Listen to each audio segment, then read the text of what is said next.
right. 1, 2, 3, 4, 5. and love you 1, all. 2, 3, 4, 5. Today we will discuss a little bit of what we hear in the news and things we see around us. Mm-hmm. Um, Let's check the audio. if you open the news these days, we see around us. Mm-hmm. Um, Let's check the uh, Oh, audio.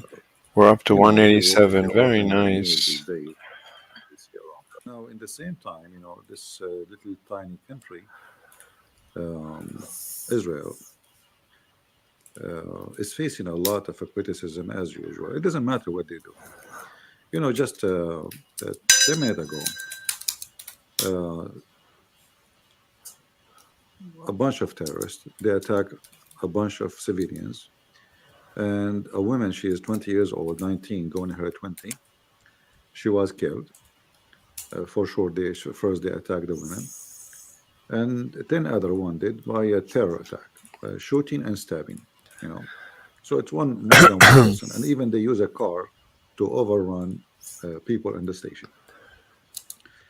Now, like if you are a person who live in such a situation where if you cannot even trust to be in the bus station safe, and you're not going to war now, you're just a woman going maybe to school, coming from work, young women, 20 years old. How those people they can survive their life? How much pressure there is? They have to fight Iran, Syria, Lebanon, Jordan, Egypt, 1.56 billion, and add to that Europe, all like macaroni today. Macaroni. The president of Macaroni. France, so-called France, So called. which used to be France, today is macaroni. He called to do embargo on Israel. And here we ask ourselves: isn't this the same guy was saying weapon to Iran during war? He was saying weapon, to Iraq. They give weapon to every. They give weapon even to Muslims who were killing They built the Christians in nuclear the reactor in Iraq. Ivory Coast. Iraq would have been nuclear Uh, because of France. just because he noticed there is many, they are opposing Israel, Let's see. and as usual, as politician, they go with the wave. Whatever people want, we say. Okay. Let's see what's up. So, so I was thinking, and I wrote it here. I made notes. When was this? When did I start? I shouldn't edit. I should stop editing. Like when I post something, I should add more post instead of edit, because now I don't know when I wrote this. I'm curious when I wrote this. When did I write this? Was it? See, it's difficult to know. This is like maybe the last edit, but when was the first edit? I don't know. I don't know.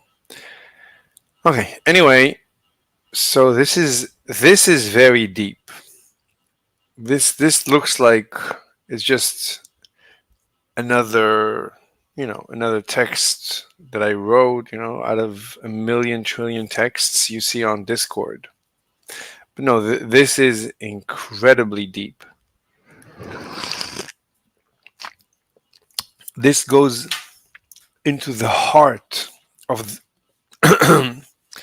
of what? Well, goes into the heart of relativity, meaning the heart of relativity obviously is special relativity, but it goes one layer deeper. It goes into I would even say the philosophy of, I wouldn't say the philosophy of relativity, probably, yeah, the philosophy of relativity, but even the very philosophy of science, and maybe even the very philosophy of argumentation and the very philosophy of logic.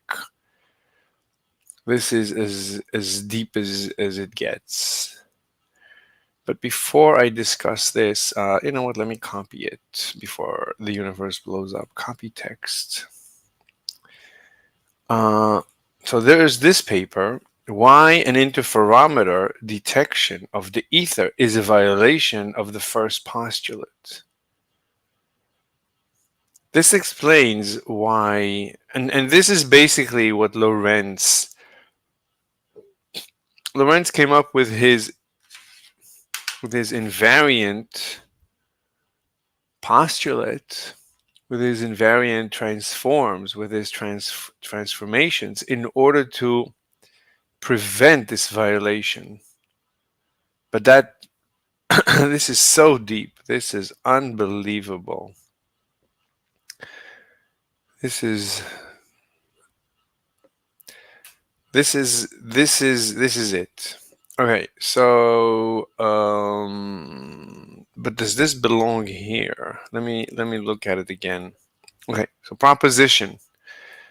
Einstein said that there are no preferred frames of reference, right? He said any observer is as valid as any other observer.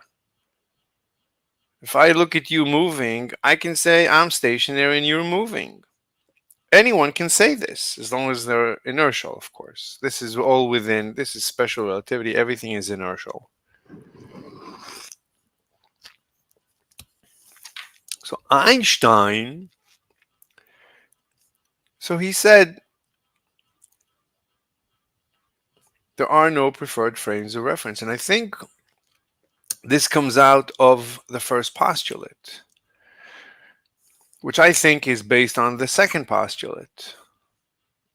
Meaning, the first postulate is that the laws of physics don't care about motion, or as Leonard Susskind formulates it, the laws of juggling don't care if I'm on a moving or stationary train. So right now, you could say, or I could say, that I'm moving at a trillion light years per microsecond. I can say that. I mean, it has, no one can tell me that I'm wrong.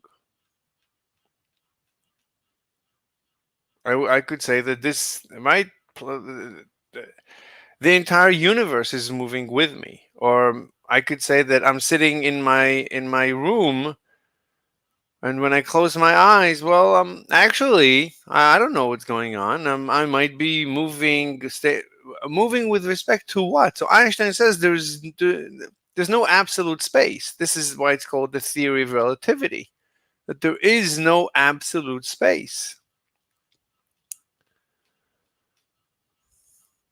Why? Because the laws of juggling don't care about if I'm on a moving or stationary train. I can never know. It's as if, you can think of it, it's as if the universe has conspired for me to never know if I'm moving or stationary. Now, I proved, or maybe I didn't prove yet, but I proved that at least the speed of light is a constant, is a direct result of the ether. There's nothing magical. The universe didn't conspire. It's just that we live in a fluid, and all elementary particles are waves in this fluid.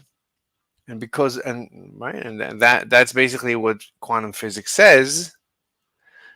And this fluid comes out of a theory of gravity and a theory of luminiferous ether. So this fluid is necessary. You cannot really get away from this fluid. I don't see a way of getting away from this fluid. But this gives rise to the quantum theory that all particles are really waves. And there's plenty of evidence that all the particles are just waves. There are no particles. It's just waves. It's just energy, just propagation. So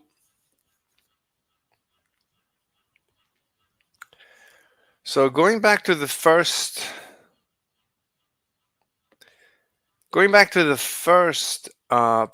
postulate, no, the second postulate. So the speed of light is a constant that comes out of the ether assumption.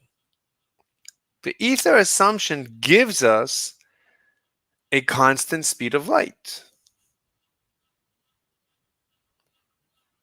So the universe is not conspiring about the maintenance of the constancy of the speed of light. That's just the nature of wave mechanics. It's simple logic. The universe is a fluid. Everything in the universe is waves in this fluid. They all move at a constant speed. All the waves, all the particles move at a constant speed of light. What we see as slow moving particles, that's an illusion. They're vibrating at the speed of light due to the Higgs mechanism, but photons and gluons move at the speed of light. One second. So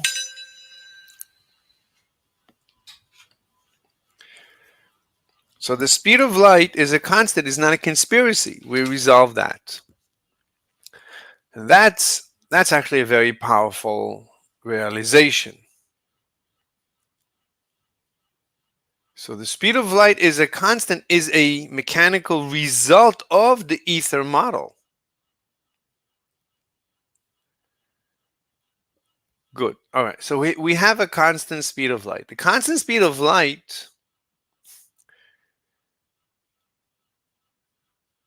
and the next step is, right? So again, so we assume ether. Basically, this is, I think, what I've been saying. I don't know if I said it here.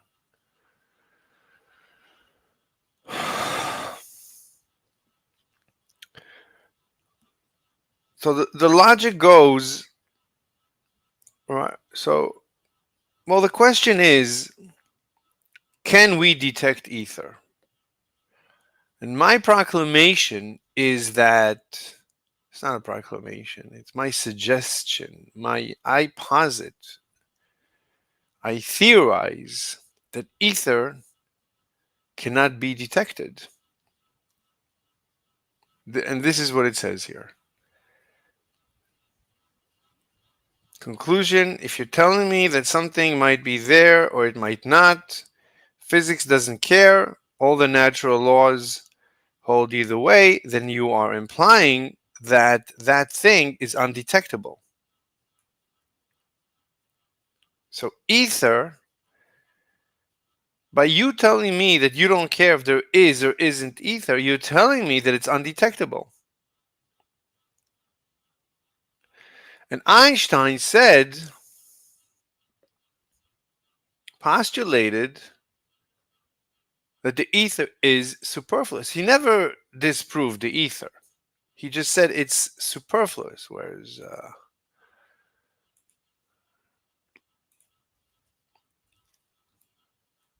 so here is Einstein's paper. Where's the word superfluous? Let me check. Obviously, this is superfluous. This is a translation from the original Deutsch, German. So the introduction of a luminiferous ether will prove to be superfluous, inasmuch as the view here to be developed will not require an absolute stationary space provided with special properties, nor assign a velocity vector to a point of the empty space in which electromagnetic processes take place. Whatever. There's no absolute space. There's no ether, there's no absolute space, absolutely stationary space.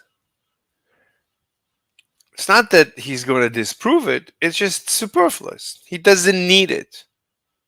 Right? He thinks I simplified the universe. That's the mind of a 24-year-old.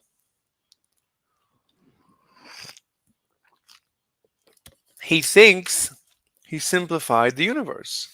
He thinks he got rid of something. He cleaned up the universe. That's his intuition. I don't need it. But by saying this, He's claiming it's undetectable. If everything if everything you're saying is true, then you're implying that the ether is undetectable. You're explaining why why it's not been detected. So he says here before examples of this sort, like the electromagnetic, electromagnetism, that it's whatever, together with the unsuccessful attempts to discover any motion of the Earth relatively to the light medium. This is the luminiferous ether. Suggests that the phenomena of electrodynamics as well as the mechanics of mechanics poses no properties corresponding to the idea of absolute rest. So, right, he mentions here unsuccessful attempts to discover the motion of the Earth relatively to the luminiferous ether. This is the light medium. So, if you're telling me, right, so he mentions it in passing. Well, they weren't able to detect it, and I don't need it. So he wasn't paying attention. Maybe I don't know, I don't think he realized it. This is too foundational. I don't know why he didn't come back to it and rethink it. This is this is glaring. Like he never came back to relativity to explain it mechanically, which is really weird. He was so I think he was so happy that everyone accepted his theory. I don't know why. I don't know what happened, but I don't know. I don't know why he never came back and rethought relativity. Like why? Like ask the question, but why? Why is the speed of light constant? That doesn't make any sense. How could I be moving into a wave and still measure it at a constant speed as also as I'm moving away from a wave? That doesn't make any sense. That's that's counterintuitive. What's this? You have to solve it. You can't just say the universe conspired. That's magic.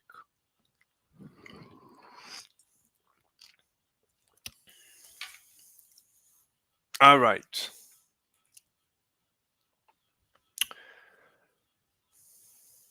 This is so very deep. So very deep.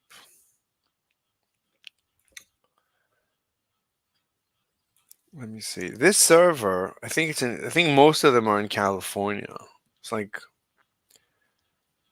let me see if anybody's here. Hello.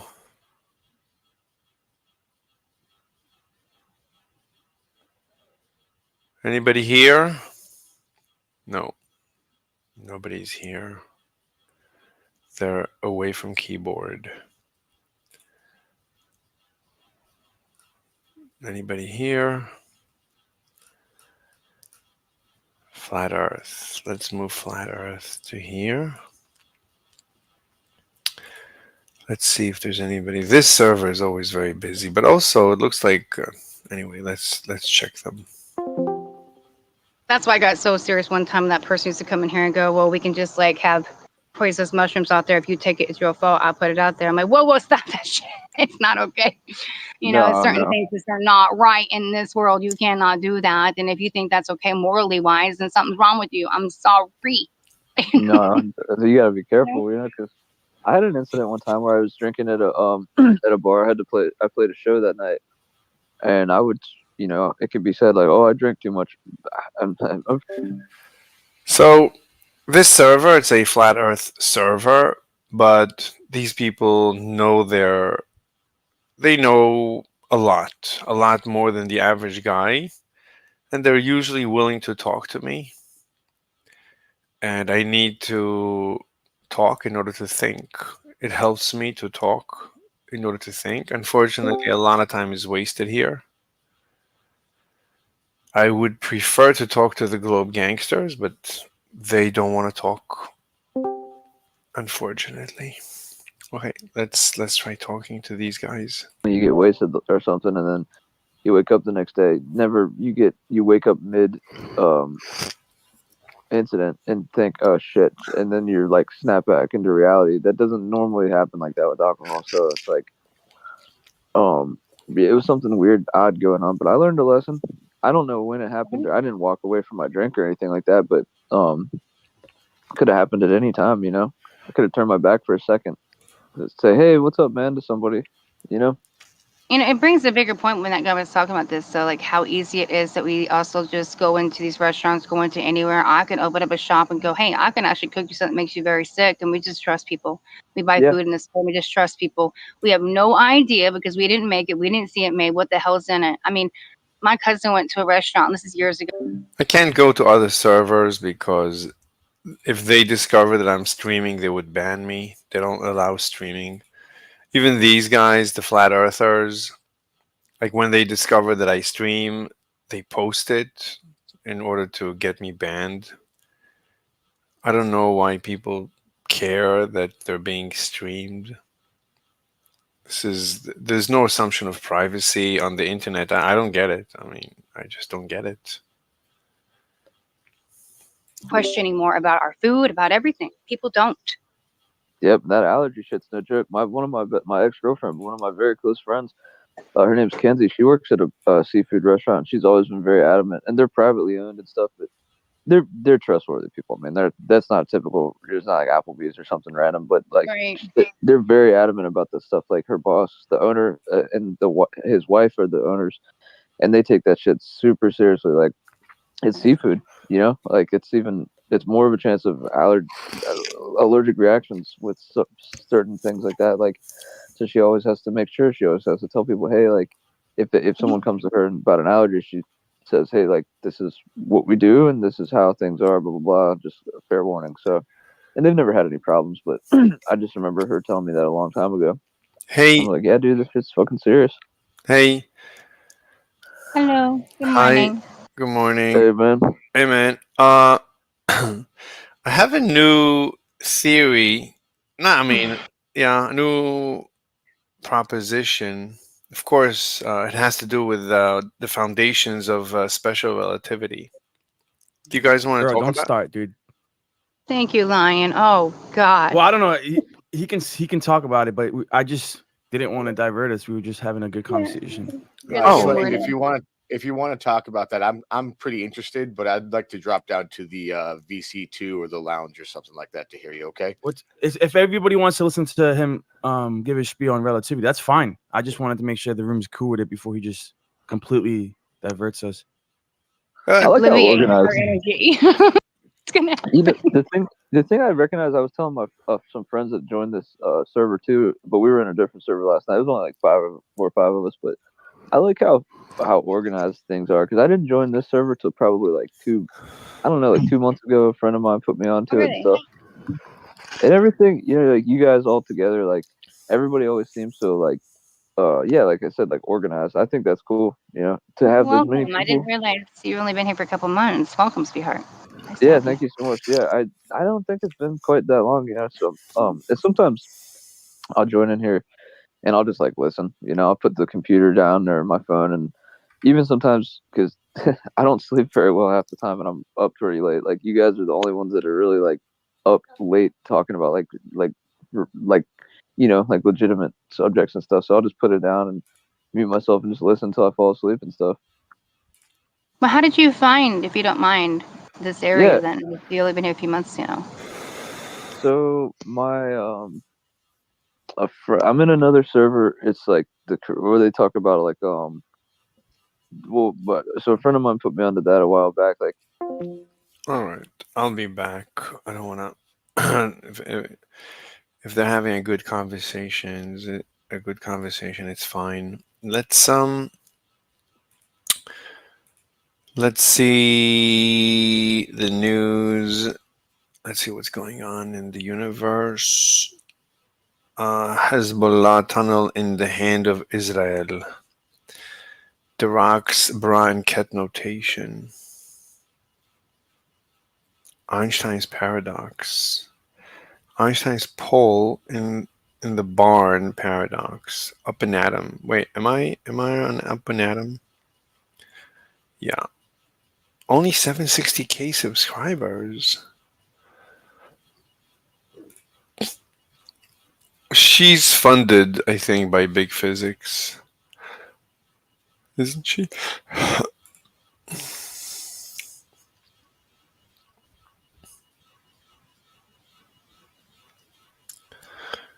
Making hard stuff less hard. Do they make hard stuff less hard? Video. Fine. It's weirder than we thought. The bizarre shape of the universe.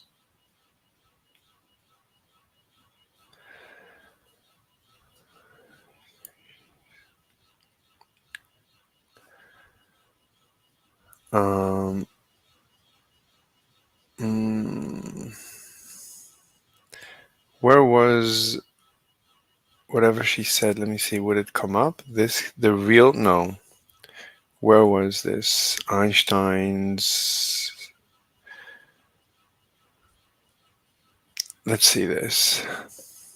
Hi guys, I'm Jade. You're watching Up and Atom, and today we're diving into the weird and wonderful world of relativity with an Einsteinian paradox. Up and atom. Let's see what she looks like. Up and atom, Jade. Images. Very few images. No full body. Full body. No full body. We don't know what she looks like. Is that her? J10? Couch surfing? It looks like her. Yeah, she's hot. She's Chinese. Is that her? It looks like her. Maybe she was younger. I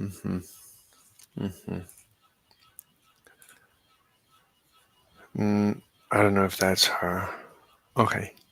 Needless to say, get ready for your mind to be blown, and then blown again. And make sure you stick around to the end because the solution to this paradox is pretty juicy. So there's a mysterious pole vaulter. Let's call her Alberta. Alberta is running toward a bar, which just happens to be on a farm. This farm is pretty small, so she needs to run through an open barn on her way. Earlier that day, she was curious about the length of her pole, so she measured it against the side of the barn.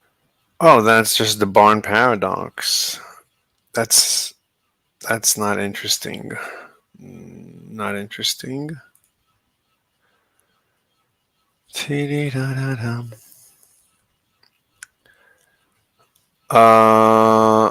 Iran's IRGC leader killed by Israel. Who? Yeah, so the 30% practicing Muslims in Iran. It's about 32. It's about, the last time they checked, but it's definitely Quds Force leader gone? Where? Where was he? gone down. Massive conversion of his whereabouts. Rumors started over the last few days. Well, hello everybody, welcome back to the channel with the latest updates from the Middle East. We now have official confirmation, also reported by Daily Mail as well as, of course, the media in the Middle East, that the IRGC leader and the Quds commander has actually been eliminated over the last few days. We've been focusing on a lot of speculations about Ismail Ghani, who was, until now, the Quds Force leader, which is basically the head of the IRGC in the Middle East. Previously, this job belonged to Qasem Soleimani, who was taken out by Quds. It means holy, which refers to, I think, like Jerusalem, the mosque in Jerusalem. I think that's called Quds, the holy. Donald J. Trump a few years ago. Mr. Ghani apparently has been eliminated, according to the confirmation in the media, internationally speaking, over the last few days. There's been a lot of rumors that obviously there was no communication with him. Nobody knew where he was. They did say that he was obviously with the other nutters in that big meeting where The leaders of Hezbollah were eliminated at the time, but since then, no confirmation of his whereabouts. Rumors started over the last few days that Ismail Ghani was in fact a Mossad agent. That's why he disappeared, and so that's what they said. That the Iranian regime basically said, well, the reason we can't get hold of him is that he was always a Mossad agent we just discovered. So why did you give him a job if you always knew that? But now they're saying that he's actually been killed. So that's, again, we don't really have any confirmation whether he was a Mossad agent or not. But we know that he was a right-hand man to Qasem Soleimani, the previous leader of IRGC in charge of the Quds Force in the Middle East. Of course, the closer to Palestinian territories and Hezbollah. Then he got promoted. But where was he stationed? Where was he stationed? Lebanon. And now he's gone boom boom. So that's that. We're also going to give you guys a latest update on what's been going on in Israel, because we had yet another terrorist attack by the Islamists in Israel. But first, let's talk about last night, because there was absolute mayhem You don't know that it's by an Islamist. on the streets of Beirut as the Hezbollah members. I don't think you should say Islamist. I mean, it's like I don't think it has anything to do with Islam.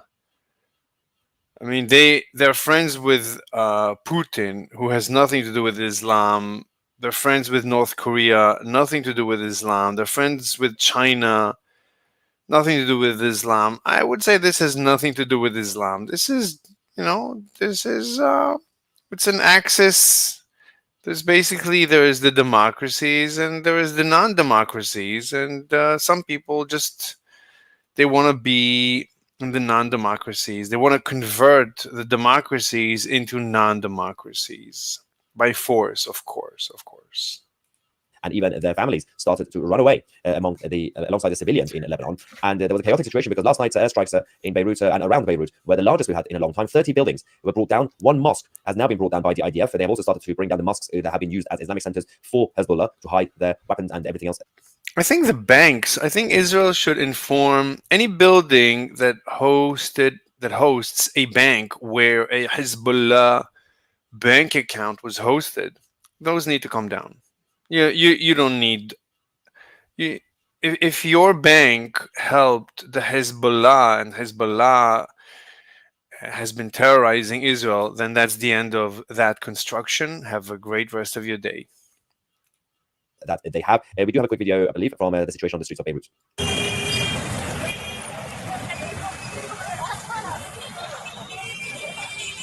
What's going on in Beirut? What happened?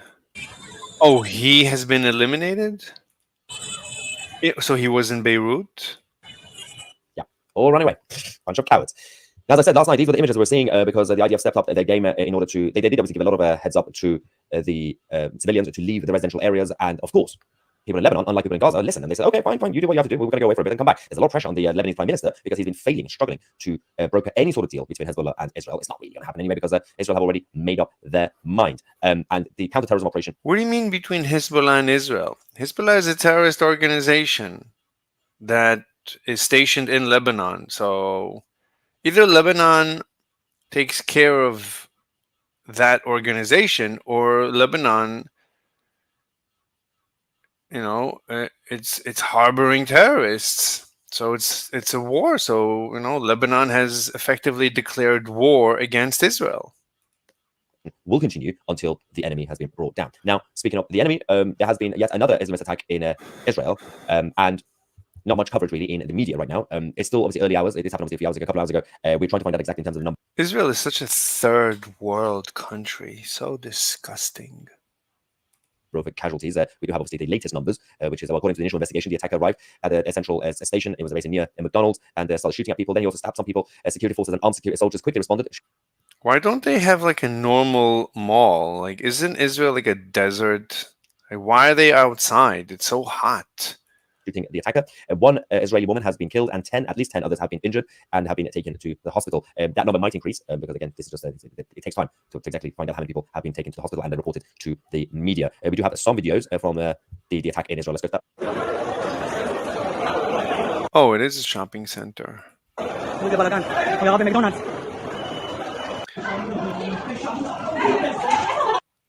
Yes, that was straight after the actual shooting incident happened. And of course, the security force and police acted very quickly.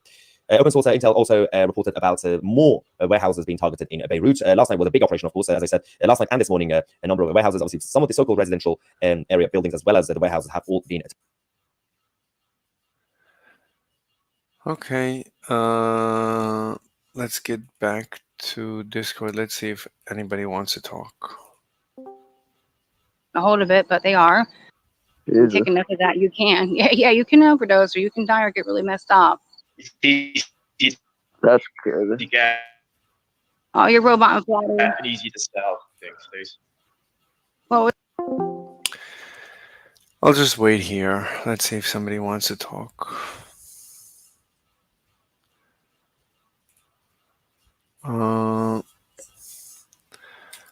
Does anyone want to talk about special relativity?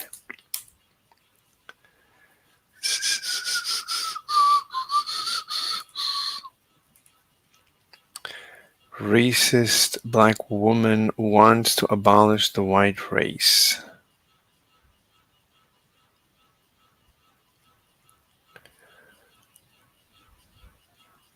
Like, imagine the opposite title. Racist white guy wants to abolish. I can't even say any other race here without destroying my channel. For some reason, it's completely legitimate to talk about one race, but never talk about any other races. Really weird. Really, really weird. Starship engine explodes at SpaceX McGregor test.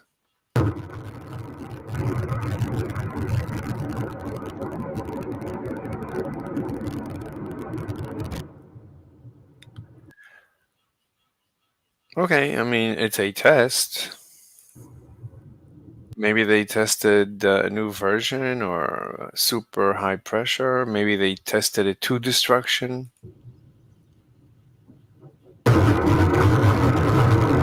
So let's see. Simply accelerating in all directions simultaneously. Found the upper margin. New Raptor. This is rupture. Rupture. US lost many rockets violently in the early days. New shutdown sequence. You know that part that we removed. Just another day. Pushing it to rapid unscheduled disassembly is useful on a test stand. NSF team for being there to film this. NSF? What is NSF? NASA spaceflight? This has nothing to do with NASA.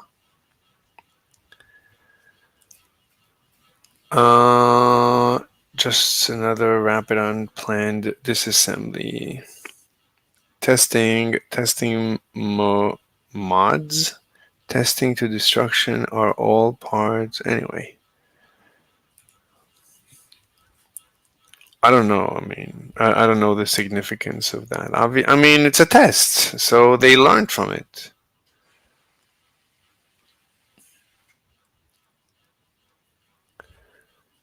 Philosophy of Science, Lecture 3. Let's see what he says. Lecture 3. Further thoughts on demarcation. Last time we examined Karl Popper's striking proposal that it's riskiness and falsifiability, not evidential and explanatory support, that distinguish science from other enterprises. Popper's approach to the demarcation problem has been more popular with scientists than it has with philosophers. Most philosophers are not persuaded that it can distinguish between scientific and pseudoscientific theories. As we saw last time, it's difficult to interpret his falsificationist view so that physics clearly passes the test, and Freud, or insert your favorite example of pseudoscience here, fails the test. And the fact that Popper is not offering a strict definition of science really doesn't help solve the problem. The issue is whether his necessary condition for doing science has a tendency to rule out good cases if it is to rule out bad cases. So this time, we're going to examine other proposed demarcation criteria, keeping in mind that each faces the same difficult challenge that Popper's proposal faces. That is, each risks failing to exclude reasonably clear cases of pseudoscience, or alternatively, failing to include reasonably clear cases of genuine science, or both. First, as usual, a bit of clarification. It's easy to get confused about whether pseudosciences do, in fact, make testable predictions. Often, a pseudoscience makes many predictions that are admitted, even by its practitioners, to be false, but the theory is not. When you say pseudoscience, that's a problem. I would never. I never use the term pseudoscience. Like I would say that everything is a science. You pooping your pants, you could say, is a science. Anything we could say is a science, or we could test it. We can analyze it as a science, and we can review it as a science, as a scientific theory. I don't see. I don't understand why even like care.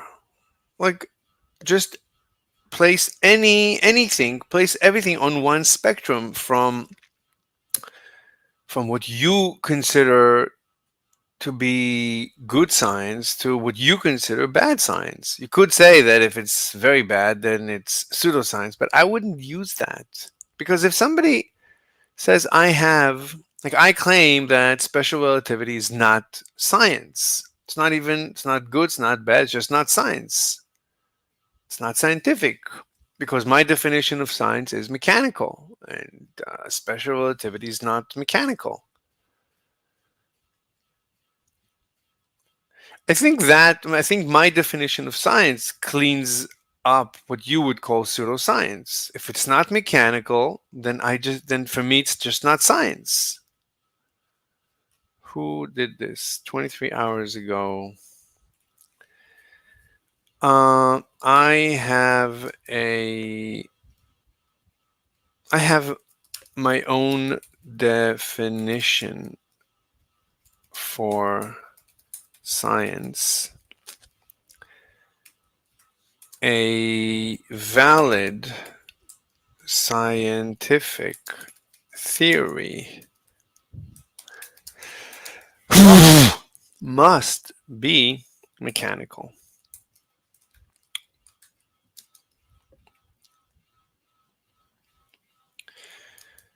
So right away,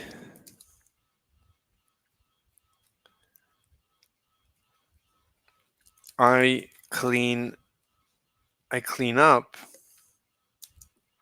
any ghosts, spirits, gods,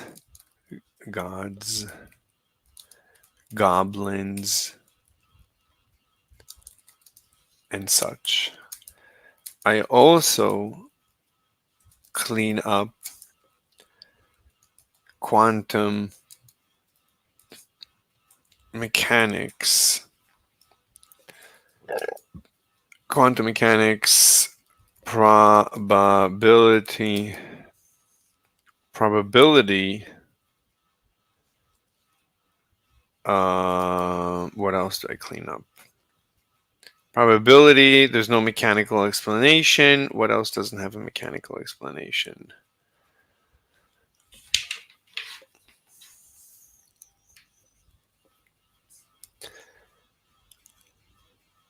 I mean, unless you give a mechanical explanation, but in as much as I've heard, there's no mechanical explanation or weird superposition.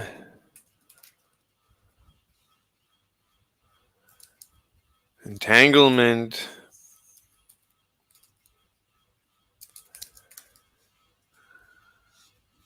And such.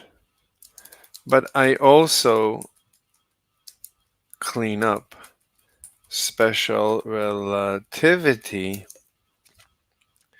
in as much as its postulates have no mechanical grounding.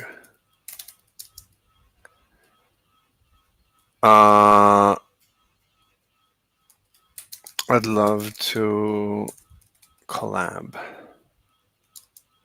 Okay.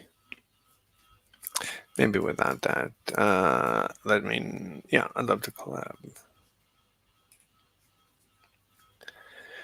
So there was a woman that I turned to, and I told her I'd love to collab, and she said, yeah, I'd love to, but I didn't make a note there's a major problem with YouTube. YouTube is so difficult. Like, there's no way I can just see comments. No, it's unavailable.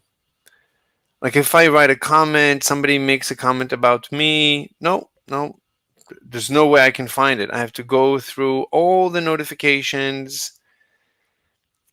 There's no way.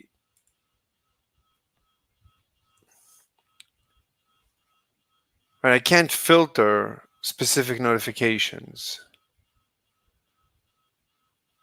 Get notifications. Chrome? What do you mean Chrome?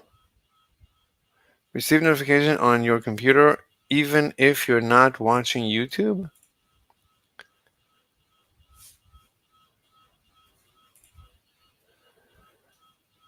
I wish I could get the live notifications.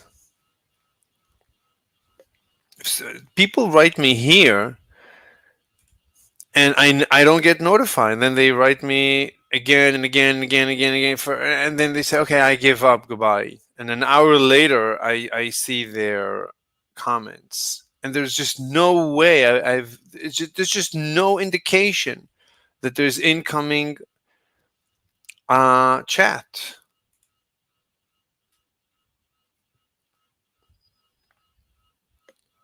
Community moderation, participants, moderation activity. What is that? Moderation activity will be shown. What is moderation activity? Timestamps. That's a good thing to have timestamps. Pop out, send feedback. Okay, but I don't get notified, and there's just no way I can get notified. I've not yet top chat, live chat. Like, I need to get a notification, and YouTube will not notify me. Nope, will not happen.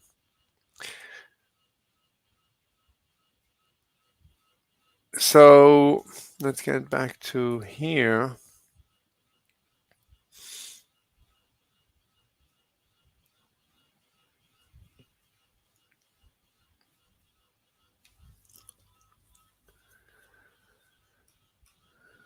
Let me see. Choose when and how to be notified of the notifications, but not of live. No. They're not going to let me know that there's live activity in my chat. Subscribe, notifying me about activity from channels I'm subscribed to. And, oh, somebody's here. Hello. Hello, Gandalf. Can you hear me?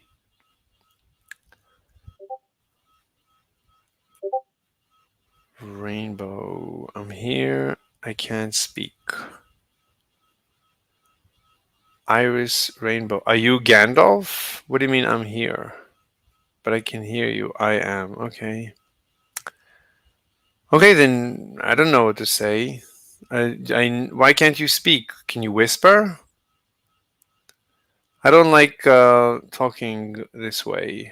I'm not here for that because they muted me in. Oh, then come. Okay, then just come to my server. I can go to your server. 10.4. Okay, let me give you. If you need a. Oh, there you are. Okay. Hey, I'm sorry about that. Why did they mute you? They muted me because a heliocentrist was insulting people, and they were complaining about flat earthers. And I tried to have a genuine conversation with the person. And what I said to them was that the basis of flat earth is people who are aware that they're being lied to about the photographs and the videography of space. And they know that the government is hiding something, but they can't explain exactly what. And that particular gentleman decided to say that I was parroting and talking bullshit.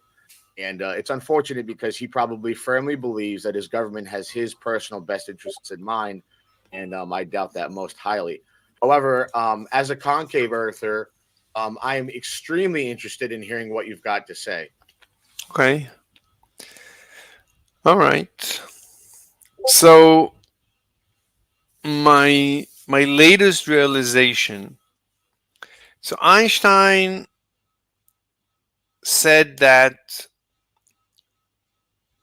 the ether is superfluous. He doesn't need the ether for his special relativity. Are you familiar with that? Can you repeat that one more time? So Einstein said that he doesn't need the ether. Are you familiar with the theory of the ether model? Somewhat. There's a few different ether models, but I try to have a at least a minimum understanding as much as I can through different ones. Mm-hmm. But other than that, no, I don't know nearly as much as I would like to know about the topic, which is why I find your discussions very fascinating. Mm-hmm. I think out of anybody that I've heard to discuss relativity in the ether, you're definitely one of the people who seem to be much more knowledgeable than your average person. Thank you. Well, than the average, probably, but I would say than anyone, period. I don't think anyone understands relativity better than I do. I'm not tooting my horn. That's just, I would say that's the sad state of affairs. I agree. But, more pizza for me. Right? Anyway. It's funny because I had pizza for dinner last night. Oh, I love pizza.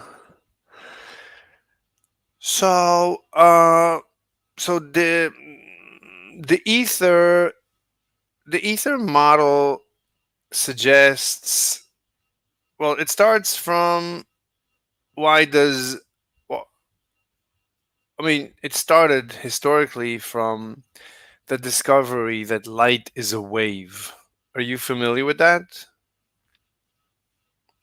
Well, I do know that light is a wave, but I also know that it behaves as particles as well. So it's somewhat confusing. Right. Good. So let's take even one step back further. So my definition of science is that science is not allowed to be confusing. So if it's confusing, then it's not science. Right. Occam's razor applies. I agree with you entirely. Right, but this goes even deeper than Occam. Occam just says the simplest. The simplest is Right. the simplest explanation. If you have multiple, then the simplest is defined as the scientifically correct. But I'm saying something I think a little bit deeper. I'm saying, but let me say something else. So you said, what is light? It's confusing. Is it a wave? Is it a particle? Let me ask you, can it be both? I'm it's funny. I'm not sure to say that it can. I'm not sure to say that it can't. Mm-hmm. I kind of, for whatever reason, I have this intuitive feeling that maybe we're only witnessing two sides of a three-factor problem. But the question is, does it make sense? If I tell you that something is a wave, can you imagine it? Can you imagine a wave? Yes. Good. If I tell you something is a particle, can you imagine a particle? Yes. Good. If I tell you that something is both a wave and a particle, can you imagine it? That's where it's kind of difficult, right? Like, if you think of a wave, whenever I think of waves, for whatever reason, my brain instantly goes back to water. But water is individual as itself, a particle. However, when you have a lot of it, it becomes wave-like. Right. So everybody agrees that a wave can only occur within a medium, a sea, an ocean, a pool of particles. Now, no one is saying that. No one is saying otherwise. So you can have water waves in water. You can have sound waves in air. So everybody agrees that Waves depend on particles. But the question is, if I tell you, like, can you imagine? I mean, can you imagine a particle in water? Yes. Okay. Can you imagine a wave in water? Absolutely. Can you imagine a wave that is also a particle in water? That's the difficult part for me. Because Exactly. from my crude understanding, it takes particles to make waves. Right. Exactly. So my definition, so in my definition of science, a wave that is a particle is unacceptable. It cannot, that's not science. In my definition of science, science must be intuitive. A proper, valid scientific theory must be intuitive. If I cannot intuit it, then it's invalid. And I cannot even entertain it, even as, I cannot even entertain it as a valid scientific theory. So the particle wave duality, in my definition of science, is unscientific.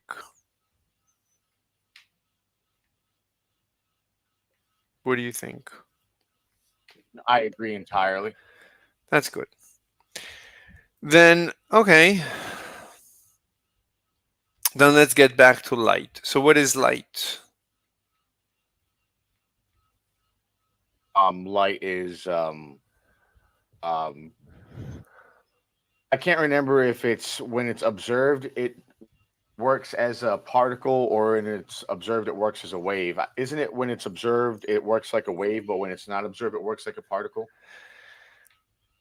Well, even if you would, if somebody said that, what do you mean remember? But the question is, what is the evidence that we have? What is light? What is the evidence? What does the evidence suggest? What do you think? I think light is more wave like than it is particle like.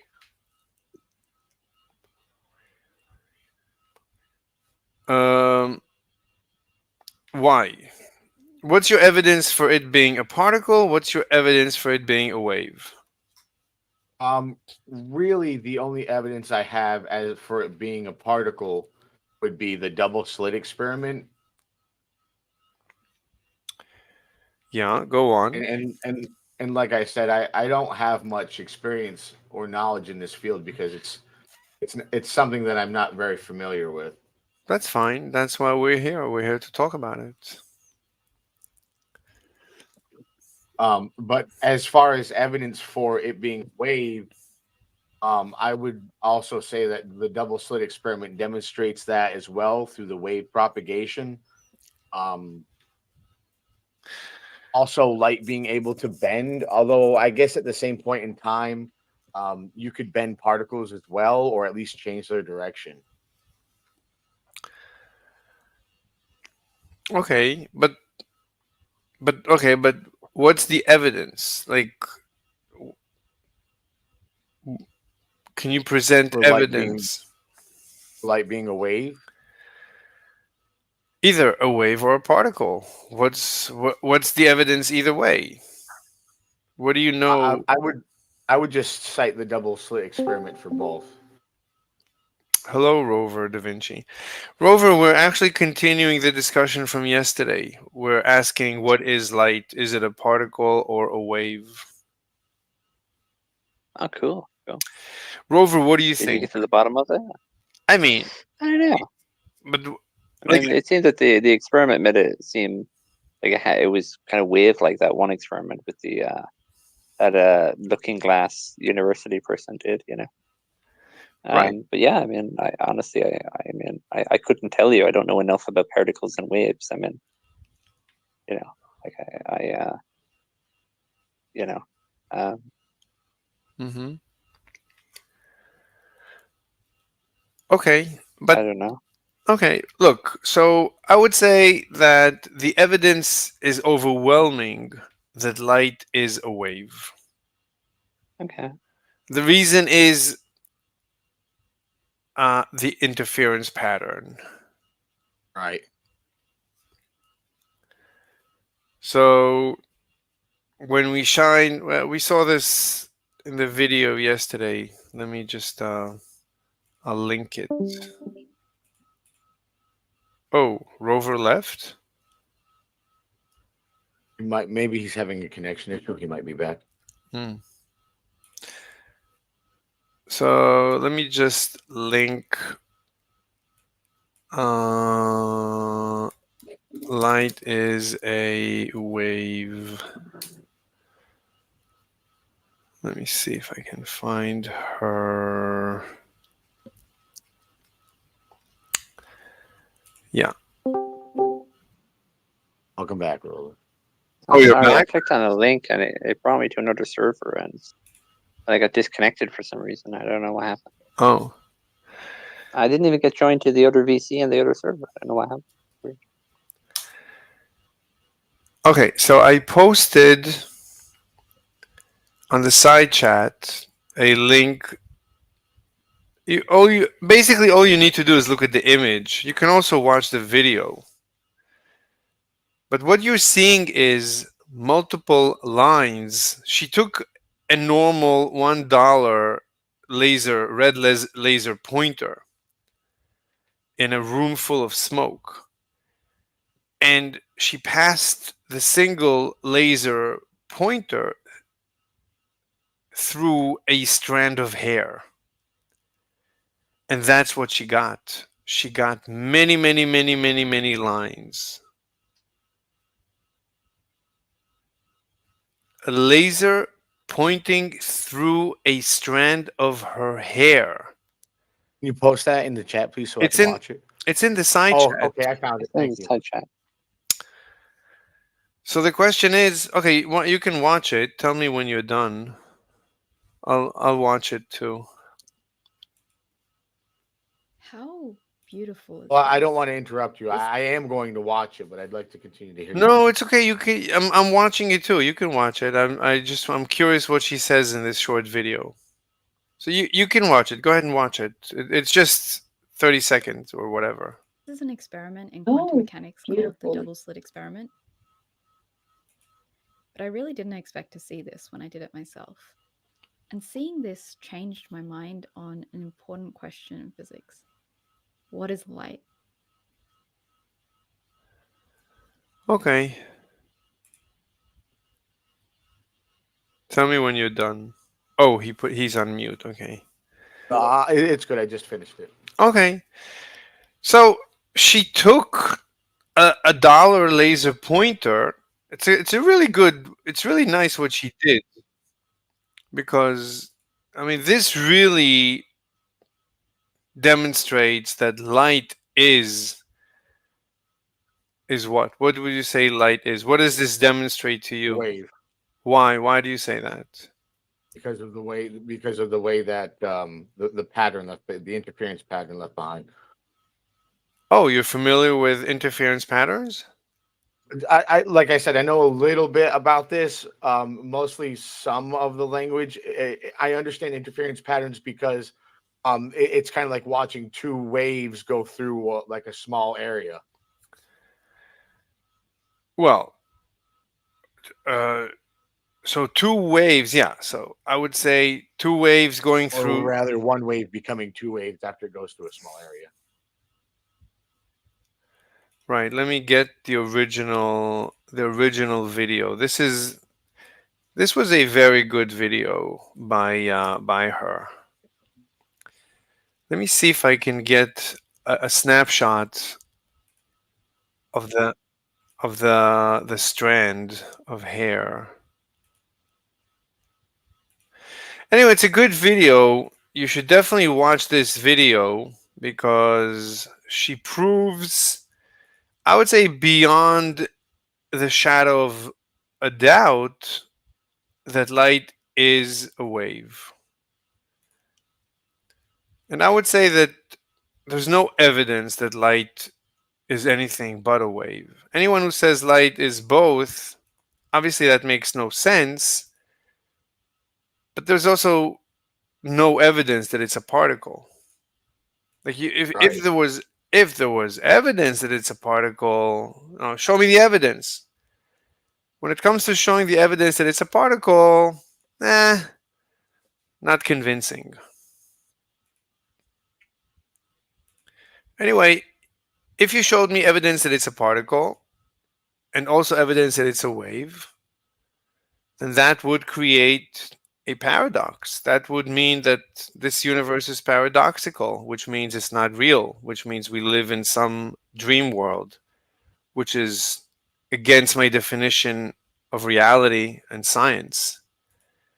So I reject. So I'm assuming that we live in reality. I'm assuming that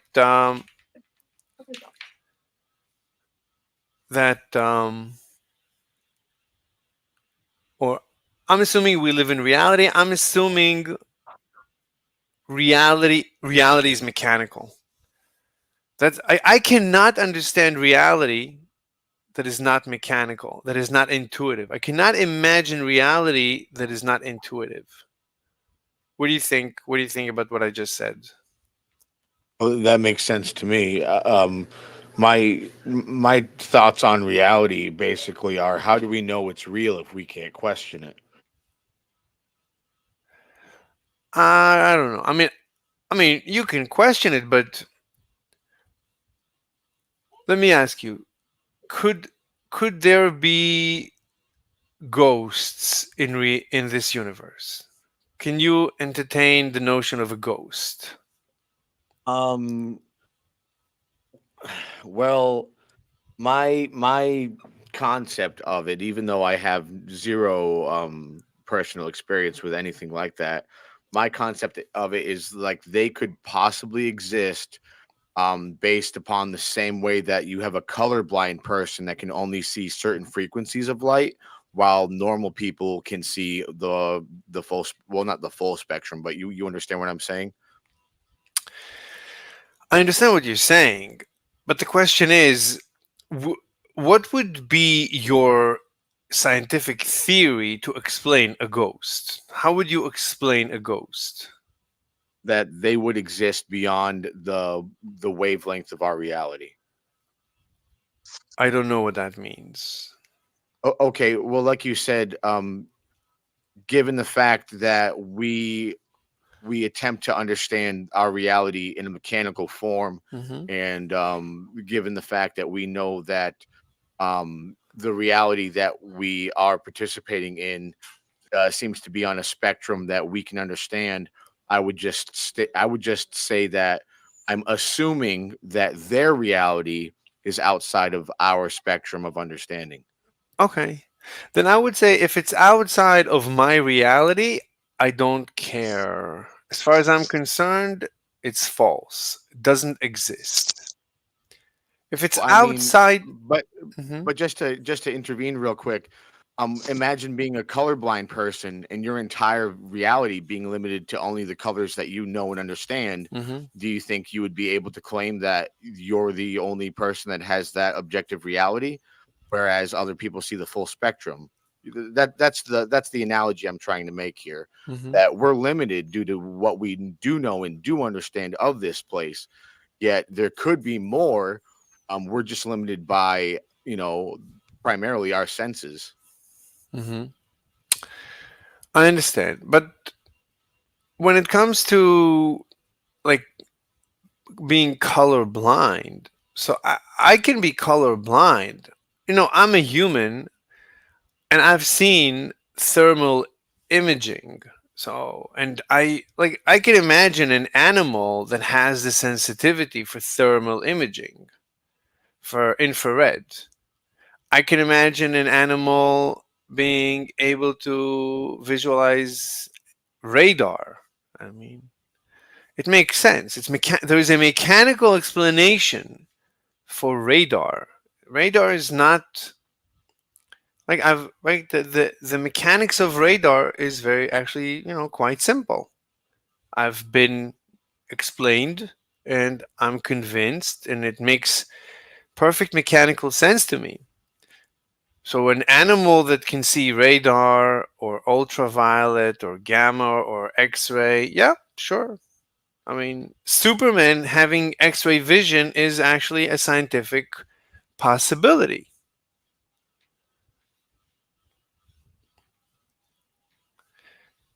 So if I were colorblind and I was told that there's colors, I don't see the problem with that.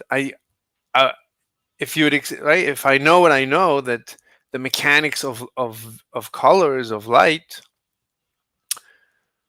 then I can imagine being able to see different colors. I can imagine it, because even colorblind people, they see shades of gray. So okay, so you can imagine that Right, you. but they couldn't imagine another color. Like, I mean, if I asked you to think of a new color, like, I mean, are you going to be able to do that? Like, No, but I can, but I can imagine that it's possible, because mechanically I don't see the problem of, any. I don't see the issue, because mechanically I can understand how it would work. Right? The brain, the that's way. because it's been explained to you. Yeah. Right, but like, I mean, Yeah. if the paradigm with which it was explained to you was actually incorrect and you didn't know that. Right. I mean, look, I know very little electrodynamics, but the little that I know, I can understand it perfectly mechanically. We actually discussed it yesterday with the photons and the gauge theory and particle exchange. That is exactly how we see color. The photon impacts on an electron and moves it. That's the beginning of a chain reaction that ends up being your recognition. Your brain ends up realizing that it's one color or the other. That's exactly what we theorized yesterday. So we started down the path of a completely mechanical explanation of how the universe works in terms of colors, consciousness. It's all very mechanical. I don't see an issue with any of it. It's very simple, very straightforward. If I had to build the universe from scratch with consciousness and light, yeah, it's very simple. I know how to do it. But if you ask me, can you add a ghost into the universe, I wouldn't know how to do it. Therefore, I It reject. depends what you mean by ghost, right? I mean, that could just be like, it depends if you define it, right? Like, Yes. I mean, it's kind of like asking adding unicorns to the universe. I mean, it's just like a horse with like a horn on its head. Yeah, a unicorn.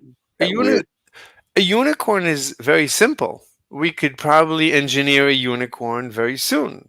Yeah. To add a horn and wings to a horse is actually very simple. It's not even that big of a challenge. We could probably do it bionically today. We can take, wings, physical wings, and just plant it on a horse. We could do that too. I mean, there's multiple ways to create a unicorn, an actual living, breathing unicorn. That's straightforward. So I don't have a problem imagining it. So a unicorn is a proper scientific theory. It's a mechanical theory that I can easily relate to. Why can't you relate to a ghost then? Like, I mean, a ghost is just an apparition. But it's not mechanical. To how we have all lightning. But what is the mechanics of? I mean, a unicorn also isn't mechanical. Like, what's the mechanical to a unicorn? No, when I say mechanical, I mean there is a cause and effect. So a horse. You could make a universe where ghosts exist, right? Like, I mean, I wouldn't know how to do that. So a horse is based, right? There is mechanics of a horse. So I can explain a horse mechanically. A biological horse is still mechanical. The horse is based on cells, biological cells. Each cell is a mechanical robot, very relatively simple mechanical robot. We know the details of everything that has to do with a horse mechanically. It's all cells. I don't agree with that, but sure. What do you mean? What? It's Yeah, we go don't know ahead. everything about horses, right? Like, I mean, I'm not saying we know everything. I'm saying sure. we know basically everything. Like I don't know almost anything about a horse. But if you ask me detailed questions about any aspect of a horse, we can have a discussion, and it would always be a mechanical discussion, including the consciousness of the horse. It's very straightforward. We have the knowledge to explain everything about the horse, including how to train a horse. I can explain the mechanics of the neural network. It's very simple. It's all mechanical. There's no magic in this universe. This universe is 100%. I mean, if you made a universe, couldn't you make a mechanical version of a ghost? Like, I How? don't understand. Like, how? Well, we have like projections, right? We have like.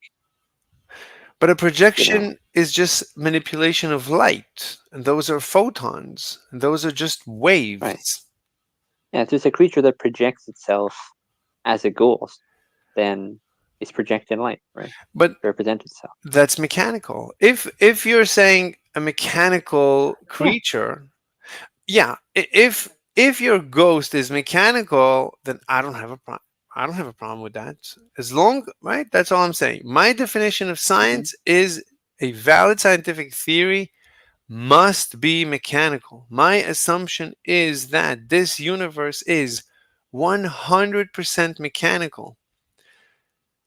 That's all I'm saying. So if you think that there is a ghost and you think it's mechanical, then we don't have a disagreement. I mean, you can show me the evidence. We can begin to entertain such a ghost.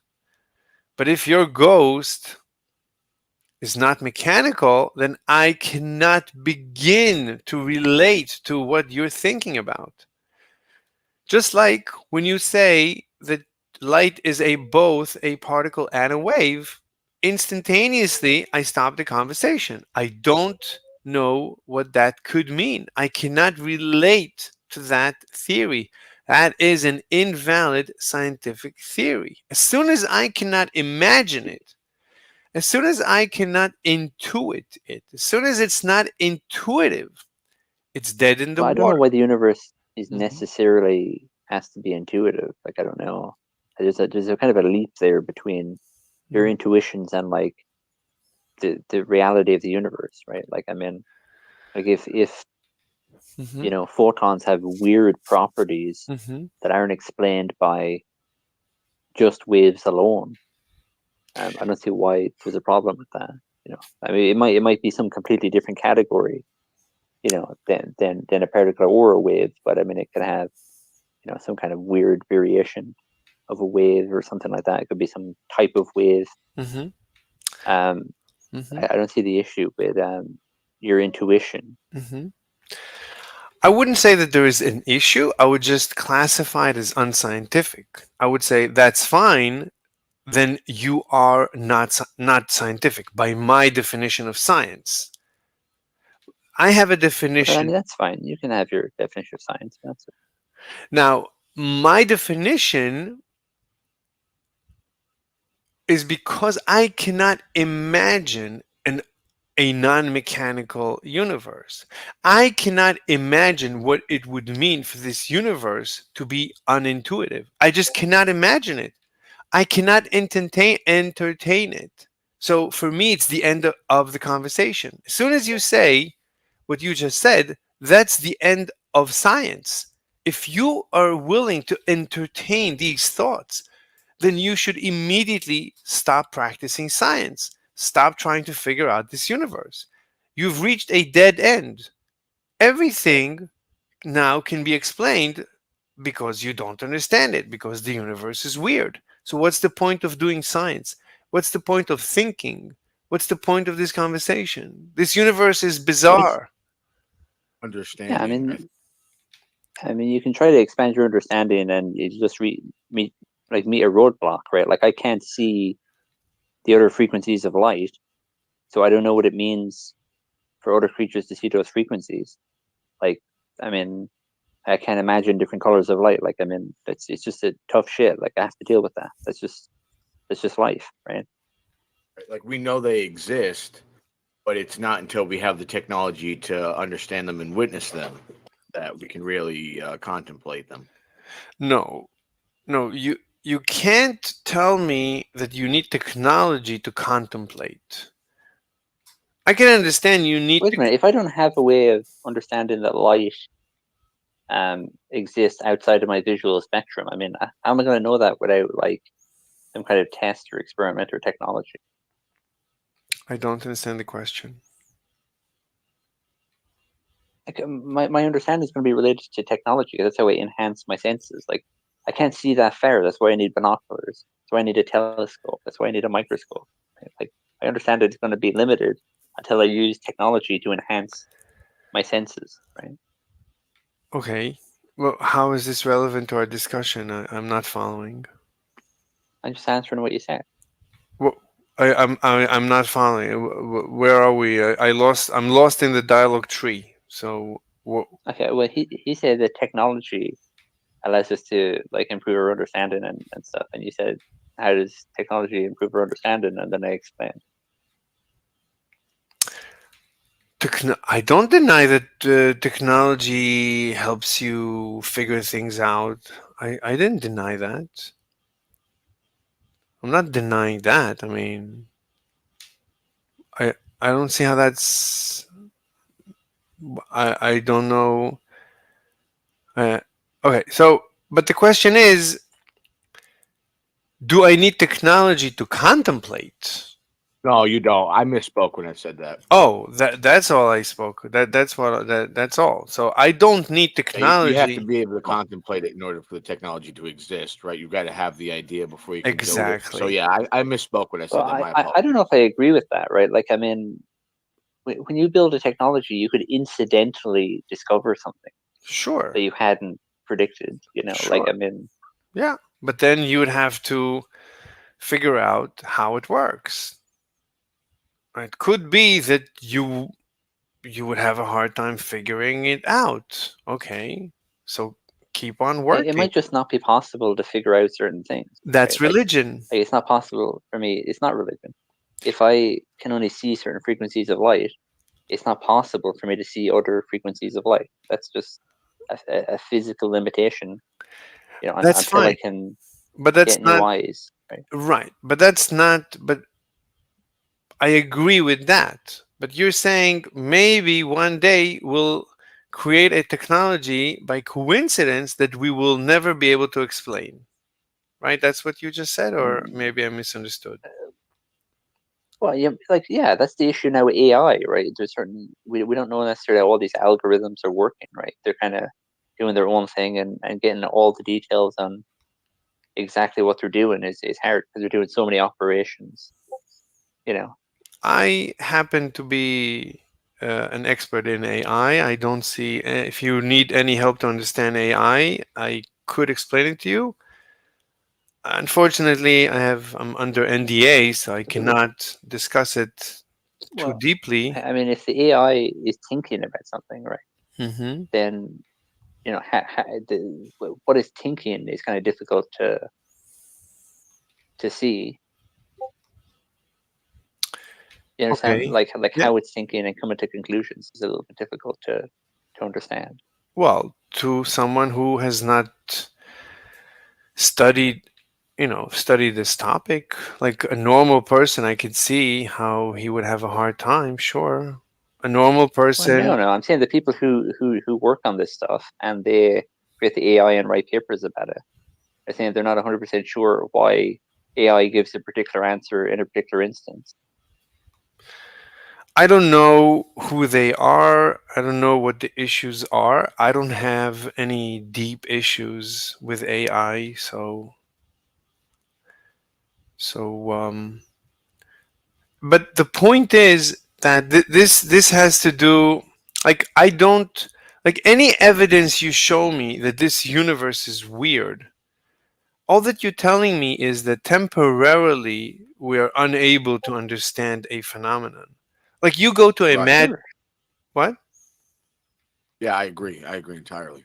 This is similar to going to a magic show. So you go to a magic show, and the guy, the magician, does all these sorts of things that defy reality, and you don't know how he's doing it. That's all you're telling me. That you went to a magic Right, but show. you're saying the word reality is doing a lot of heavy lifting there. I mean, I'm inclined to agree with you. Okay. It's just the question is what is reality? And you're Mechanic. saying, well, this doesn't correspond with reality. But like, I mean, So since I don't know all of reality, because I'm not omniscient, I'm going to have trouble with that. right, but I'm assuming reality is mechanical. That's my assumption. If I would if I would violate the assumption that reality is mechanical, then I immediately would abandon science and logic and reason, and I would anything goes. This universe is bizarre. We might as well do a rain dance when we want it to rain. We might as well, do any rituals, and that's what the ancients, that's what I don't know if the ancients, but this used to be popular in the ancient times, apparently. I'm not understanding you here. I mean, you're switching from there's like a leap between like a mechanical universe and then the model that these other scientists are putting forward, and you're leaping to rain dance. I mean, they don't believe in rain dancing. I feel like this is To me, a yes. misrepresentation. No. Well, to you, but I mean, those people aren't doing a rain dance. Like, To me, they are. That's all they're doing, including Einstein's special relativity. As long as it's not mechanical, it might as well be a rain dance. All it that can be a rain dance, but if it has better predictive value, I mean, it has some utility, right? Until you get like a better, system. Okay. Yeah.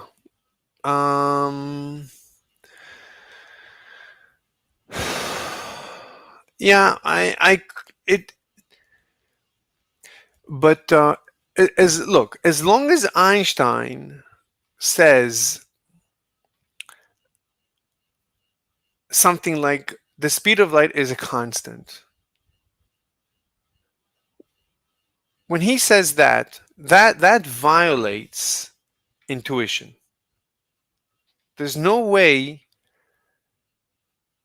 without my solution, because I wrote a paper that resolves this paradox, but everyone agrees that it's a paradox. How could it be that the speed of light, that we're all observing the same photon and we're all in different moving frames, but we all agree that the photon is moving at a constant rate relative to us? How could that be? We're all observing the same photon, the same wave. We're all measuring the same velocity, c, 3 times 10 to the 8 meters per second, but we're all moving relative to each other. How could that be? And that's Einstein's assumption. Well, I don't know what you're asking there. So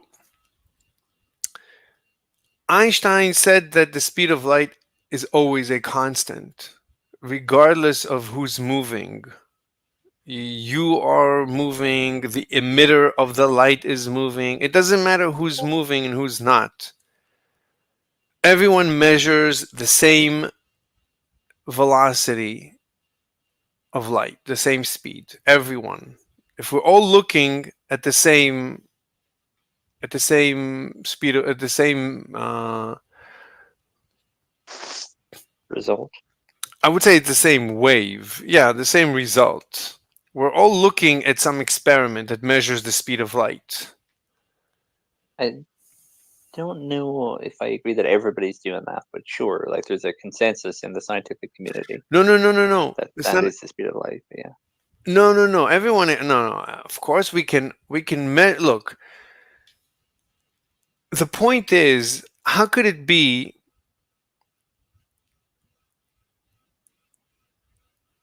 What's your so Einstein never gave a mechanical explanation. No one ever gave a mechanical explanation for how the speed of light could always be measured as a constant. for example. Like, it doesn't matter if I'm moving forwards, backwards. Like right now, the Earth, right, our galaxy is zooming at incredible speeds through the universe. We're moving relative to the other side of the universe, relative to a galaxy on the other side of the universe. We're moving even faster than the speed of light. Yet, well, that's the I don't know if I agree with that. Why would we be moving faster than the speed of light? I mean, that's the hard cap for the universe. I don't know if anything can. No, I mean that's Hubble's. That's what basically Hubble realized. That's what Hubble noticed. And you notice what? That the universe is expanding, and then the further you look away, the faster galaxies are moving away from us. So if you extrapolate it far enough away, a galaxy is moving away from us faster than light. But even at light or close to the speed of light. Okay. Right, okay. But it doesn't have any impact on us. We're sitting at home right now. Like, you couldn't tell that we're zooming so fast.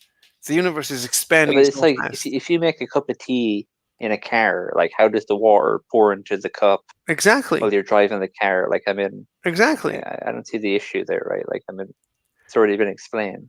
Right. No. That's called the principle of Galilean relativity.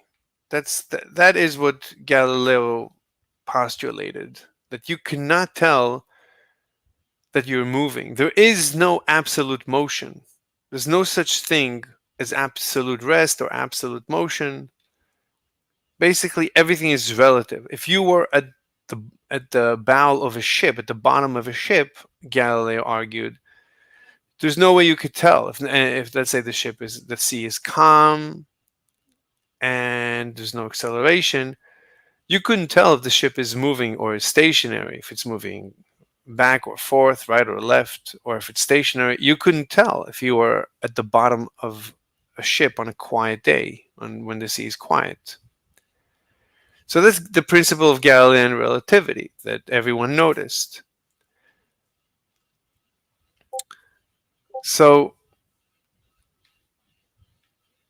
but the question is, that's fine. I mean, okay, I guess I don't see the issue with that. But how could it be that everyone is measuring the speed of light always with the same result? So what the question is, what is light? That's basically, we have to understand what is light. Yeah, well, measuring something is different from what is a thing, right? Like you can measure the speed of a car. Exactly. You know, with like one of those speedometer things, but that doesn't mean you know everything about a car and what it is, right? I mean, it can have properties of like a horse and have properties of some other thing, right? Like a bus or something, or a train. Yeah. So, right, when you measure the speed of something, like let's say, as you said, you look at a car and you're measuring its speed. You're in a car, you're measuring its speed.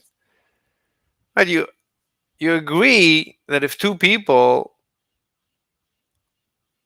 measure the speed of the car, like if I'm running towards, right, if I'm standing still and you're running, I can measure you, let's say, or walking, I can measure you walking at 1 mile per hour. But if then I start walking towards you at also 1 mile per hour, and you're walking towards me like before at 1 miles per hour, then now I would measure you coming closer to me. Do you know how fast? What would I measure? Like if I'm standing still and I measure you walking towards me at 1 mile per hour, right? Mm-hmm. And then I start walking towards you. Now, how would I measure? What would I measure your speed to be relative to me? It would be the same speed as you, right? Like, I mean, so open at 1 mile an hour. No. I'll ask. I'm not clear. So, let's say I look at you and you're walking towards me, and I measure you getting closer to me at 1 mile per hour. So far, so good. Yeah. And then I start walking towards you at 1 mile per hour relative to the. So Okay. I'm walking relative to the ground towards you at 1 mile per hour. Now, how fast would I measure you walking towards me? It depends on how you measure it. Like in your Right. measurement, are you accounting for you moving? So yeah, I'm still not clear. So let's say I look at you walking towards me, and you're walking at 1 mile per hour relative to the ground towards me. And I'm not moving relative to the ground. And now I start walking towards you relative to the ground at 1 mile per hour. So we're both moving towards each other. We're each measuring that we're relative to the ground, moving at 1 mile per hour, and we're walking towards each other. So far, so good? Yeah. Now, if I measured how fast you're moving towards me, what would the result be? How fast are you moving towards me? Depends on how you're measuring, right? You can measure me at 1 mile an hour, or you can measure me at 2 miles an hour. Like it's going to depend on how you go about the measurement, right? Like So your let's actual say methodology for measuring. let's say there's a rope. Let's say there's a rope between us. Let's so let's say you're on a carriage and I'm pulling you at 1 mile per hour. And I'm standing still. So I can see that I'm pulling the rope at 1 mile per hour, right? Mhm. So right now, how fast are you approaching me as I'm pulling the 1 rope? mile an hour? Exactly, yeah. Now, let's say that I'm also on a carriage.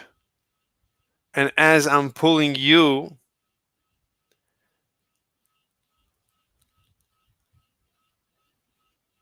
this is so complicated. Look, the point is,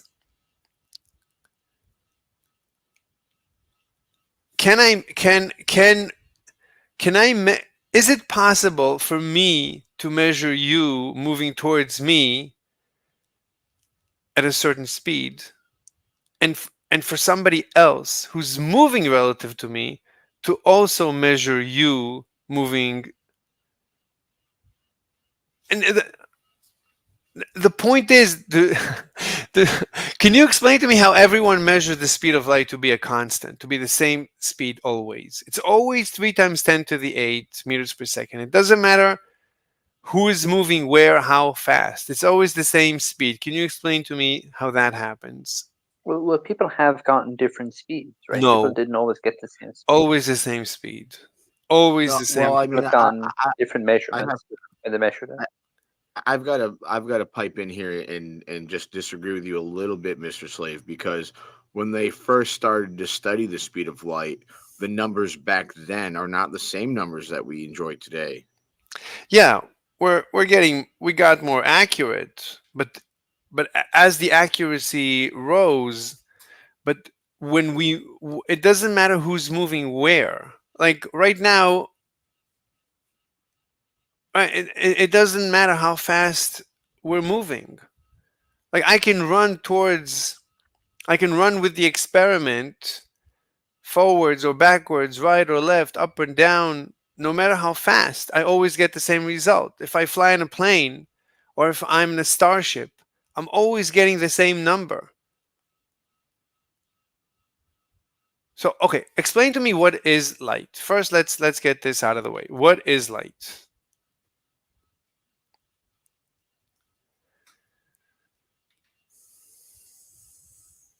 I think, and I definitely could be wrong, I think Ken Wheeler explains that light is basically for lack of a better analogy, our ability to understand like the sound, quote unquote, that aether makes. But like I said, I have a very limited understanding. Okay. But what do you think? Ignore what you heard from anyone thus far. What do you think light is? I think light is a wave. I think I think when we see light that's just pure white light and it goes through like a prism, we're witnessing the like an interference pattern that turns that white light and breaks it down into a spectrum like the rainbow, But which is what we witness when we see light go through a prism.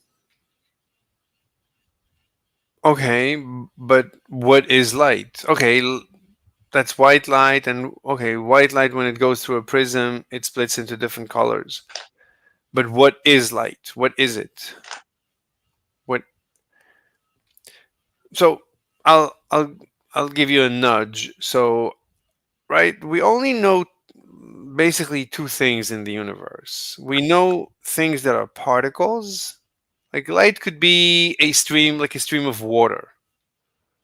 Like when I take a hose and I spray water, light could be tiny, tiny particles of light. That's what Newton actually thought. Light is just particles. The sun beams out particles. And these particles, they're very tiny. They go through everything that is what we call transparent, like glass, but they're unable to penetrate like walls. But it's just particles. That's why light usually travels in straight lines. That's Newton's theory. Light is just particles. So far, so good? Yes. So that's one option. Against Newton, we had somebody whose name was Huygens. Huygens said that light is not particles, rather, light is a wave. So it's like there is an ether. The universe is filled with this fluid that is somehow invisible, undetectable to us. And the waves of light, they travel through the ether. But it's waves. It's waves of ether.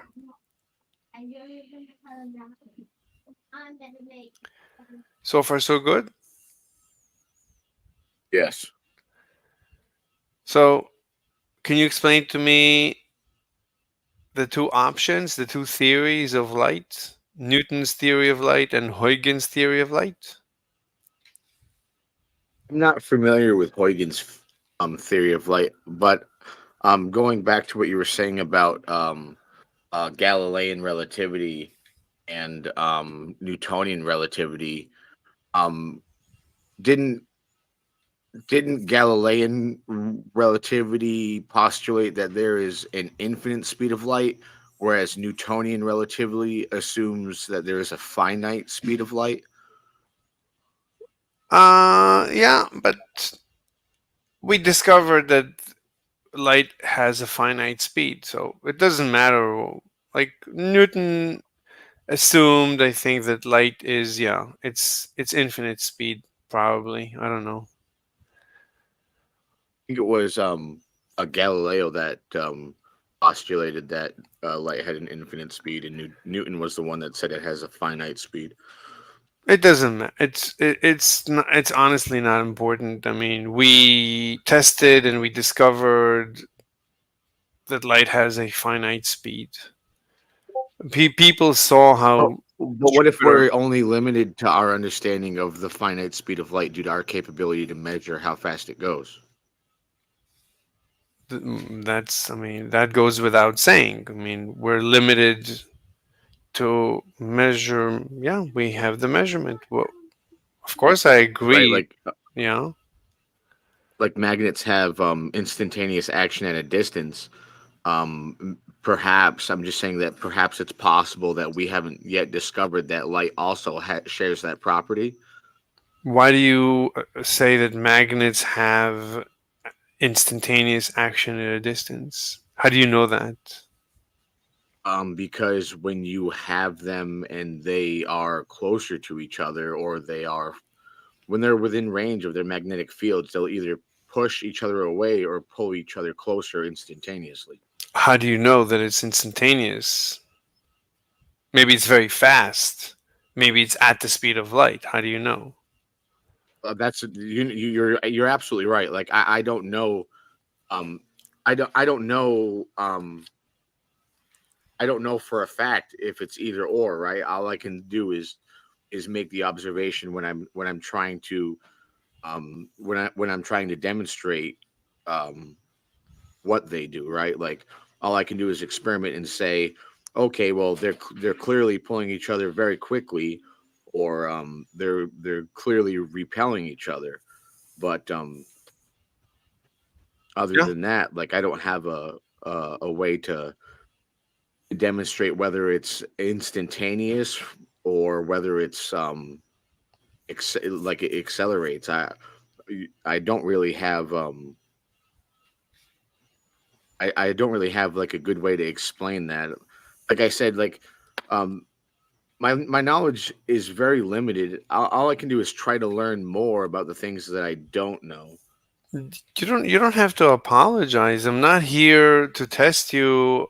I'm here to I'm not here to test your knowledge. I'm only here to present my knowledge and to have you stress test my knowledge. I'm interested in you cross-examining my knowledge. That's why I'm here. So you don't have to apologize for anything. You don't have to explain that you do or do not know. Like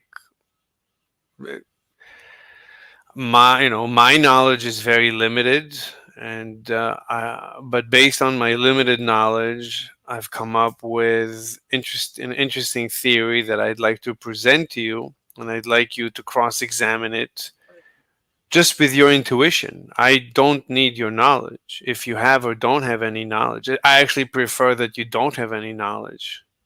I want you to come with zero preconceived. Oh, we lost Rover. So I prefer for you to have zero preconceived notions so that you can objectively decide if my theory makes sense or doesn't make sense. So the question is, what, in your opinion, is light and why? Look, but we only have, I would say we only have two competing theories. We have Newton's theory that light is a stream of particles, and we have Huygens' theory that light is a wave in the ether, in this fluid called the ether. Do you agree that there is only two competing theories, or do you want to present a third theory? I agree that there are currently only two competing theories. However,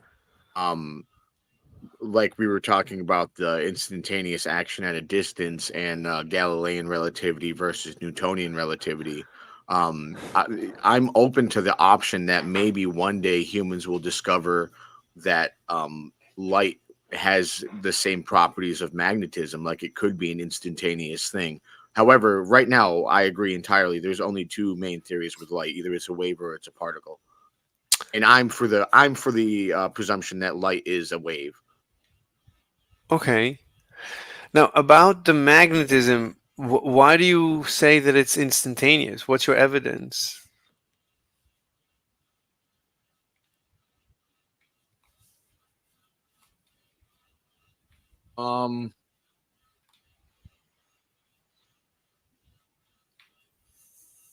Because magnets have this ability to immediately repel or attract. How do you know it's immediate? How do you know it's not just very fast, like at the speed of light? Like 300 300 million meters per second, which is like to the moon and back in a second, or around the Earth 17 times per second.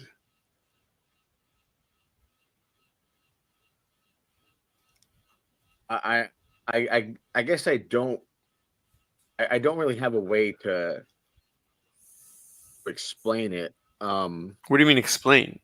Like, what's your evidence? You don't have to explain. You just need evidence that. My evidence that these things do act as soon as they're in range with each other would be. How do you know? Physical. How do you know that Well, it's? Wait. How do you know that it's as soon? Which sounds like it's instantaneous. Could it just be at the speed of light or something? I mean, it could be. As how a do you human know? being, I wouldn't. Right. So how do you know tell the it's difference? right? Exactly. So so how, you keep saying it's instantaneous, but I keep asking, how do you know that it's not just very fast? Right. No, you're correct. You're absolutely correct. I don't have a way of demonstrating that it is instantaneous. And yes, it could be the speed of light. Right. And Maxwell basically proved that light is an electromagnetic wave. Therefore, an electromagnetic wave has been measured and predicted to move at 3 times 10 to the 8 meters per second. So electromagnetic means both the electric wave and the magnetic wave, they both travel at the speed of light. They're not infinitely fast. So as far as we know, a magnetic wave, like when you move a magnet, you create a magnetic wave. That moves at the speed of light. The magnetic wave, the motion, like when you move a magnet and I detect it far away, so my detection, like from the time that you move a magnet until I detect that motion, like if it's 1 light year away, it would take me a year to detect it. So as far as we know, magnetic effects are at the speed of light, just like electric effects. Do you understand? Yes. Great. Okay, so getting back to light. So what do you think light is? So wave. Okay, so what's your evidence? Why do you think it's a wave? And what's your evidence that it's a wave? I would say that I believe light is a wave because when we talked about how if I have a wave, I think I have a GIF somewhere. I don't know. I might have deleted the stupid thing. When it goes back to that whole like interference pattern thing, when you have a wave and it passes through a like a channel or like if I have a wave and it passes through okay, all right, I'll explain it like this. So let's say that I have a room and in this room is a doorway and I have a wave machine inside of this room, and while it's generating waves, that wave passes through the doorway and then it develops an interference pattern. What do you mean by interference pattern? Can you give me an example of an interference pattern? So let me show you.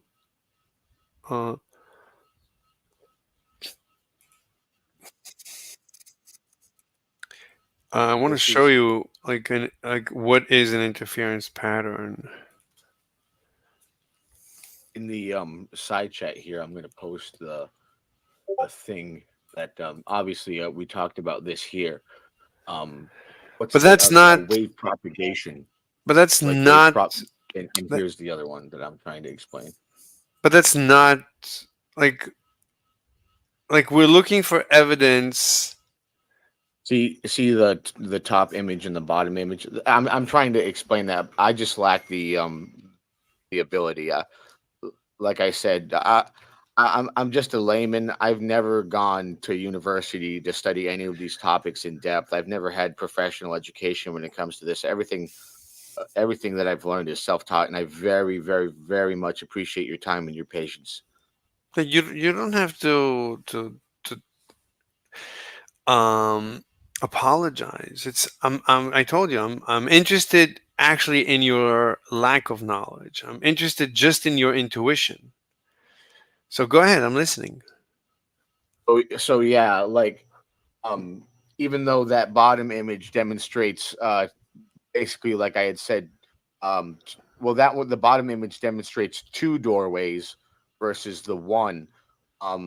In From my understanding of light and waves, anyhow, if you have like a room full of water and you have one doorway, well, when that wave goes through that doorway, it's going to break itself into multiple waves, similar to the top image there. Like the quote unquote doorway, I would say, would be the side of the prism. Is that kind of accurate? Let me try. I'm gonna look for a GIF.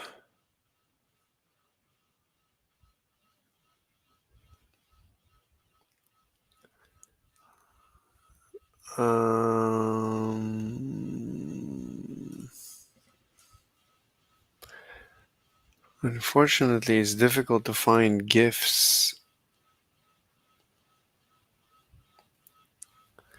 Let me Google it. Google.com. 2 slit water wave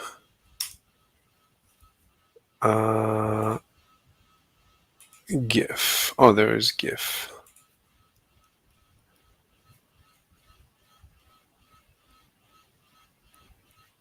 But for some reason, these GIFs don't work. They don't move.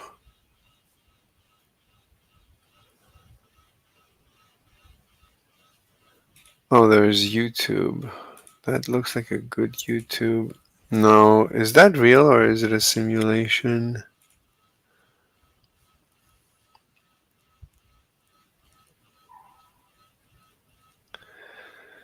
Okay, it's pretty good. Let me copy this.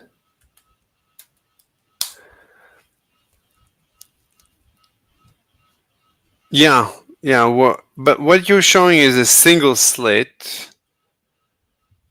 But what I want to show you is like a single slit doesn't create an interference pattern. A double slit does create an interference pattern. And I want you to take a look at the video that I just posted.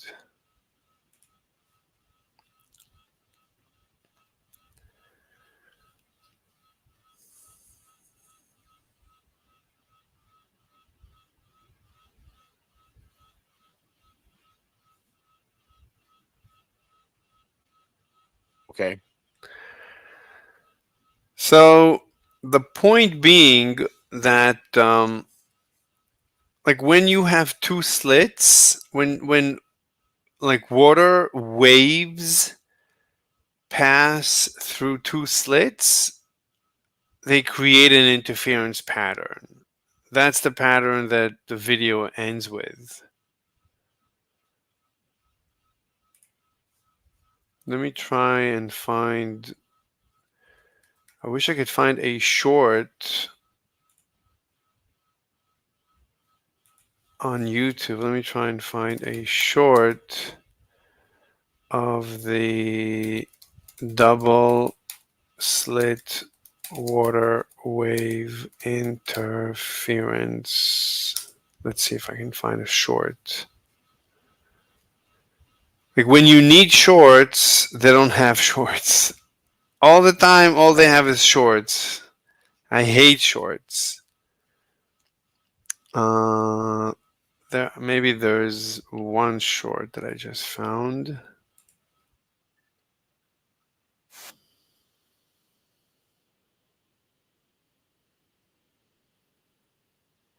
Let's try this one.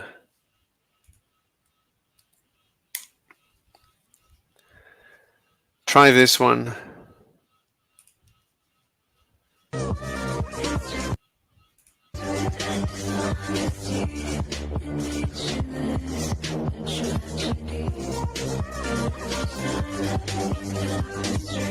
So tell me if you understand how these lines are formed.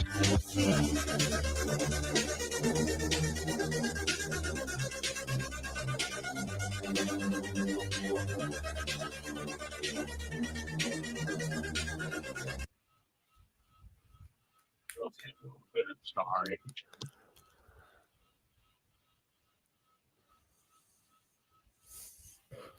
Can you understand how the interference pattern forms in water waves? Yeah, because when the waves intersect each other, they do so at a rate which creates a line at every single point where they intersect. Basically, yeah. I mean, it's a little more mechanical than that. But the video that I posted, I think I posted her video. The video where she did the experiment with the red laser beam that splits into many, many, many lines. Can you explain that to me? Can you explain how she split one? If I ask you to take a laser pointer and to have it split into many, many, many lines, how would you do that? Through diffraction, by sending it through a medium that causes it to break up. How? What would you do? Tell me. Okay, tell me what. I give you a $1 red laser pointer. What else do you need to recreate what she did with turning it into many lines? A prism of sorts, maybe perhaps water.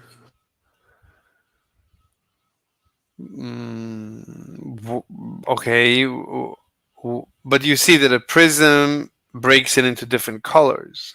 A red laser is actually just red, so you're not even gonna be able to break it into different colors.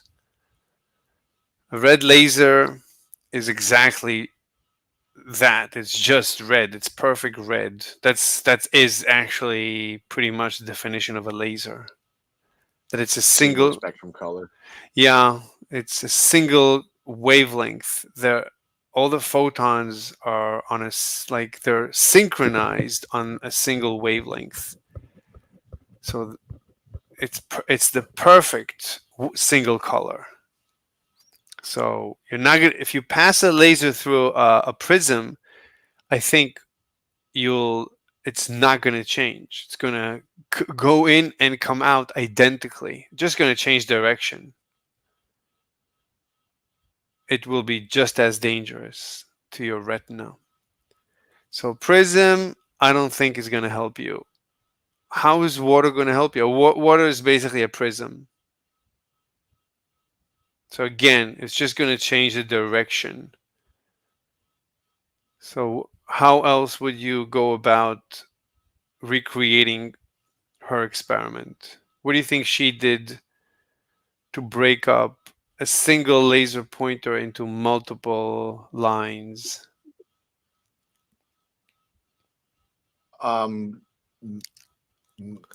Maybe the texture of what the laser's passing through. What is the texture? I mean, so I'll tell you. So I'll tell you what she did. She took a strand of her own hair, a single strand, and she passed the laser through that strand of hair, and that's it. That's what you got. It just split into multiple lines. Do you think that do you think it's possible that the hair is acting like a double concave lens?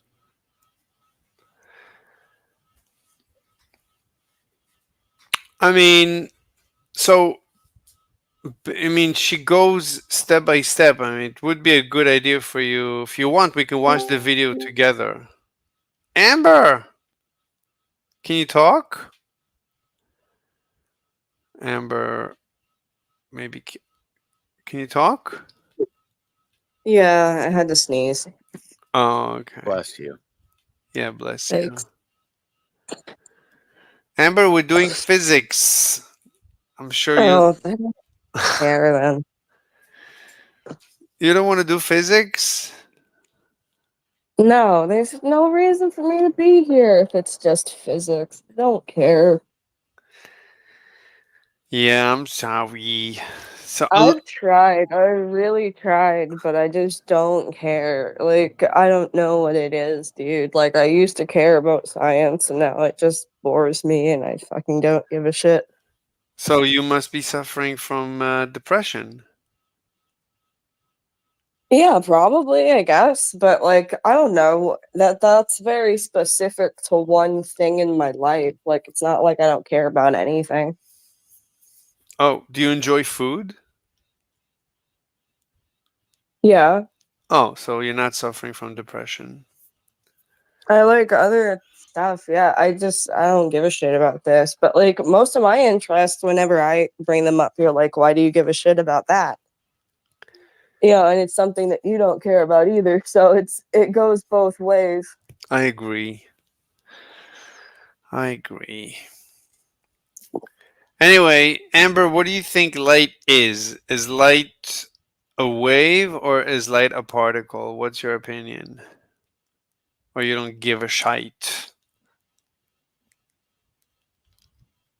How could light be a wave if sound is a wave? Usually most things that are waves we can't see. They're not visible. So that's kind of weird.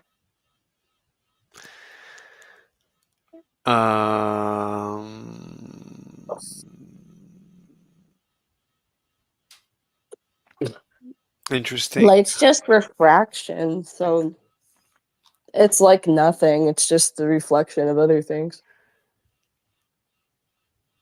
But what I mean, but what is light? What is it? When you turn on the light, what happens? When you turn on the light in your room, when you look at the sun, what is that light? What's happening in the universe in order for you to perceive light? Well, the sun is like a gas-powered like thing unto itself. So you're not seeing light, you're seeing like the result of a chemical process. Sure. Yeah. Like light is nothing unto itself. Light is just the result of something else. Sure. But what is it? What is the process and Well, what because it's just the result of something else, that means it could be multiple different things. Okay. Name one. Like ultimately, what is it when it reaches your eye, right? When you finally perceive light, what's happening in your eye? What is that? It's just reflecting off of something. Yeah, but what's happening in your eye? In order for you to perceive light, what's going on in your eye? I don't know. I really don't care. Don't know, don't care.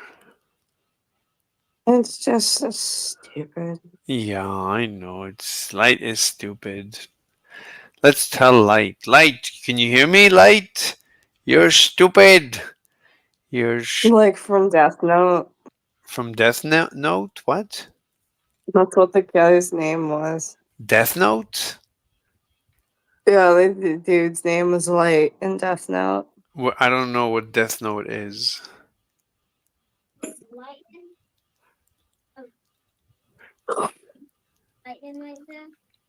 Very nice. Oh, like awesome. Anyway, I'm sorry, my son had just come up to show me his coloring. that's amazing. Yeah.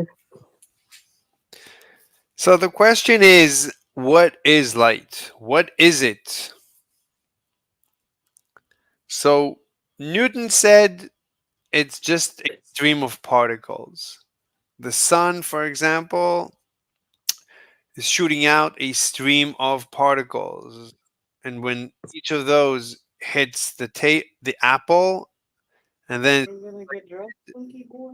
like Amber said, from the apple, it hits my eyes, my retina, then I see the apple. It's just a particle. It's a particle of light. That's Newton's theory. That's called Newton's theory of light. Do you like it, Amber? By the time it's happening to me, it's in my head. Like, that's my answer. Like, I'm just imagining the world. This is just my brain's way of experiencing it. Sure. I mean, but it first has to get to your retina. Your retina is part of your brain. Did you know that? Well, it's attached to the brain. That's why people with retina detachment can't see. So, okay. I mean, some people say that the eye is part of the brain. There is brain. Well, that would just mean everything is part of the brain, like your nervous system, your muscles. Like, yeah, everything is controlled by your brain. That's what of it. No, but the retina is pure neurons. The retina is a bunch of layers of neurons that actually already do the first analysis of the image. The first image processing is already done in the retina itself. The retina has a bunch of layers. If it's not like very little of the image is then sent into the brain. The original image always is in the retina. So when you perceive, whatever you're looking at, that's in the retina. The image never gets to your brain. Very little information of the image gets to the brain. The details never get to the brain, as far as I know. So when you see, you're not seeing with the brain. You're seeing with your eye. So your eye is that part of the brain that sees. You don't see with your brain. You see with your eye. Like if the entire image had to be copied into the brain, that would, I think, would create a major delay, and you would live life in the past. As far as I understand. Nevertheless, let's get back to what is light. So one option is Newton. Light is a bunch of particles. So far, so good? Yeah. Okay.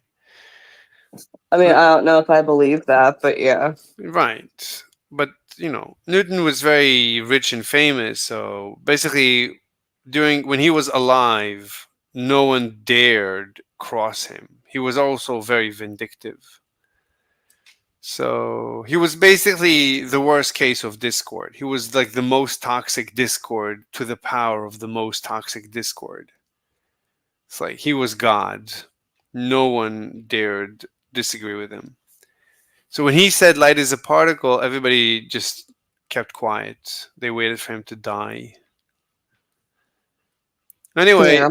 and then there was Huygens. And Huygens, he said that light is a wave. And the question is, a wave in what? Right? We understand waves in water, sound waves in air, but how could light be a wave if between us and the sun there is a vacuum. So a wave, how could light be waving in a vacuum? How would that work? When I look at a star, if there's a vacuum of space between me and the star, then how could light wave through a vacuum? How would that work? What's your opinion?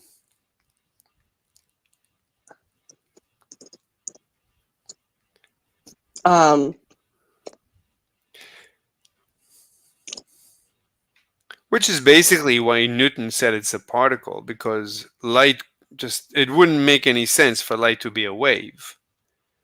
Yeah, if it was a wave, it wouldn't be able to be in a vacuum. Exactly. So Huygens basically proposed that the universe is filled with a fluid called the ether. Actually, I think the ancient ones, Aristotle, I think, invented the ether. Aristotle was like, in those days, I think they used to believe the same, that light is a wave through the ether, and the universe is filled with the ether. Anyway, so what do you think about the ether theory? That the universe is filled with a fluid so that light can wave through this fluid. What do you think about that? Does that make sense? Yeah, that made sense. But that fluid fills your very room right now. How could you be breathing in this fluid? How is it not choking you to death? I can't hear you. You're breathing up. Hold on. There's like something stuck in my throat. Okay. Wait, Gandalf, are you following the discussion? Yes, sir. I'm here because I just have, I've got background noise. I've got children and whatnot, and I just don't want them to interrupt you, or perhaps like throw the discussion off. However, I do apologize. I am going to have to leave within the next 5 minutes.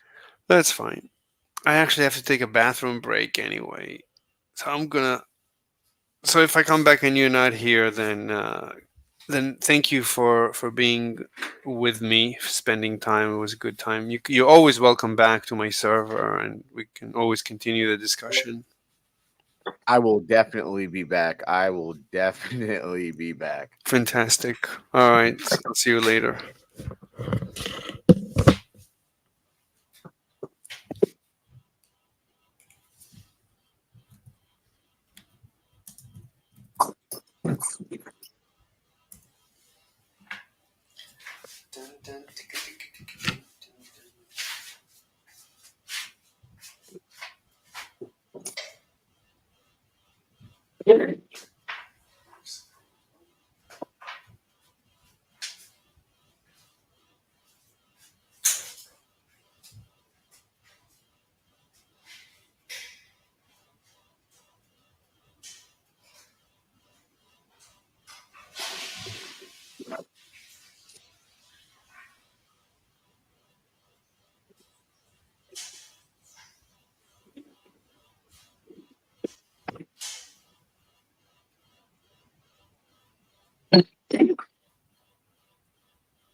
Hey,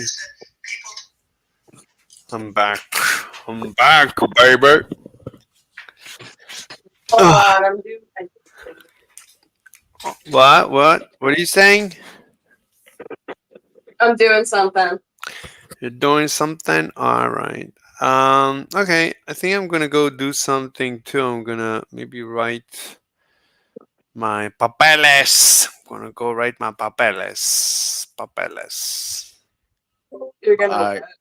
All right, I man. think he's going to write his paper. I hope you guys have a day of excellence. Thank you so much for your time, Mr. Slave. I very much appreciate you and what you're teaching me. I appreciate your time too. Thank you. You guys be safe and have a great day. Thanks, buddy. Mm-hmm. All right. That's So weird. I felt like I recognized his voice from a Flat Earth server, actually. he is from a flat Earth server. He's Gandalf. I wonder if that's a guy. He sounds like the guy that banned me for talking about eating babies.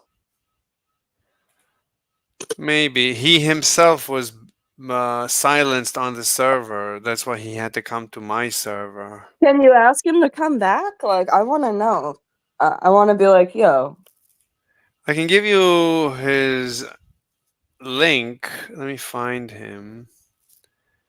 Well, yeah, but also just be like, yo, come back for a sec. You wanna fight him? No, I don't want to fight him. I just want to ask him about it.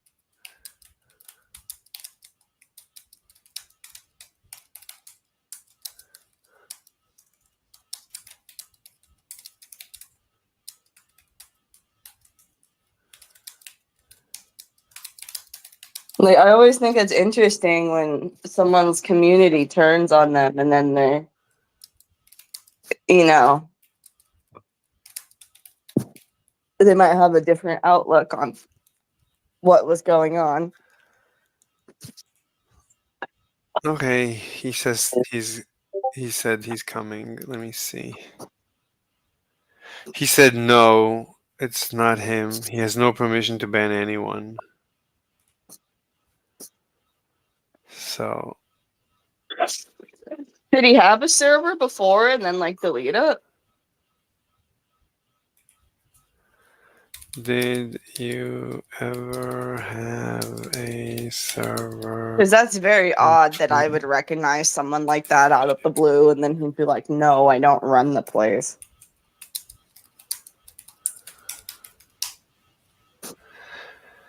You know? Look, I'm asking. He sounds like a nice person, but when people are alone, one-on-one, they're different than when they're in groups. Well, I was also, I don't know. Like people in groups sometimes they don't know. I mean, that's the problem. That's the mob effect. Like Yeah. Tim Pool explains it really well. He says like a mob, like each individual in the mob does really almost nothing to escalate, but in a matter of seconds they can murder you because each one escalates by just a tiny bit. One yells at you, another one pushes you, another one slaps you, another one punches you, and the next one beats you over the head with a bat and you're dead. Like in seconds. And then they move on. They didn't even notice that they killed you. And now you have to charge who knows, and they're all wearing black and they're all. Anyway, he says, no, I was a moderator on the 24/7 Flat Earth Discord server over 8 years ago. I was a flat earther for 3 years after I came to the conclusion that Earth is certainly not flat. I have been an inverse earther, also known as a concave earther, for the last 7 years. The flat earthers decided that I was crazy a long time ago. I just decided that they believed in an optical illusion. So he says 8 years ago. Okay, well that's different. Yeah. I don't know. It's just really weird because I recognize the dude's voice, and he says he has a kid, which is something that this other Earth person had. You know what I mean? It's just too specific. Something rings a little sus to me. Like, I wonder if maybe he brought me to a server and it was like his friend was a mod or something, or like I don't know, but that's got me really confused. I understand. I'm like really particular about voices too, because like I don't know, it's hard for me. Like, I used to be very good at distinguishing people's voices. Now I'm not as good at it anymore. Because things tend to all kind of sound the same or sound robotic. So, like, when I recognize a person's voice, it feels like very like distinct. You know what I mean? Because everybody else's voice sounds generic. I only recognize things I've already heard. You know what I mean? Like, I can't ever like really hear a person's voice like very clearly ever again. But like hearing someone's voice I used to know, like through that filter, it comes out more recognizable, if that makes sense to you. Sure. I mean, Like, yeah. if you heard like a doctored version of somebody's voice and you didn't know who they were, it would mean nothing to you. But if you heard a doctored version of someone's voice and it was like your mom, you'd probably be like, "Oh, that's my mom's voice. They just messed up the audio." Right. You know. So that's what it's like for me. And one time I got so confused, like, and like I thought I recognized someone from somewhere else, and it was actually the person's brother. They had just grown up like 6 years older, and I was like, "What the hell?" Like, and it sucked because I was like, really like, I'm like losing my mind. I completely mistook this person for someone else, and then it was for a reason. I figured it out later, and I was like, "Oh, so I'm not that bad." Yes, like sometimes brothers, sisters, and even parents sound very, very similar. Oh yeah, I sound exactly like my mom. Like a recorded voice of me, it's kind of hard to tell if it's my mom or not. Right. Yeah, it's pretty incredible. I try not to speak with as much of my accent because it sounds even more like my mom, but since I've moved back to New York, I can't stop doing it. I see. Anyway,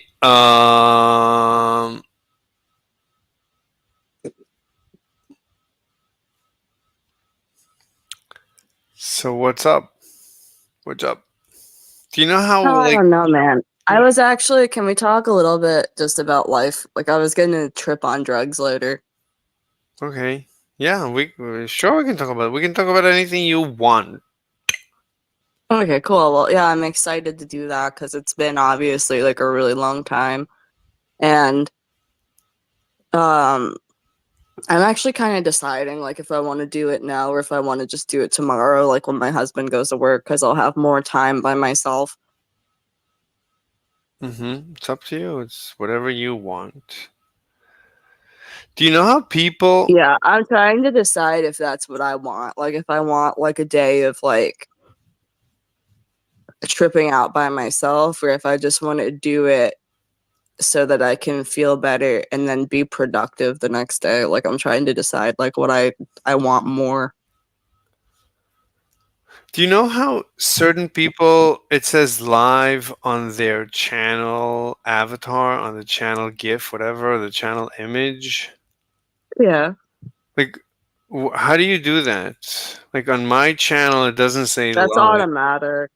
Well, yours is probably because you don't have enough subscribers and shit. That's not fair.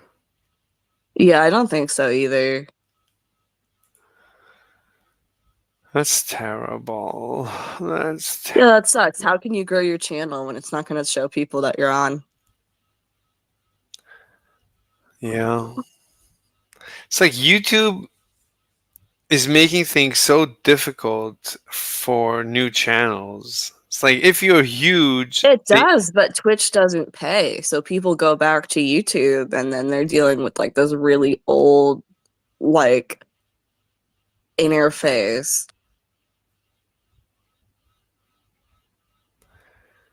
wait, Twitch doesn't pay?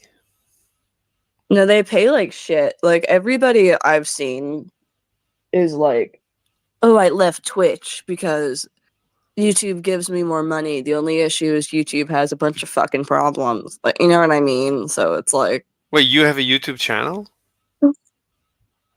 yeah. Is it big? No, it used to be bigger and then I temporarily disabled it. If you disable your stuff, you lose all your subscribers and all your comments and stuff. Really? What, you had like millions of subs? No, I only had a few hundred. But I was involved in like a controversy, so like if I wanted to, I probably could have grown the channel off of the back of that, but I didn't want to. It felt like really suffocating.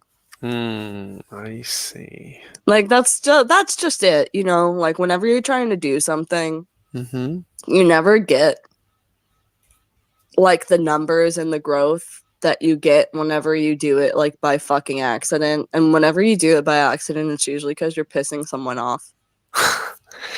That's true. Like my That's basically what happened. Here's the story actually. Did you want to go first? Because I was going to tell you what happened. It sounds similar to what I went through. Like I was on Playing with Fire a lot, and when I created my channel, immediately I got like 100 subscribers, like within a few hours or days. I could have grown to thousands, but he kept maligning me and attacking me and making videos, terrible videos about me that I had to run away from the community. He was really, really jealous of me. Anyway, tell me your story. What Yeah. So mine got really out of hand. So there was a girl, and she was making videos about Eugenia Cooney. Do you know who that is? No. So Eugenia Cooney, if you just give her a quick Googling, she's a girl who's really anorexic. Like she's at like end stage. Oh, I know her. Anorexia. Yeah, but she's been like Yeah, this for years. No? Yeah, so there was some sort of thing that happened in her community with a pedophile in it. So people started to pay more attention to her and they started to be less gracious with their commentary because they figured, oh, you know, maybe she's sick, but if she doesn't care about other people, then maybe she doesn't deserve our kindness. And then this girl started making videos that were like clips of her channel. And then she got really, really drunk one night and she was on her live stream, like super drunk, and you could barely communicate with her. Cause like if you said something in her chat, she'd respond to it, but she'd respond to like how she felt, not what you were actually saying. So like, for example, like I told someone in the chat, like not to bully the drunk girl. Cause obviously she's got something going on. She doesn't even know what the fuck is happening. And then she starts crying and saying like, oh, I'm not a bully. And it's like, no, I'm telling other people not to bully you, you dipshit. Like, you're stupid. And then it was kind of like, okay, well, that's the end of that. And I didn't see her for a while. Wait, you're talking about? And then I saw her again. You're talking about Eugenia? It was the girl. No, it was the girl who ran the channel about Eugenia, not Eugenia. Right, If Eugenia Cooney drank alcohol, I think she would die. Yeah. But anyway, this girl drinks alcohol to an extreme. She's like a really, really intense alcoholic. Wow. And she ended up having her own Twitch streams and her like alt channel where she would post clips of it where she was really drunk a lot. And I just followed it for a little bit. And then she had this weird social, what do you call it? When people try to be friends with people in their audience, it's like parasocial.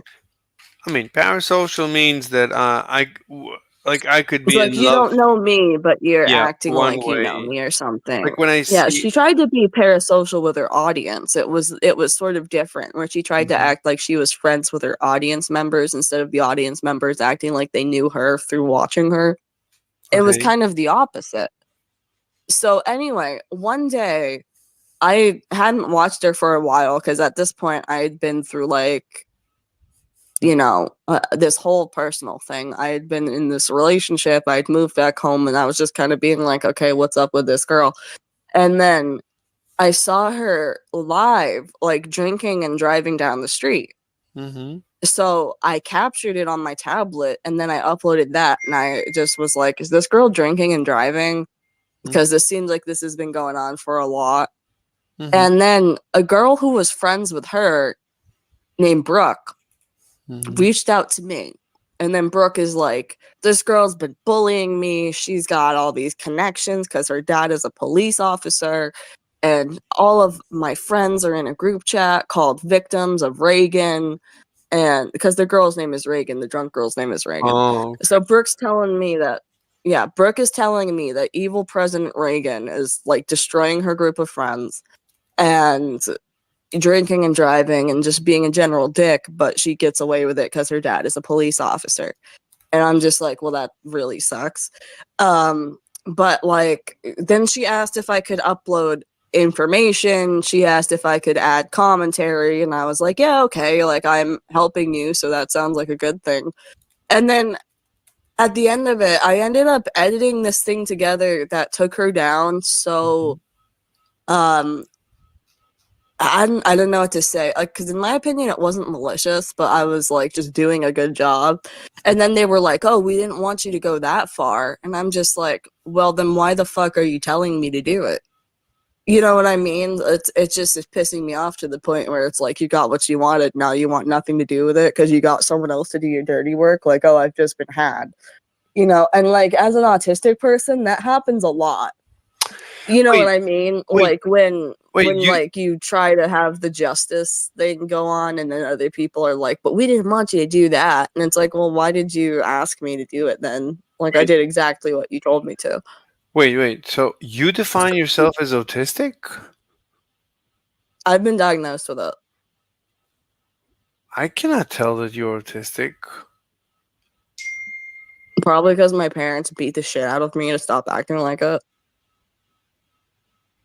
What? I don't understand. I mean, you're completely functional.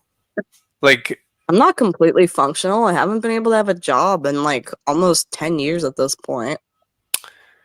well, a lot of people can't have a job. Like, a job is really difficult. Yeah, but they can't like the reason they can't have a job isn't because they go through like social burnout or because they can't negotiate for themselves or because they're like afraid of people. Like I've gone nonverbal at my job before and then had no alternative because I can't tell people I need something. And it's not like the job gives a shit. Like if I go like hide in the bathroom for 5 minutes until I'm not nonverbal anymore, they'll just scream at me for it. Mm-hmm. I mean, I think that's pretty normal. I think what you're describing To is, get fired at your job? I mean, to like to freeze.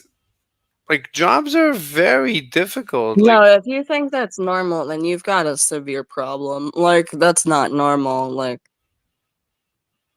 normally people have stress that builds up, but they don't go nonverbal or shut down because of it. That's like very extreme. That's only something that people with neurological issues go through. If you're going through that at all, it probably means you're on the spectrum and you don't know.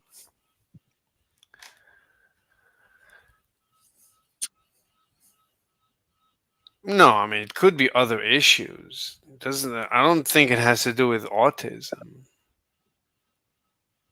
God, this is so frustrating. It's like half the people just keep like telling me I'm autistic so they don't want to be around me because they don't want to be around some retard. And then half the people are like, you're not autistic. And then they don't help me at all. So I don't know what I'm supposed to do. This is why I was advocating for killing myself because all I want is like the right to go into a room and take a bunch of morphine And people are like, well, why don't you just kill yourself at home? And I don't want to do that. That has no dignity, and that's like traumatizing to other people.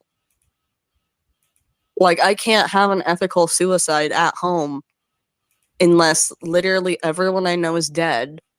And then it also isn't really ethical to myself because I don't want to traumatize myself by hurting myself when I want to kill myself. Like, I don't want to shoot myself in the head and potentially be a vegetable or die painfully over the course of hours.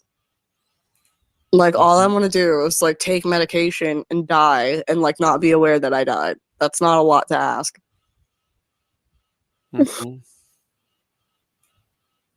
Wait, you still want to die? Yeah.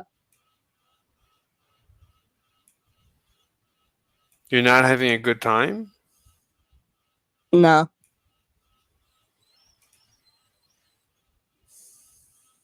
But you don't enjoy anything in life?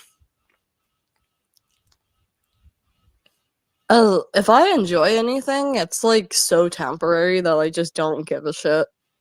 Like, it's hard for me to even feel motivated enough to do things I enjoy because I know that they're temporary and because like the thing has lost its like magic. So I'm really just like white knuckling through life. Like, when I wake up, I just think like shit. Like, you know, like I don't want to do anything. Hmm. But what about hobbies and, you don't care about anything? Like, I haven't done any of my hobbies in months because I'm depressed. Like, not only that, but every time I had a hobby, it was too hard to like accomplish it because I had a perfectionism issue. Because like every time I had a hobby as a child, my grandmother would take it away from me so that she could do it right. So now I struggle to do anything that I enjoy or to like pick up a new hobby or to pick up an old hobby, like one she used to like control for me. Like, it's really hard for me to do anything. yeah. Because like when I was diagnosed with autism, they just said no, she's not. Nothing's wrong with her because they just didn't want to deal with the embarrassment of it. Mm-hmm. So it doesn't like make me less autistic. It just means I wasn't getting any help for it. And then every time I did something that was autistic, they just like yelled at me for disobedience. Like, Mm-hmm. so basically I don't know how to do anything other than do what other people tell me to do, and I just kind of do that. Mm-hmm. I'm genuinely not happy though. Like, if I had the option to kill myself today, I would just take it. Mm-hmm. Interesting.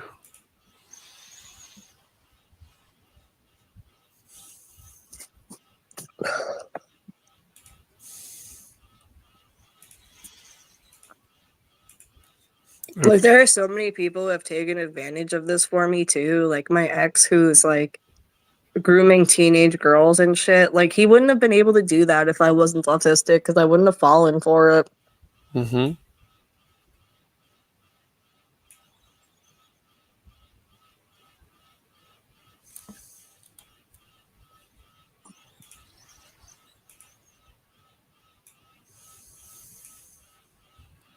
Mm-hmm. Plus, all the things that actually help with it, people don't let you have.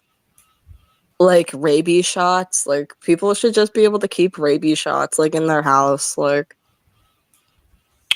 What do you mean rabies shots? because it takes the inflammation off of your brain like immediately. So if you're autistic and things are getting like really overwhelming, if you would take a rabies shot, it would stop the overstimulation from turning into a meltdown. Wait, what do you mean overstimulation and meltdown? Like what, sometimes you like hyperventilate, like Greta Thunberg, you start panicking? Yeah, and it sucks because people start making fun of it. Like, people make fun of her too, but like it's really shitty when people do it to your face.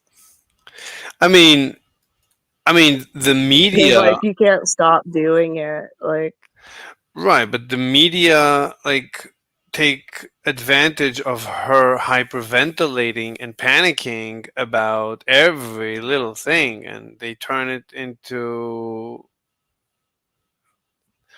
Yeah, people speak for her based off of it. That's another issue because like people would speak for me a lot and say like I don't like certain things and it wouldn't have any impact on me at all. Well, like what would have an impact on me is typically how the person who was like talking to me was talking to me, because typically they do it really disrespectfully, Mhm. like as if I'm not there or something. And then, you know, once everybody's undermining you and treating you like you're not a person, typically it leads to some sort of panic attack like that. And it's more of an overstimulation thing because it's like people could be touching you, everybody could be talking over you, and typically people are trying to initiate something.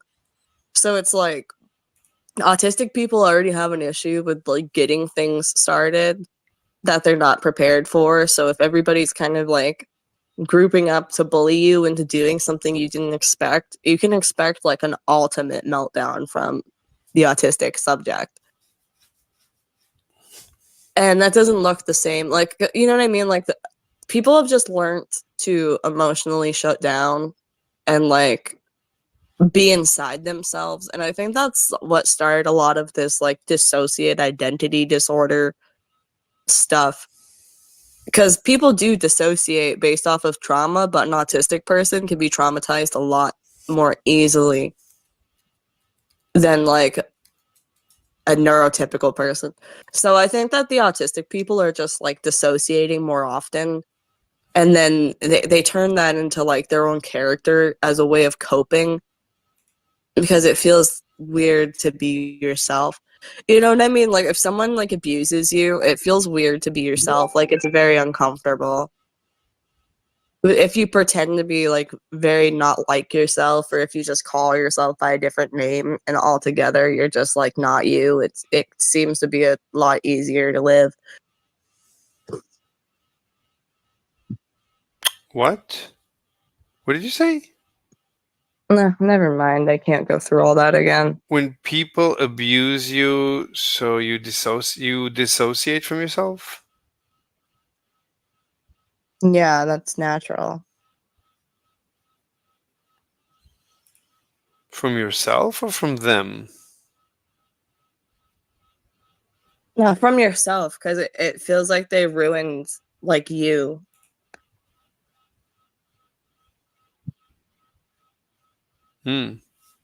Okay. Like, why mean- would you keep being yourself if nobody likes it? I was just thinking about it. Like when I visit servers and I debate people, so they think that I'm there to convince them. They think that the purpose of a debate is to convince the counterparty. So they start telling you that, like, they start argue nonsense because they think that I care about their opinion. Like they don't understand. I don't care about their opinion. I'm only there to stress test my truth. I'm interested in hearing objections to my truth in order to strengthen my truth, in order to validate my truth or invalidate it. Like I don't like when I debate people, I don't care to convince them. Like I don't care if you tell me, "Oh, okay, I'm convinced," or "Okay, I'm not convinced." I don't care.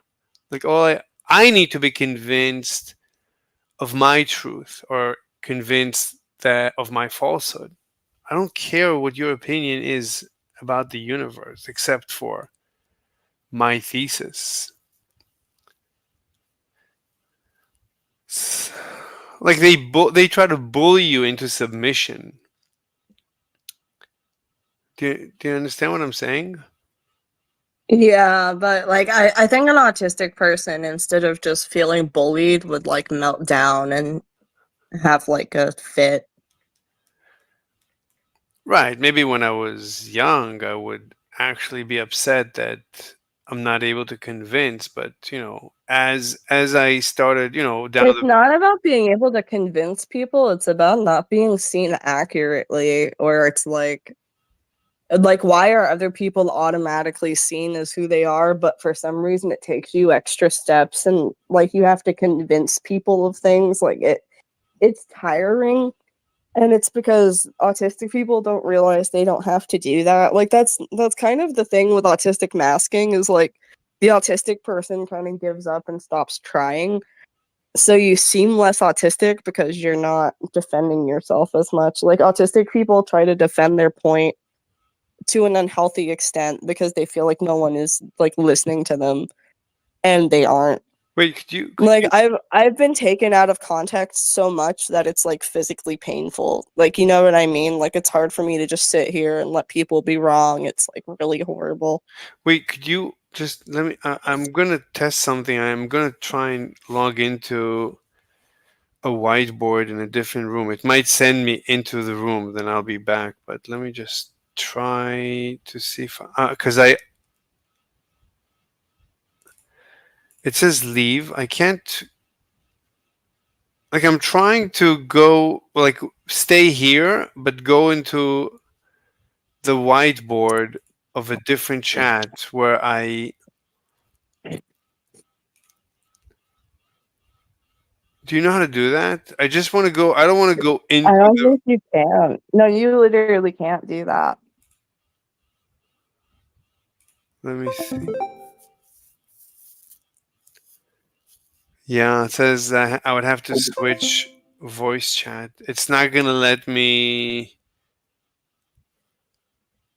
It's not gonna let me go because I just did some equations and I need to go pick them up from. Could you stay here? Give me a minute. I'll be right back. I'll just go pick up the whiteboard notes. I'll just copy them over. Can you wait? Yeah, okay. Give me a second.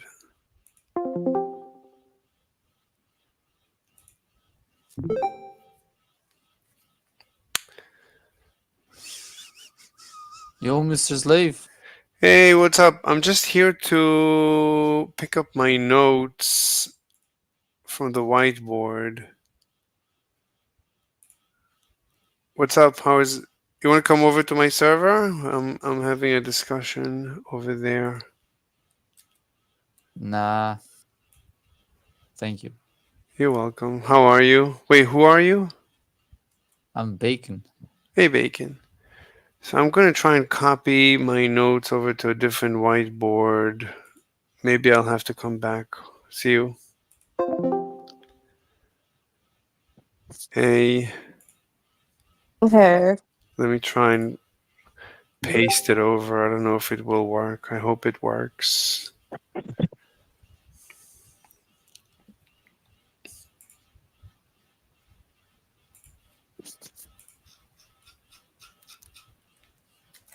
Yeah. I don't No, know, man. it failed. Wait, I have to go try it again. Do you want to come over? Like it's the Globe Gangster server. You want to come over? We can continue talking. No, there's no one there. Yeah, sure. And then you can help me copy it.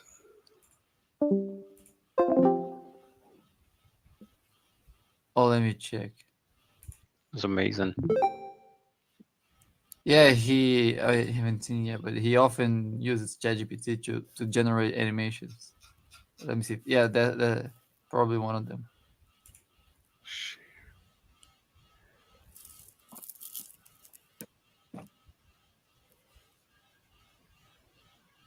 Wait, why? Where he says, wait,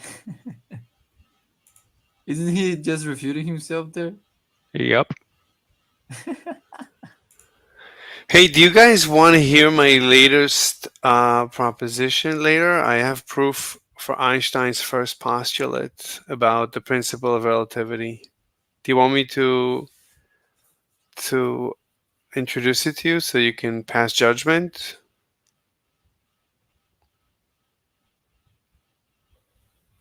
So you can cross-examine it? Can you hear me? Hello? I can hear, but I didn't hear what you said. I didn't I have understand what you said. Oh, so I wrote a proof to Einstein's first postulate about the first postulate, the principle of relativity, that the laws of nature are invariant or Lorentz invariant or true in any frame of reference. Like, he postulated it, but I have proof that it's true. I can prove it. So if you want, I can come by later and present it to you if you're interested. Anyway, Sorry, it's I'm fine. really not. It's fine. All right. I'll see you later. Bye. Thanks.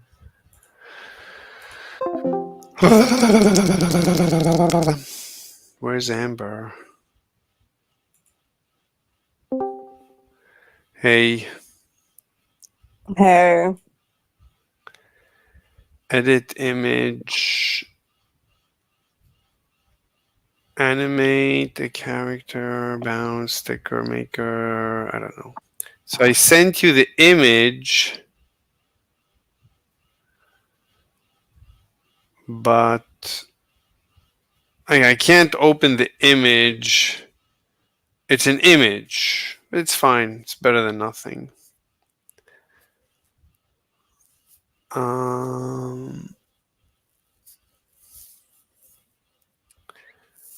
Anyway, so yeah, go on. Like, when you go to a server, like I was having this discussion with myself that it's important when you debate someone to let them know that you're not interested in their opinion, except for if they can refute your opinion. Like, I don't care if you believe in flat earth or concave. I don't care. I don't care if you think I'm tall or fat. I don't care. I only care, and I don't care if you're convinced or not convinced by my thesis. I don't care. I only want to hear legitimate criticism. I want you to try and disprove my thesis. That's all. That's what a debate is. I want to see if my truth is valid or invalid. Do you understand what I'm saying? Yeah. That's my theory of debate. And people misunderstand. People think that a debate is in order to convince the other guy. And then you're putting your mental health in somebody else's hands. Like, you could prove to them that 1 + 1 is 2, and they would become convinced. But they would tell you, nah, I'm not convinced. And you can spend the rest of your life trying to convince them, but all they're going to say is, I'm not convinced. I'm not convinced 1 + 1 is 2. What are you going to do about it? Do you understand what I'm saying? Are you listening? I am, but I don't get it. Okay, try to convince me that 1 + 1 is 2.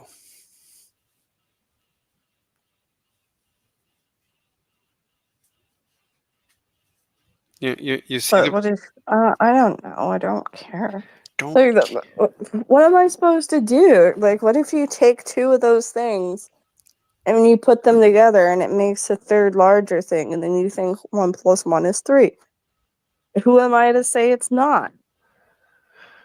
Okay. But what if I agree that 1 + 1 is 2, but I also think 1 + 1 is not 2? And I also think there's no contradiction between these two stances. What do you think about that? And this is painful.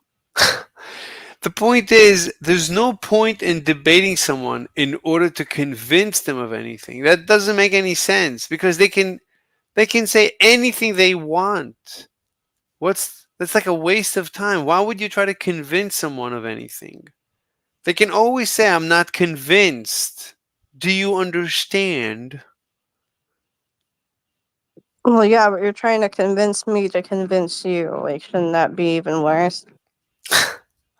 No, I'm trying to convince you that it's impossible to convince. That it's not a good strategy in life. Like, you should not care what others think, period. You should only care what you think. And you should only use other people in order to try and invalidate your thoughts or validate. Like, if you want to know, like I want to know, is my proof of Einstein's first postulate, is it valid? Is my proof valid? So I'd like to present it to you so that you can try and invalidate it. But I don't care if you're convinced by it or not. I only want to hear valid criticism. I only want to hear a cross-examination of my presentation. I don't care what you think about me. I don't care if you're convinced by my thesis. I don't care about you. I only care to hear valid criticism of my thesis. Do you understand? Do you have any idea what I'm saying? Do you know who I am? I'm just mentally so checked out. I know. I've never seen you so checked out. You usually. I just so don't care. What happened? Did something happen? You're just boring me. I'm always the same. Nothing has changed. Hey, you said physics is boring. Now you find my theory of debate to be boring? I've never liked debate. I've already told everyone that. What? We've debated so many things. It was so lively. You were so passionate. I quit right now. Alright, I'm gonna go take a break. Okay. See you later. Wow. All right, let me check it. Check it. Okay. So this is a very important derivation.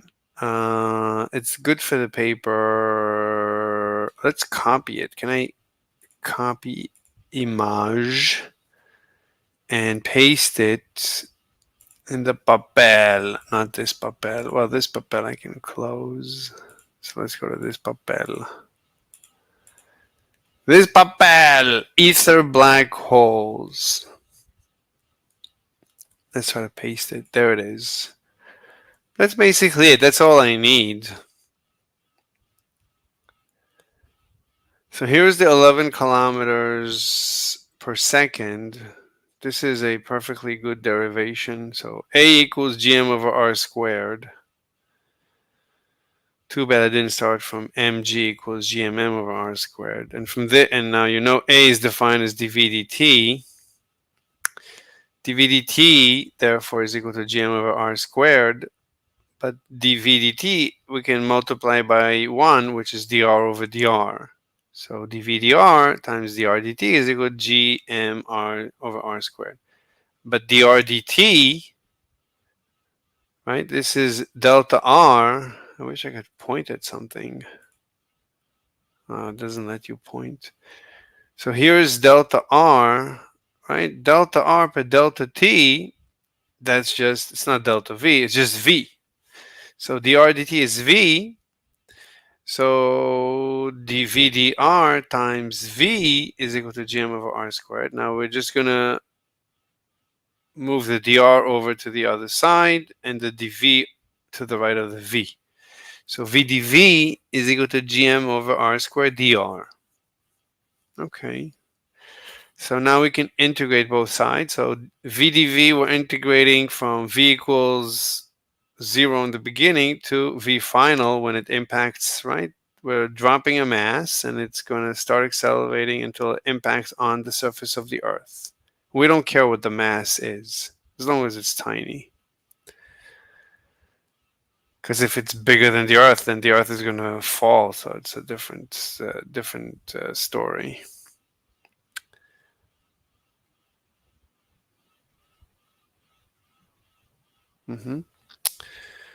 So, and d and r changes from r at infinity to r equals the r of Earth, the radius of the surface of the Earth. So the integral of v dv is v squared over 2, and the integral of 1 over r squared is 1 over r.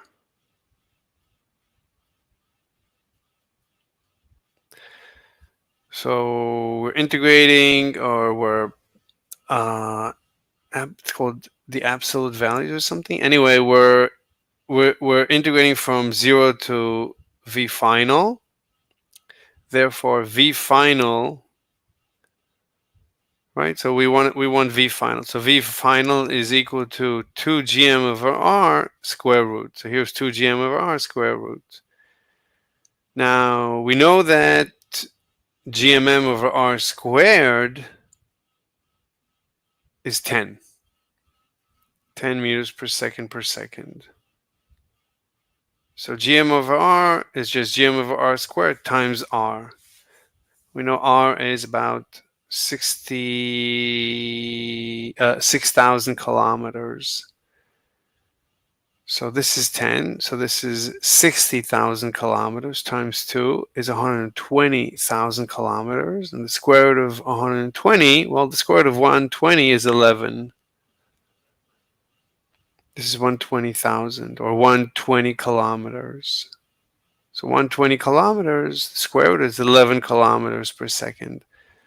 That's the escape velocity, or the crash velocity of a test particle. So if you drop test particles from anywhere in the universe, instantaneously they're going to start moving towards the Earth. So there's some fluid that fills the universe a priori, that is always flowing, so that when you drop a test particle, it starts flowing with this river.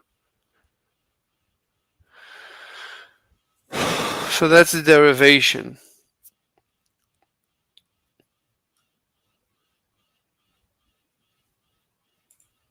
Okay, so the abstract is, that's the story that I want to tell. So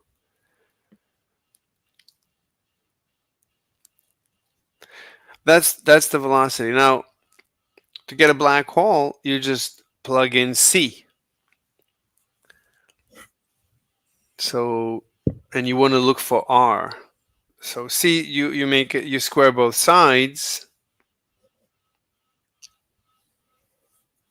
So let's derive a black hole.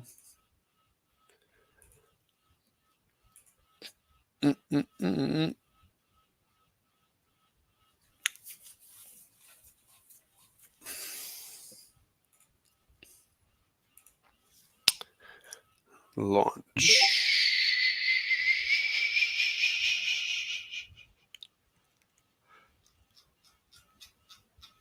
Okay, we want the black hole.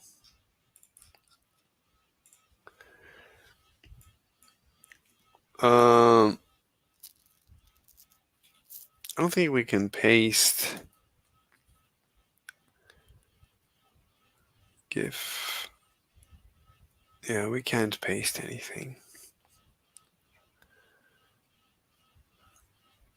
What's this?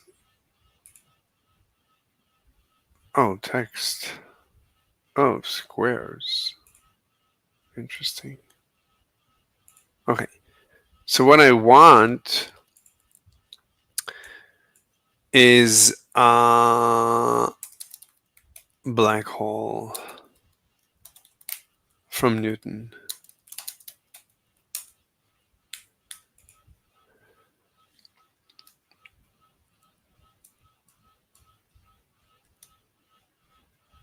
So black hole from Newton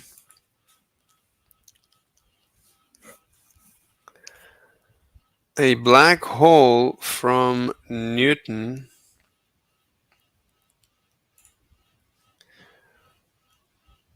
so we have at this point that V final is equal to the square root of 2gm over r to g m over r.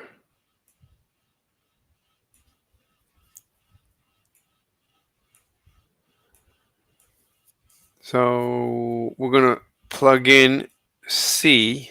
We want to create a black hole is equal to 2gm over the radius. This is called the Schwarzschild radius or the black hole radius.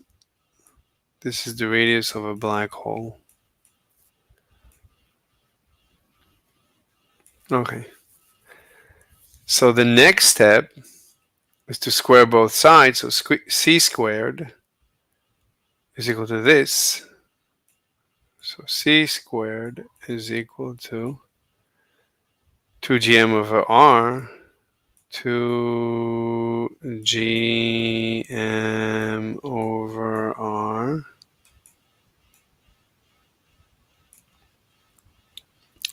This is 1, this is 2, this is 3. The next step is we're going to move r over to here and c squared over to here. So r is equal to the radius of a black hole is 2gm over c squared. And this is the Schwarzschild radius from Newton. This is a Newtonian black hole. This is the black hole. So whatever mass you have, all you need to do is reduce it to some radius so that 2gm over c squared is the radius. At that point, space or ether flows into the black hole at the speed of light. So r is equal to 2gm. Okay, so we can now share, generating shared image. Who can I share it with? Who did I last discuss this with?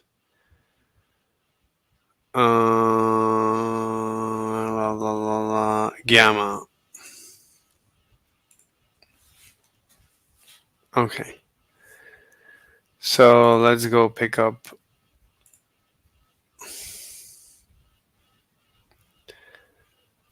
So copy. How do you copy an image? Copy image. And you go back to this paper and paste. So this is the radius. Okay. And this is called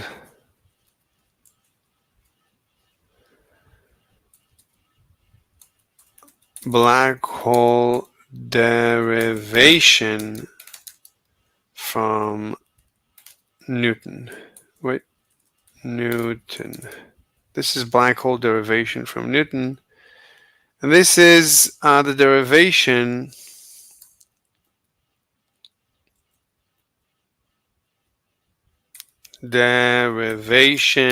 of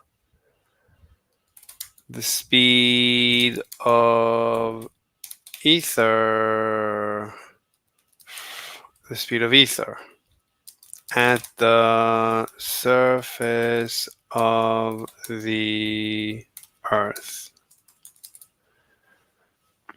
So this is the derivation of the speed of ether, which is 11 kilometers a second. 11 kilometers a second. Okay. Okay, so the point is that we want to place light particles, we want to sprinkle them all over the universe. And they're going to start accelerating slowly towards the Earth from everywhere, all at once.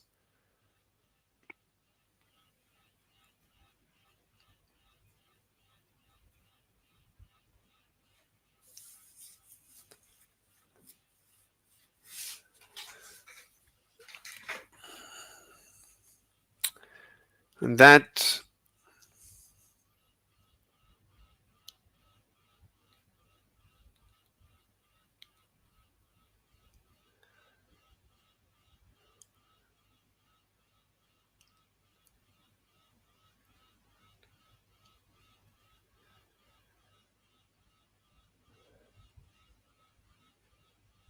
I'm just wondering, if you take an apple, you're holding it, so it's experiencing the ether flow through it. So it's time dilated. And then you let go of it. Now the ether hasn't changed its flow through it. So you shouldn't expect its clock to change. It should still be just at that instant that you let it go and it starts falling. Does its clock change its rate? Would you notice its clock changing? You'll just let it go. It's now instantaneously free falling, but it's still not moving.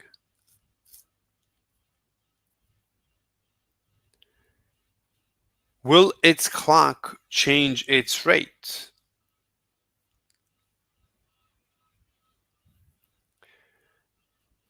Now let's say it starts moving. As it starts falling, is its clock changing its rate?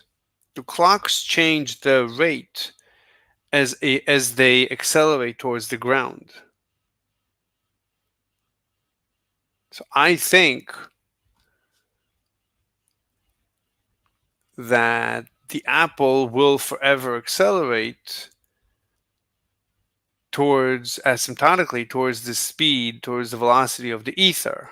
And when it reaches the velocity of the ether, it will be in proper time. It will tick at its maximum rate. It will never achieve this maximum rate because the interaction with the ether will forever accelerate it asymptotically.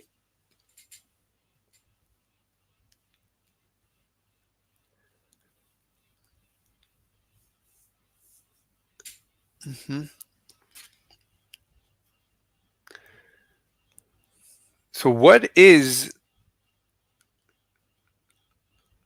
we see is that we see that F equals ma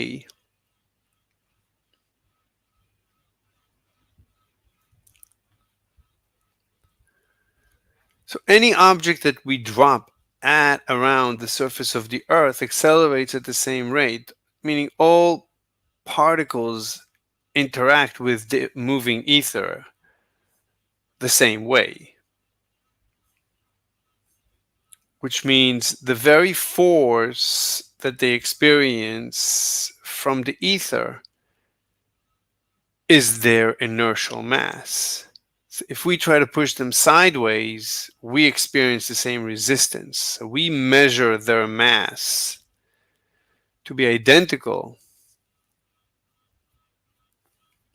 to, right, the inertial. Why is the inertial? No one ever gave an explanation why the inertial mass is gravitational mass.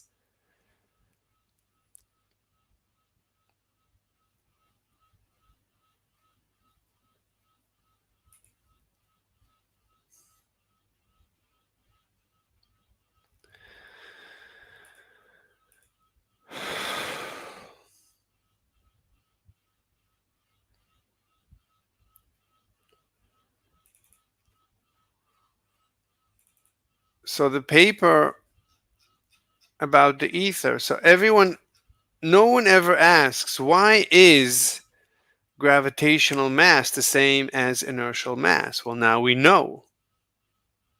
This is the mechanical explanation why it's the same. Why it's the same.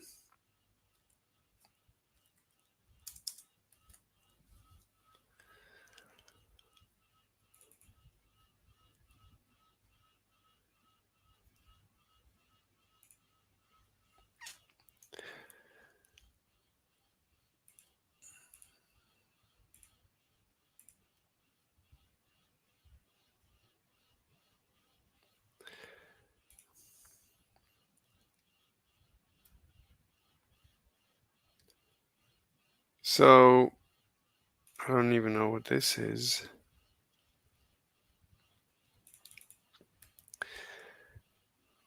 So this is now the ether. Let's point it. This is an electron, and this is the ether. And this is the ether interacting with the electron. So it's the ether is interacting with the electron.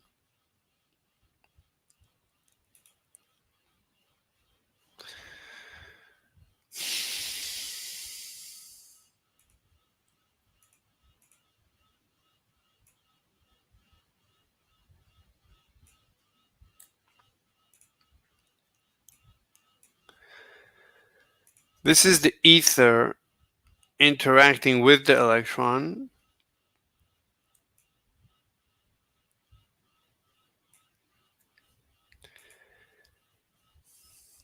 And this says this is the inertial, this is the mass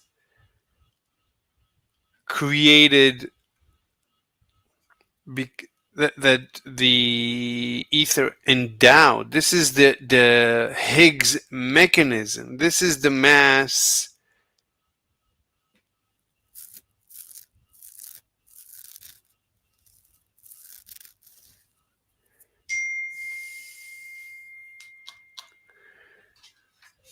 what's going on?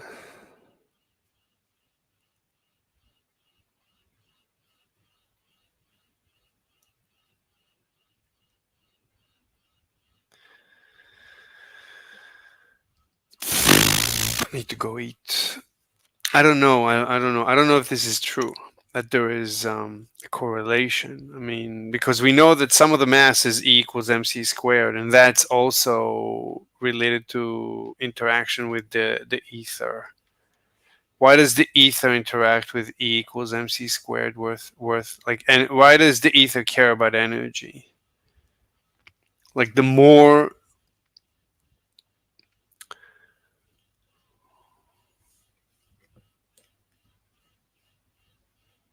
well, okay, I mean the more something, the more energetic something is, the more it interacts with the ether. And the more it interacts with the ether, that interaction is gravity.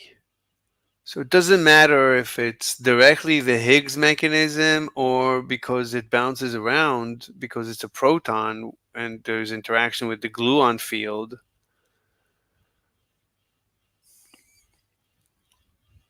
So energy creates mass. So energy and mass are equivalent, and the ether interacts with it just the same.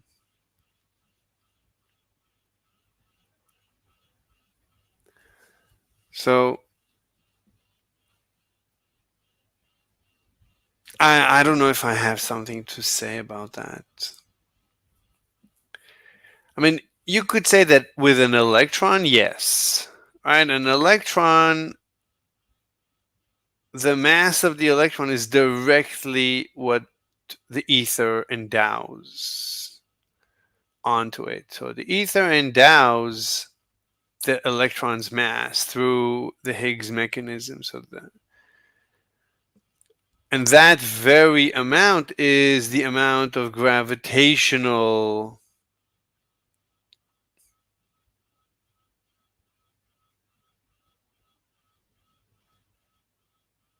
that is the gravitational mass. So that mass is also the gravitational mass. So there is a direct relationship between the interaction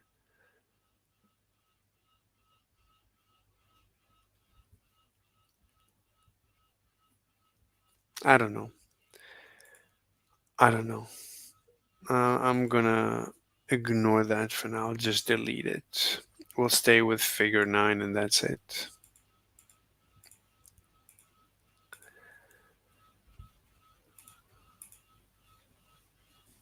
But with respect to black holes,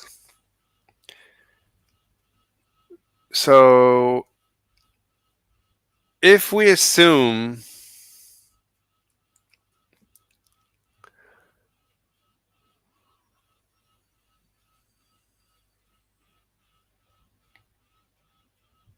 like my intuition always was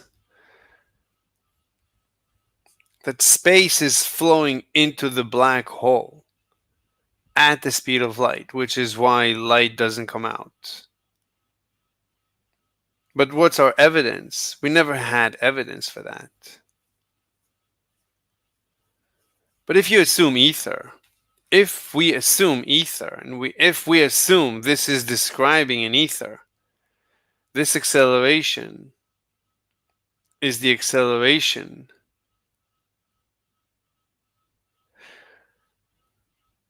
well, it's the acceleration of any particle placed anywhere due to the interaction with the ether. But this also describes the acceleration of the ether.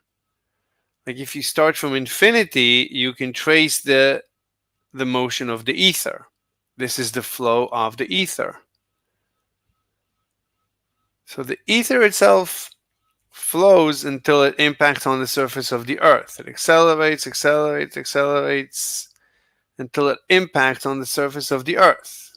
And then it flows into the earth. And we use this equation. But this is also true for any particle that we place anywhere. It will accelerate just the same. Why?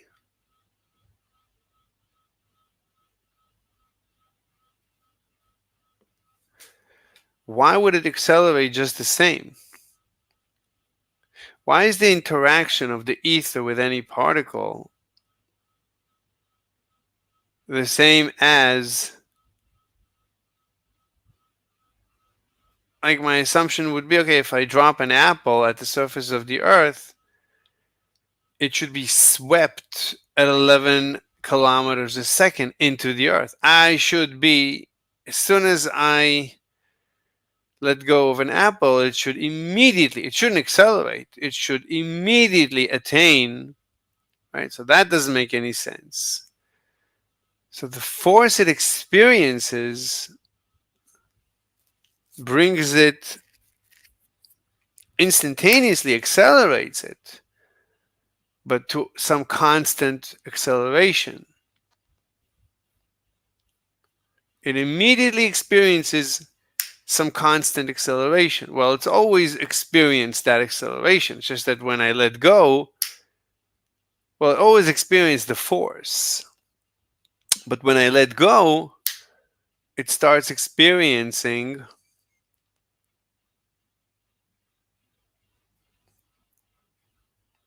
an acceleration. Immediately starts experiencing acceleration. Why?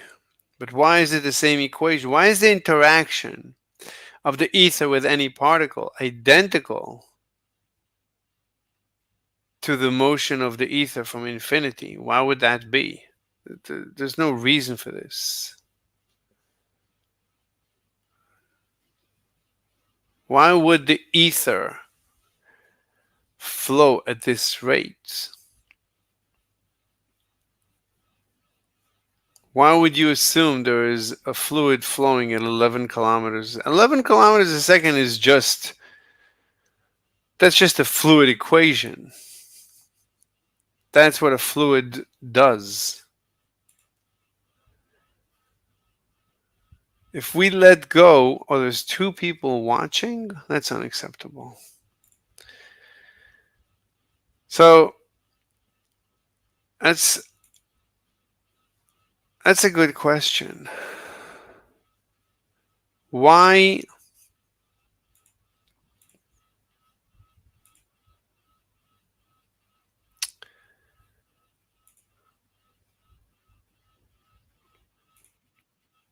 is it the case that when I let go of a particle at infinity, it starts accelerating based on this equation. Now, the inverse square law is it's derived from fluid dynamics. This is Gauss's law. So if we assume ether, we get the inverse square law. That should be like a separate paper. The fact, assuming the ether gives us the inverse square law.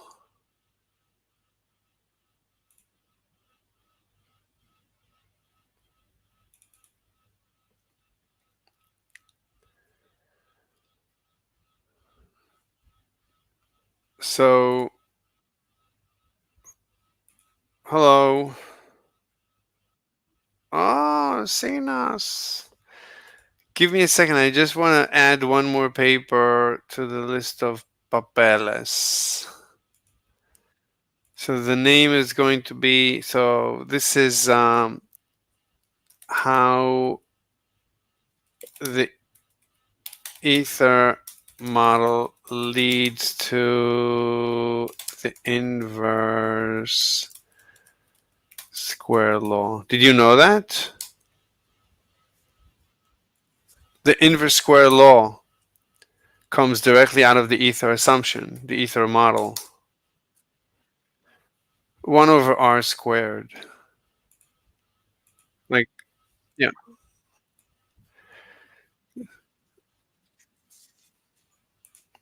How am I modeling what? What? Yeah, like how does it lead to the inverse square law? Is it because of some kind of rotation? No, the inverse square law is from Gauss. Oh, right. Yeah, I see. It's because Gaussian. of the second order link with acceleration. Yeah. No. It's from fluid dynamics. It's called Gauss's law. Gauss's flow. It's called Gaussian. It's literally called Gaussian flow. Oh, right. Yeah. So in fluid dynamics, if you have like imagine the universe filled with water, and you have a vacuum pump at the center of this universe, and you're sucking out water from this universe. So the flux obeys the inverse square law. So far away from the pump, there's no water moving. As you get closer to the pump, water moves faster and faster relative to the inverse of the square of the distance from the pump. Do you understand? Yeah. So if you assume ether, you get the inverse square law. So that's like, yeah, makes sense. Yeah. Yeah, Just I mean, regular fluid dynamics. Okay. So do you want to review the debate? what do I want to do? Do what with what? Review the debate? Review your debate. Oh, you want to review my debate with that professor? Yeah, we could do that. He wouldn't let me talk. What's the point? It wasn't The point is to make it so that you improve your debate skills. improve my I am the best debater to have ever existed in the known universe. Not really. Okay, you want to tell Yeah. me? I mean, you can tell you me. you let your opponents let your opponents get away with too much. Yeah, it's because it wasn't a debate because it's on their platform. A debate, the first. I mean, there's No, that's not it. Like there are lots of incorrections in what he's saying very often that you don't point out, and you don't take those opportunities to. I don't want to further win. your point. I don't want to win. I don't want to win in a debate. I'm not interested in winning. If you win in a debate, you create antagonism, and they don't want to talk to you. It's not about being interested in winning. It's like, for example, it's about context. Like, for example, I'm not going to, we're having a small debate here, right? Like, Yeah. you could consider that. Yeah, sure. But I'm not going to be ruthless debating you, right? Because I know that's not like the context we're in right now. Right. just gonna ask you questions. I'm gonna ask your opinion. I'm gonna see what you say, and Right. I'm going to the best of my ability respond to what you asked me. Right. So there's nothing wrong with that. But when you're in a confrontation, which is really what happened there, Yeah. like you got someone who's like hell bent in just in just basically denying everything that you say, then you have to act accordingly. But I can't. I'm not. First of all, even if it would be friendly, I would be, and I would feel that he's being antagonistic. I wouldn't confront him. I would try to de-escalate. Because when I talk to Okay, someone, but it's not so much about that. It's about like it's not about friendly or not. Like it could be being friendly to you in a way that doesn't really mean any harm, but the problem is not open to listening to you in the first place, right? It's not really an equal, how should I describe it? It's not really a fair conversation. That's the concept I'm going for. Like is not giving you a fair chance to assert yourself. Mhm. So in those situations, you need to act a little bit differently. You need to make it so that you need to kind of get the person down a few notches, if you know what I mean. I don't want to. There. I don't want to. Yeah, I don't want to hurt anyone's feelings.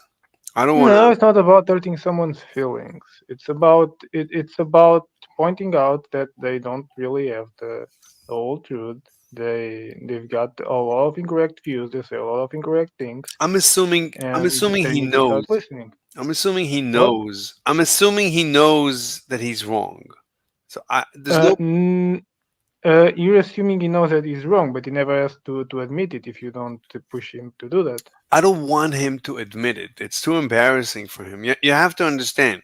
He has a persona. He is a professor. He puts his PhD in his Discord title. When people refer to For what? him, That's nothing to do with you. I look. I live, as they say, I live in a society. If a person demands, like when somebody referred to him and they didn't call him doctor, he corrected them and said professor or something. Like he demands respect. That's the type of person he is. So Right, if he wants respect, he should be correct. Mm. Simple as that. no, it's not. If life were so simple, we would be living on Alpha Centauri right now, or even You beyond. believe in what? If life were so simple, we would be living on Alpha Centauri or some Oh remote yeah, we gal- would be a lot more advanced if people didn't complicate everything. Yes. So Agree with people, but that's we don't live in a perfect society. We live in the like very imperfect.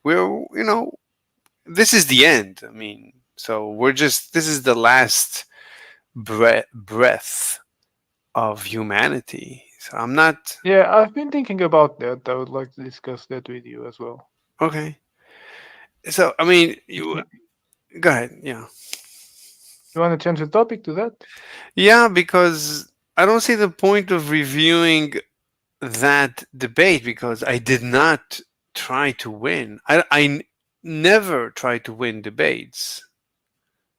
There's no Oh, point. but not really. Like you should win naturally in a debate, right? Like you understand what I'm saying. You should win naturally by having the correct position and defending it appropriately. That's in a perfect world. In a perfect world, yeah. But in our world, No, but like you can make it so on a debate. Like in a one-on-one situation, you can always outperform someone. That's not.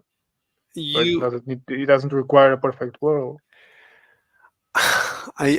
yes, it does. Oh. What do you mean? I mean, usually you talk to people, they don't want to be proven incorrect. They want to win, and if they feel that they True, made but you prove them incorrect anyway. I do, but what's the point? I mean, like, Let me you ask. want these theories that okay, but let's zoom out a little bit. You Let want me. these theories that you're making a bunch of making a bunch of theories about the world, right? No. You're trying to publish them. No. Wait. Let me talk. And you're trying to publish them. You will have to defend them, right? You'll have to successfully defend them. That's not an option to not do that. But otherwise, like, what are you doing? look, you have to be political. I have to be political. You look. The question is. Let me ask you a question. What is the purpose of a debate? Depends on the person who's debating. So I'll tell you my purpose. So my purpose in a debate is to stress test my theory. So I don't care what he says at all. I only want to listen to any actual criticism, any actual valid criticism that can improve my theory. As long as he doesn't add anything to my theory, I don't care. I'm not there to convince him. I don't care. I don't care about him. Only as much as how can he help me improve my theory. That's all. I'm assuming I'm not going to convince a professor of cosmology on a Discord server streaming on YouTube that he's wrong. I'm not. It's asking for way too much. All right. I mean, I get your point. Like, if that's what you want, then fine. You want like someone to come and just like kind of try to stress test your theory. That's okay. Look, so yeah, and you don't really care about like winning at all. Look, it's not. Okay, you can't win. Not in this format. Like if you want I don't care. Like you can never win. Like when you're in public, they don't want to lose. They'll never admit defeat. So that's useless. Yeah, but there are many ways around that. Don't worry.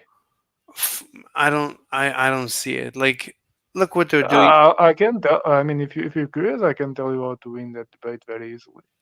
Look, but I don't want to win. What's the point of winning? Okay, fine. If you don't want to, it's fine. I've already said that. The question is, like, at look, some point there will be a point in winning. You understand that? Look at Maybe what. There's no point right now. Look at what they're doing to Trump. Right? I mean, they're always attacking everything about him. Hardly ever do they attack him. There's plenty to attack about Trump, about his positions. Most of what he says, there's plenty to attack. They never attack anything he says. They always they say he's everything. Like he's just a terrible person. So yeah, that is a Russian agent. Yeah, and stuff like that. Anyway, look, Yes, I get where you're going. Yeah. Like I was on their server for days and they wouldn't talk to me. They only bullied me for days. Days and days. Yeah, why do you think it's worth taking that? Because look, I mean, because I would like to have ultimately some stress tests. Unfortunately, it's very Are they even stress testing your theory? Very little. Like, can't you just do that with AI or something? And I think AI would do a better job. Very little. Yeah. I was hoping for a little bit more and I barely I got more stress tests explaining my theories to to literally people who have zero knowledge in physics than to those Yeah, guys. of course. Like people from the street who never heard the word physics gave me better feedback than that server, including the flat earthers. The flat earthers were very curious about my theory, you know. But You've been there too. yeah, the I've flat been listening. earthers. Look, I don't care who I talk to. I presented them my theory, and you know, they, of course, the flat earthers, all they want to do is talk about how the government is manipulating the data, and the Yeah, it's government, kind of difficult. yeah, because The so the thing, government guiding the shape of the earth is a little bit, yeah. So the thing, might be too much for a government that can't even like I know. manage the education system. I know. It's like, it's like, but no, when they start with the government conspiracy, so I always tell them, listen, I agree. The government, of course, conspires, and of course, it has a reason to fool us and to trick us, of course. But when you assert things about the government without evidence, then you're no different than when the government asserts lies about us. So I noticed that gets to them. Then they say, "Oh yeah, you're right. But that's like about the thing like you said about hurting people's feelings. that's I mean, quite a knife to the feelings. Look, so in public, it's difficult to debate. It's difficult to get people to actually think when they're in public. There's too much pressure. Like, there's too much pressure on anyone. So that's why it's easy to win. What? That's why it's easy to win. But I don't want to win. I'm not there to win. Yeah, I know. I just want truth. Like, I want to improve my. I was hoping when I came to those servers, I was hoping to give them my papers and get feedback on the paper. And I got literally zero feedback on the paper. Zero. Just It's nothing. not worth it. Like, Yeah. you just it's basically like asking Mormons about your theory that God doesn't exist. Yeah, it's I might as well talk, it was very unproductive. Like, if I could just take my time back from being on those servers, yeah, it was basically mostly a waste of time. I got, I think, nothing out of it. No, I got something out of it. Like, in one of the, days and days and days of wasting time. So the server owner, C-Line, he invited me to Sean G's show. And on that show, we discussed Michelson's experiment. And he brought up, C-Line brought up the fact that Lorentz said that the Lorentz transformations were designed to remove the effect, the fact that Michelson got null result. So Lorentz. Yeah, I knew that. You could have asked me that. Okay. But yeah, I mean, I actually learned that in modern physics class in university. So the point is that I came from that. After a couple of days, I derived that the interferometer, Michelson and Morley, if the interferometer could detect the ether, that would be a violation of the first postulate. That would mean that if you turn your head, like in certain directions, you would see a different world, and the universe would behave differently. The universe would be anisotropic. Which is a violation of the first principle, that Galilean relativity, that you cannot tell that there is no absolute motion or rest. That the laws of physics are invariant to any direction, or as long as you're not accelerating. Like, in any inertial frame of reference, the laws of physics are invariant or constant. So if Michelson's experiment succeeded, that would have violated the Galilean relativity. And I think that's what led Lorentz to come up with his length contraction. I think, and time dilation. Now, I do agree with Lorentz that there is actual time dilation, but there is actual length contraction. That you actually experience physical length contraction when you move through the ether. And but there's no That's a good question. But there's no contradiction to Einstein. So both are true. And it doesn't. Yeah, you could experience. You could indeed experience length contraction. That's correct. I mean, of course. I mean, if you move through the ether, then the photons move slower. So the photons are the gauge, the particle exchange that create electric repulsion between two electrons.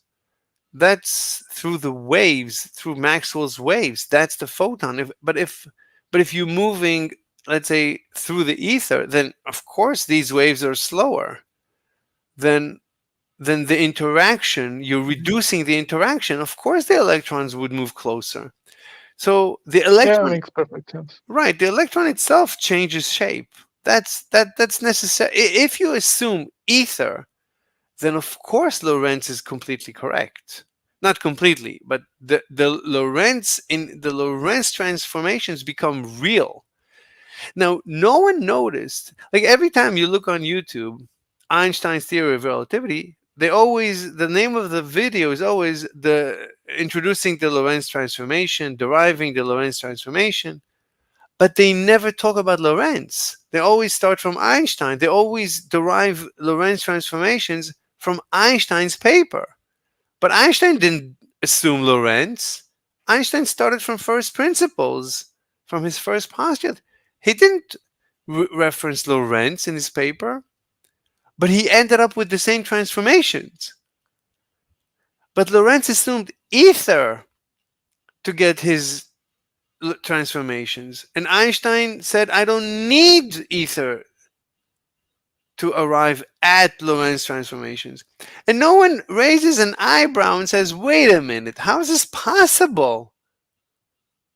So Lorentz assumed ether, got the transformations. Einstein assumed no ether, got the same transformations that they're called. Everyone says Lorentz transformations.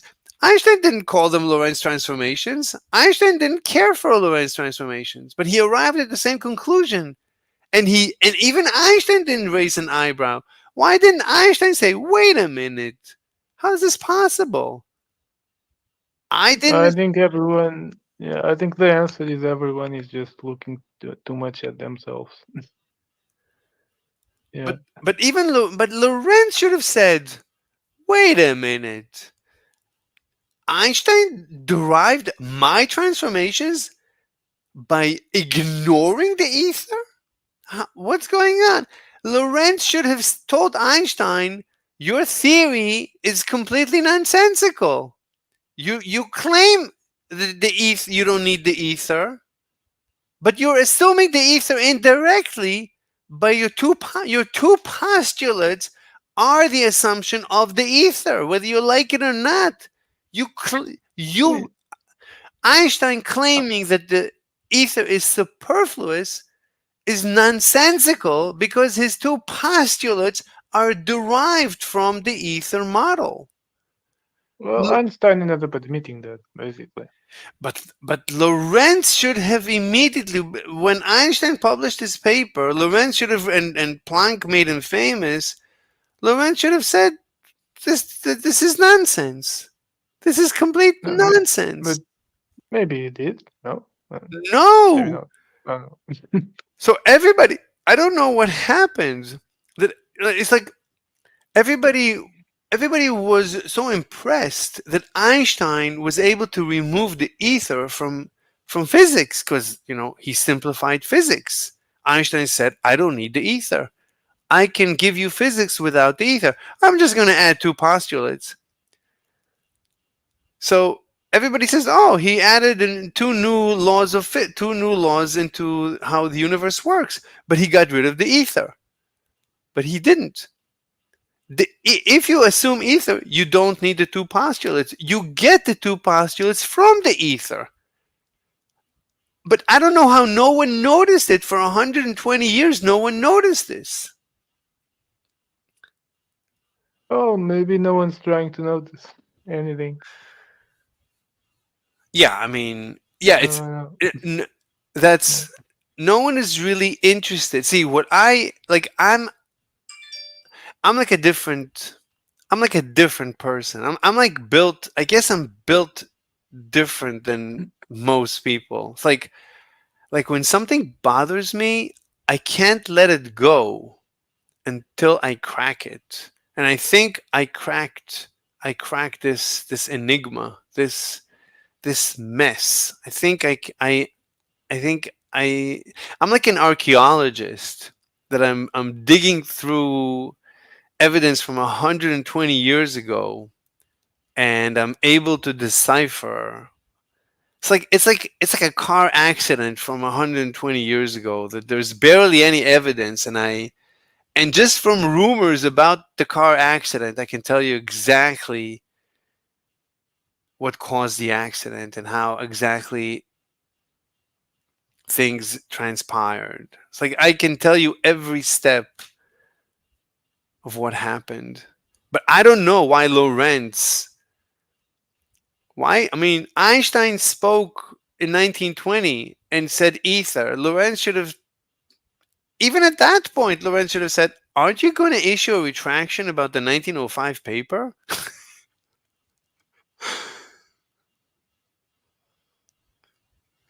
Well, yeah, it didn't. I mean, Lorentz was there. This was in Leiden. This is Lorentz's university. Einstein came and gave a lecture and spoke about the ether. So Lorentz should have said, you Well, remember? I mean, that's not, it is what it is, I guess. It It's was what? it was. What? It was what it was. Now there's no changing it. So No. But since then, science, and then Einstein, he removed himself from quantum mechanics because he saw where science was going, but he couldn't stop it. But he basically was. Einstein even tried to remove himself from relativity. He said that that famous sentence that since other people got into relativity or something, I no longer understand it. Or I said something like Yeah, that. there's I don't know. many quotes that I saw, I think at least 2 or 3 quotes where he said that. That's scary. Like, Well, so. it's normal. I mean, No, like. it is. If you look at most human endeavors, this is pretty normal. Give me a Unfortunately. second. Let me just answer one of my teachers.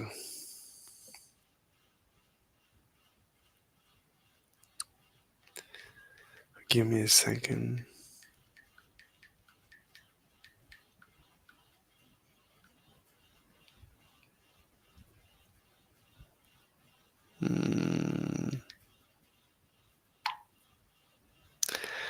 It's the wrong smiley. I added the wrong smiley. I need a really crying emoji. Where's the crying emoji when I need it?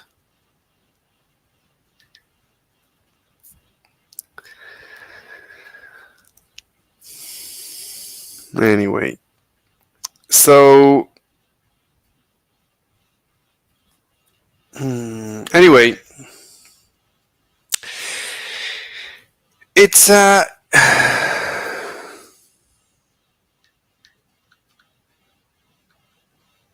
Okay.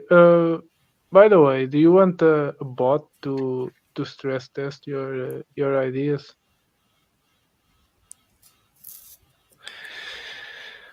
Do I want a bot to stress test my ideas? Bot to stress test your ideas, yes. We could do that. I mean, so I made one yesterday. That's good. But my point, I would like you maybe to first stress test it. Like, with like, do you understand my proof of the second postulate that the speed of light is a constant with the rubber ducky? Yeah. Okay. So based on that, I can prove the first postulate. What's So the first postulate? the first postulate is basically that the laws of physics are invariant to any inertia. Okay, Right. okay. I Like see. there. Yeah, you would be able to prove you'd certainly be able to prove that because it's a everything evens out type of matter. But to issue a formal proof that would take some work.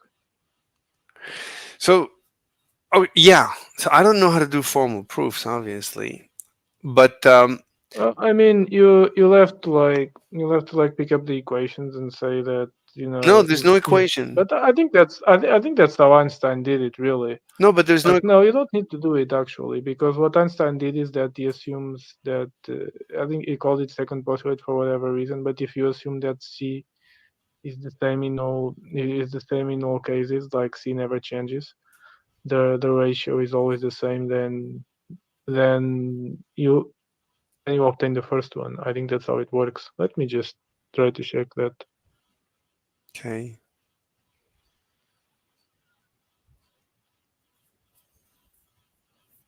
I'll check that with ChatGPT. Okay. And see if that's how it works. I'm curious to because I'm the first person who ever proved the second postulate. No one ever tried. No one ever bothered to ask this question about the second part. This is so bizarre. Oh yeah, indeed, it's kind of the times we live in nowadays. No, I but don't know. I think there's probably like someone else who did that. It's just that they're not Earth. Like, I think it's that. I mean, that's how it works. Yeah.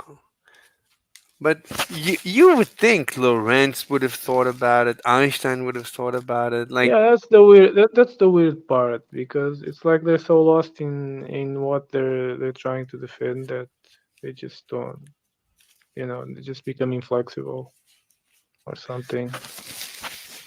And then it's like they don't want to walk back on the proposals that they've made, and that's kind of a problem with academia in general. Like, professors don't want to walk back on things that they say, and yeah, that's not good. I think part of the problem is that Einstein became so famous you couldn't touch him. You like, if you say anything. But Einstein was actually very humble and modest. Yeah, but if today, like when you listen, I think it's the people surrounding Einstein that were the problem. I think they made Einstein into a god that even Einstein couldn't touch things he said. Like when he said in 1920 ether, everyone ignored it. Like he didn't say it once. I think I saw other cases where he wrote letters about the ether and everyone ignored him. It's like yeah, ChatGPT says what I was saying, that if you assume the second postulate, you get the first postulate. Which, how? Kind of begs the question if we should have called if the order is wrong here. Wait, how can you? Let me see if you can derive the first postulate from the second postulate. How can you derive the laws of nature? What's the synchronicity? Speed of light were different. Okay, so I'll just copy paste this. Okay.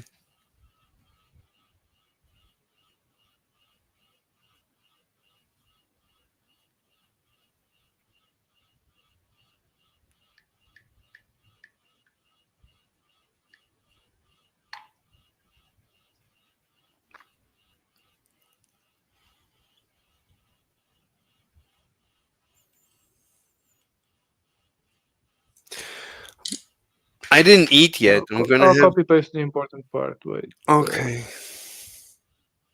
Go to general, or do you want it here? Do you want it in general or just to? Yeah, it's always better in the side chat. Yeah. Okay. Oh, it's always better in the side channel. Side chat.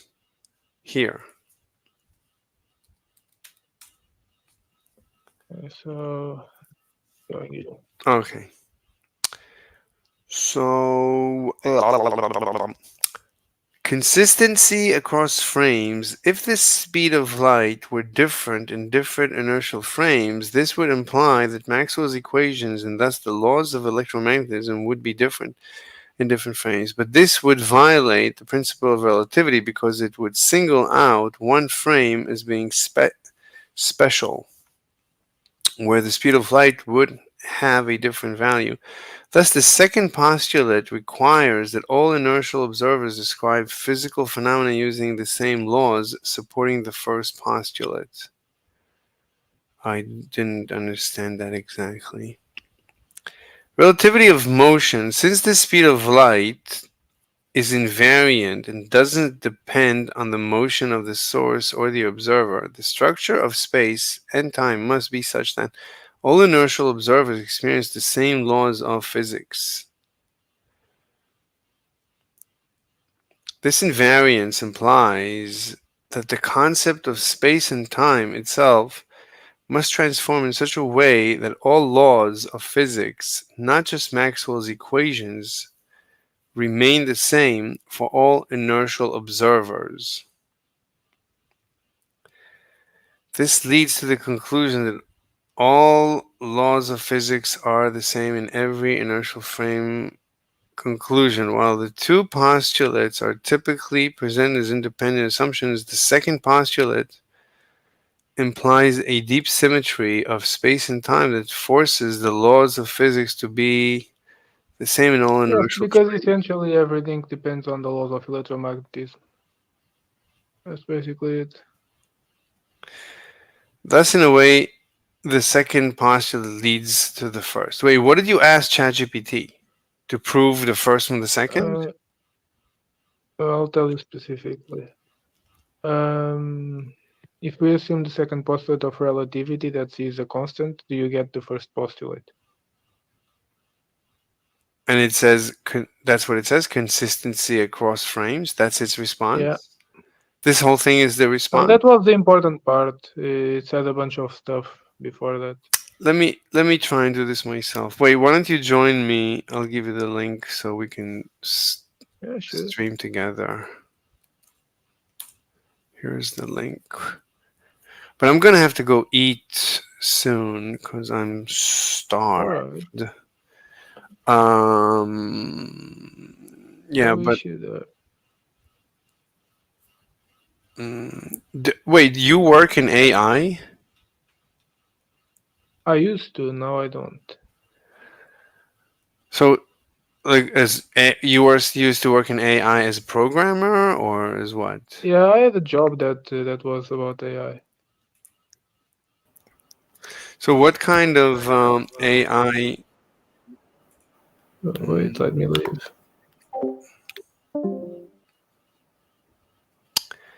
So, what kind?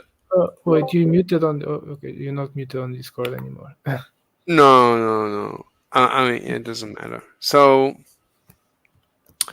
what kind? What was? Did you use like a programming language? Yeah, I used Python. And like, did you build your own networks? Yeah, Or did you? basically, build networks, make machine learning models in general. Like, what problems were you able to solve? Like, give me an example of a problem. Like converting certain units to other units, for example, like some physics problems and stuff like that. Yeah, like it's not really physics problems, more like engineering problems, like converting certain, like if someone is using a certain amount of power, how much in some device, how much, of how much other things are they getting from that device, then integrate that with other sensors, stuff like that. I can't really be too specific because then I talk about what the projects want to do. But yeah, like sensors and stuff like that. I did that for some time. Now what I'm doing doesn't really have much to do with AI. I could use AI for it, but in a later stage. Do you know how they built ChatGPT? Like, what technology they use? Yeah, it's not. It's actually not complicated at all. It's just like the ChatGPT is very. ChatGPT's architecture is actually basically brute force. They don't really have a lot of. They don't really have a lot of like complexity to it. They don't use anything adversarial or anything like that. It really just has a lot of parameters.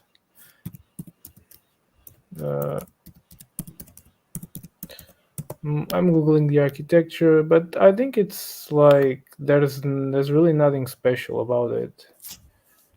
There's like it's just like it's okay. Let's see.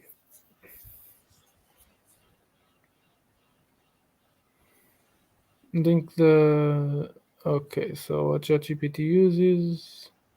Yeah, ChatGPT is a lot simpler than a transformer. It just has a text prediction. I can send you the link, and you can Okay. see it. Well, tell me what to Google.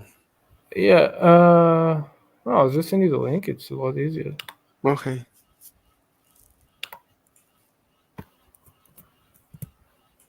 Oh, okay. So you can see a regular. I can see a transformer in ChatGPT, and you can see like ChatGPT is a lot simpler. It just has like some. It just has like it just receives embedded text, which just says that it just codified text. It has an attention mechanism, which is basically like it wants to like see the main. It's trained to see like what's relevant in text, right? It's like a neural network that's trained to see what's relevant in text. Then normalization, you don't need to worry about that. It's just to not get very big numbers. Then it's feed forward. That's like the largest part of the model, which is just Where like the okay. So you've gone into the page, right? I mean, so I'm it's getting on. ahead of myself. No, it's not this one. Like go back. Go back. No, back to the go into paper. the page. Go into the page. Oh. Yeah, enter the page. Okay. Visit site. Go down. Go down. There you have GPT architecture. It's just that. Nothing The special. one on the right. Okay. Yeah, the one on the right. The one on the left is actually a lot more complicated. But the one on the right is very simple. You got text and position embedded. This is just codified text, nothing special. The attention mechanism, which is the more complex part of the model, but that's just really a neural network trained to Where is identify Where's the What? attention? I don't see the words self-attention. yes. I'm starting on the bottom. Like Yeah. So kinda text and weird, position but embed, and so okay, that's just codified text. okay. Nothing else. Okay, and Just then text that masked has been multi codified. self-attention. Yes, and I see it's like a that's basically just a model that's trained to see what's relevant about someone's text. how does it do that? Is it machine learning? Is it neural network? Yeah, it's just a neural network. Like it's really. I don't think that's. Yeah. Wait a minute. Let me try to review this. I don't think they use anything special in the architecture.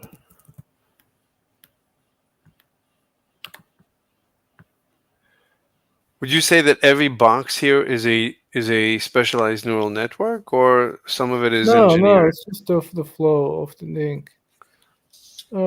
Which boxes here are neural networks? I think it's really just. Okay, wait a minute. You're saying there's no neural networks? Yeah, they're not all neural networks. Like the masked multi-attention self-attention is a neural network. The feed forward is a neural network as well, and the green boxes are tasks. So are what? Tasks. They're not. What's a task? The layer you could consider like the layer normalization, but it's just that's not, no, you should not consider that anything. No, it's really just feed forward and the self-attention mechanism. So which one is the big? Which one is the As the bi- feed one? forward for sure. The feed forward is the big is the main Yeah. part of this thing. Mm-hmm. Yeah, and you see there's 12x. So there are 12 Mhm. of these machines. And Wait, yeah, in parallel or serially? they should be no, they should not. They can't be serially. They need to be parallel. Right. Let me So just how do you divide up the input? What, you divide up the input into 12 streams, 12 parallel streams? yeah. It's gotta be like that. What's the point of? So you're telling me there's separate neural net. There's like you're saying feed forward is the biggest part. Now you're saying there's 12 of them that don't even talk to each other. Wait.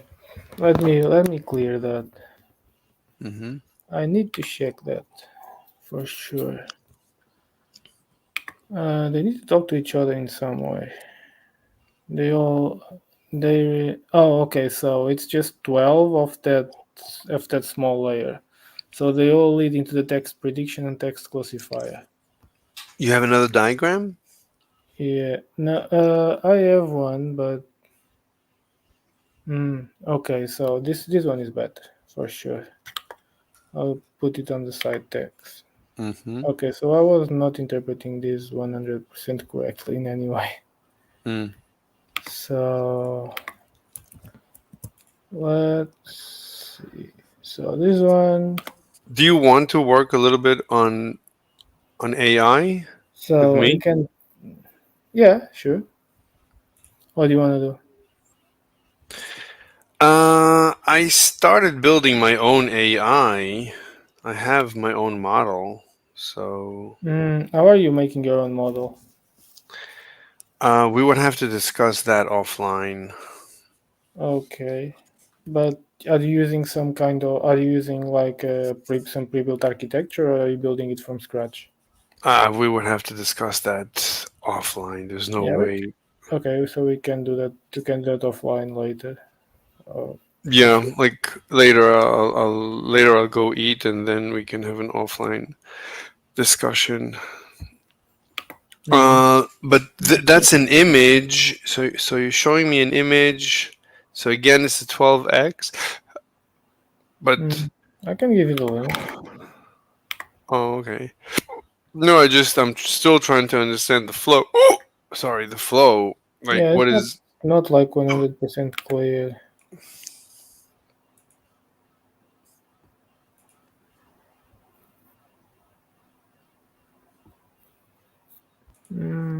Let me see.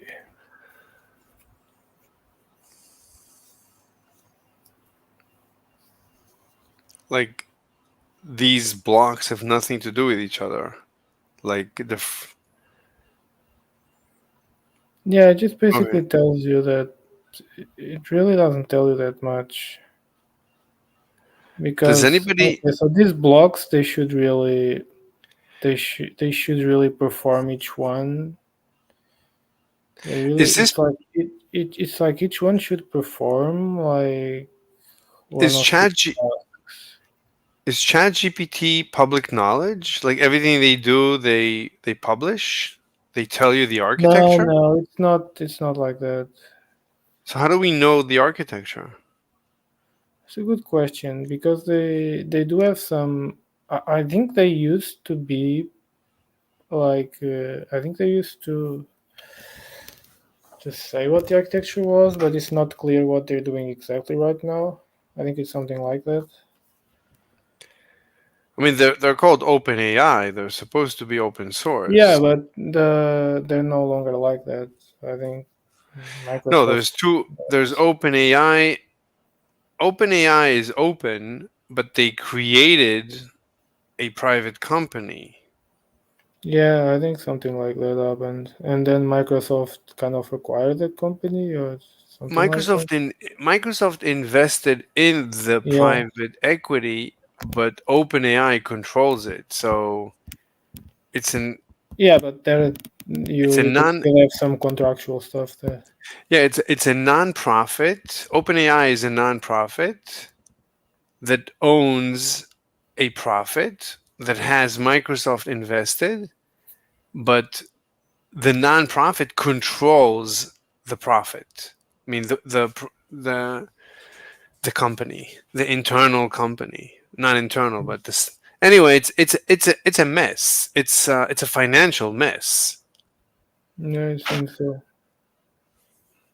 The financial engineering here is nonsense.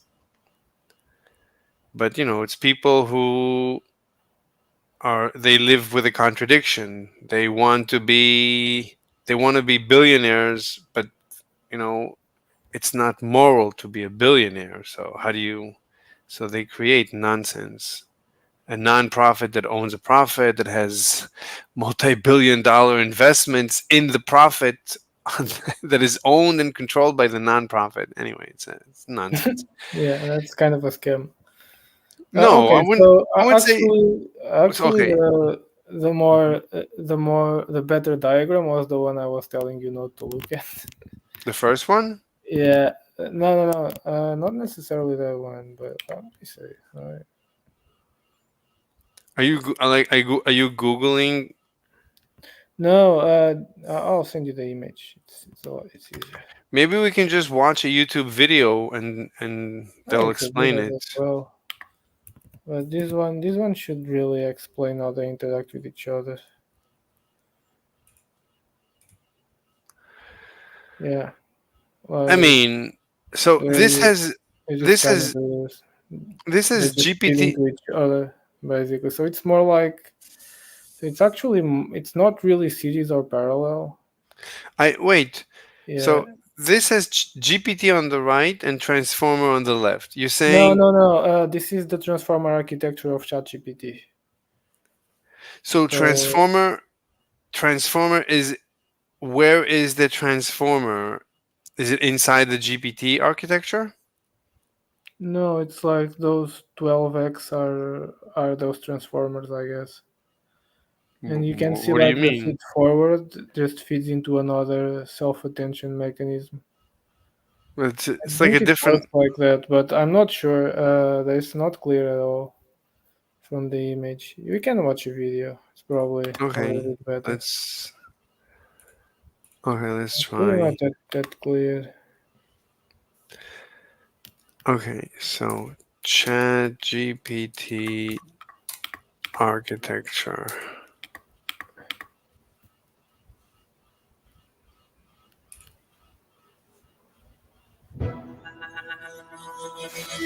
In this video, we take a look at how ChatGPT works.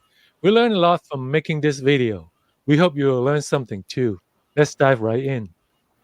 ChatGPT was released on November 30th, 2022. It reached 100 million monthly active users in just 2 months. It took Instagram 2.5 years to reach the same milestone. This is the fastest growing app in history. Now, how does ChatGPT work? The heart of ChatGPT is an LLM, or a large language model. The default LLM for ChatGPT is GPT 3.5. ChatGPT could. So do you know what a large language model is? A large language model just means the model that interprets language and is large. That's nothing special about that. But what is the architecture inside this box? You Do you can know? have various. That's not necessarily. I don't think there's like one architecture for large language models. Okay. Yeah, you can do them in various ways, but they usually use transformers. That's true. Mm-hmm. There's that, because the task is essentially a good task for a transformer, because a transformer is just transforming a certain type of information into another type of information. So a question answering thing is. How does a transformer work? What's the philosophy of a transformer? The philosophy. Okay, how does a transformer? Well, a transformer has the architecture that I sent you.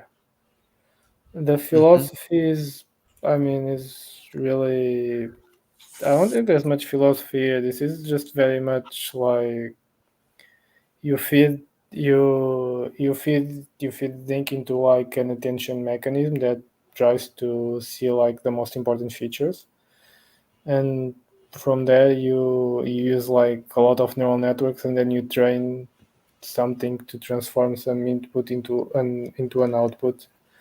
But the idea of a transformer is that you should like transformers were initially developed more for like image to text and machine translation, like translation in terms of like one language to another.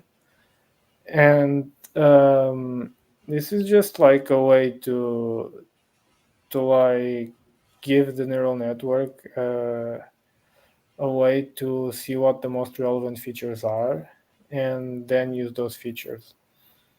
Like it's basically that. Like if you wanted to say what's in an image, the neural network needed to like know what was relevant in the image to Wait, but can you Yes. explain every box in the transformer architecture? Yeah. It's So not really difficult.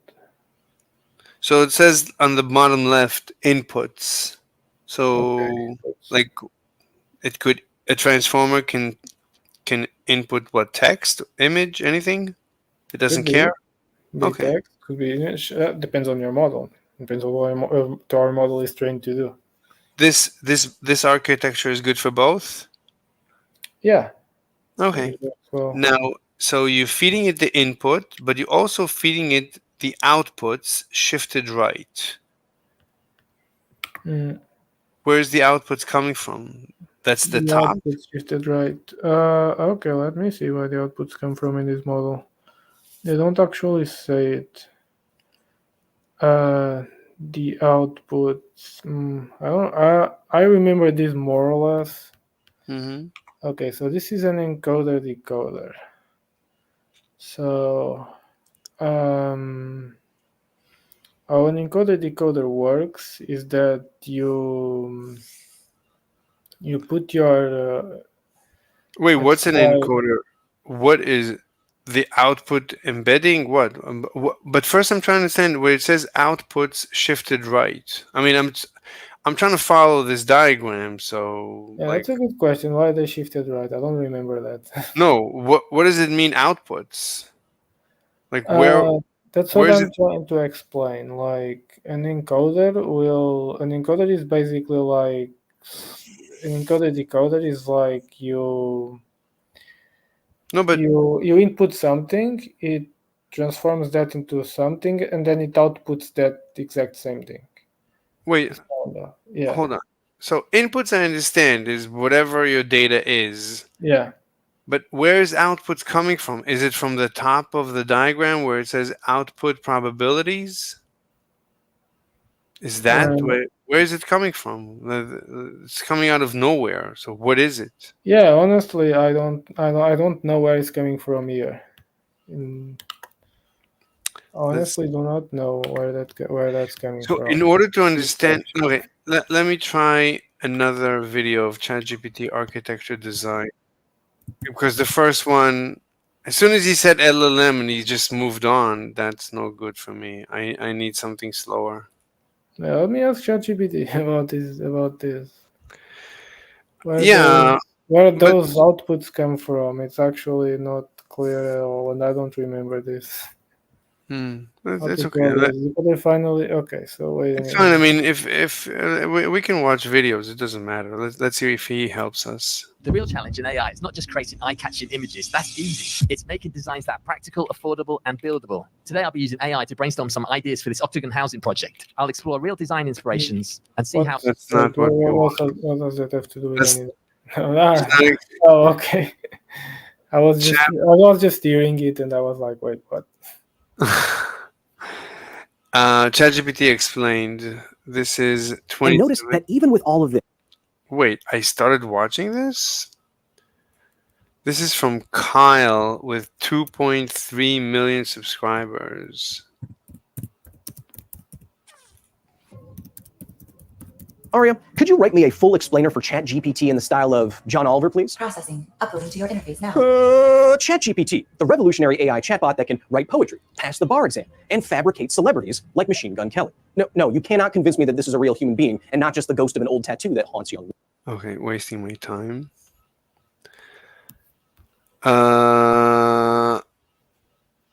What else? Let's try this.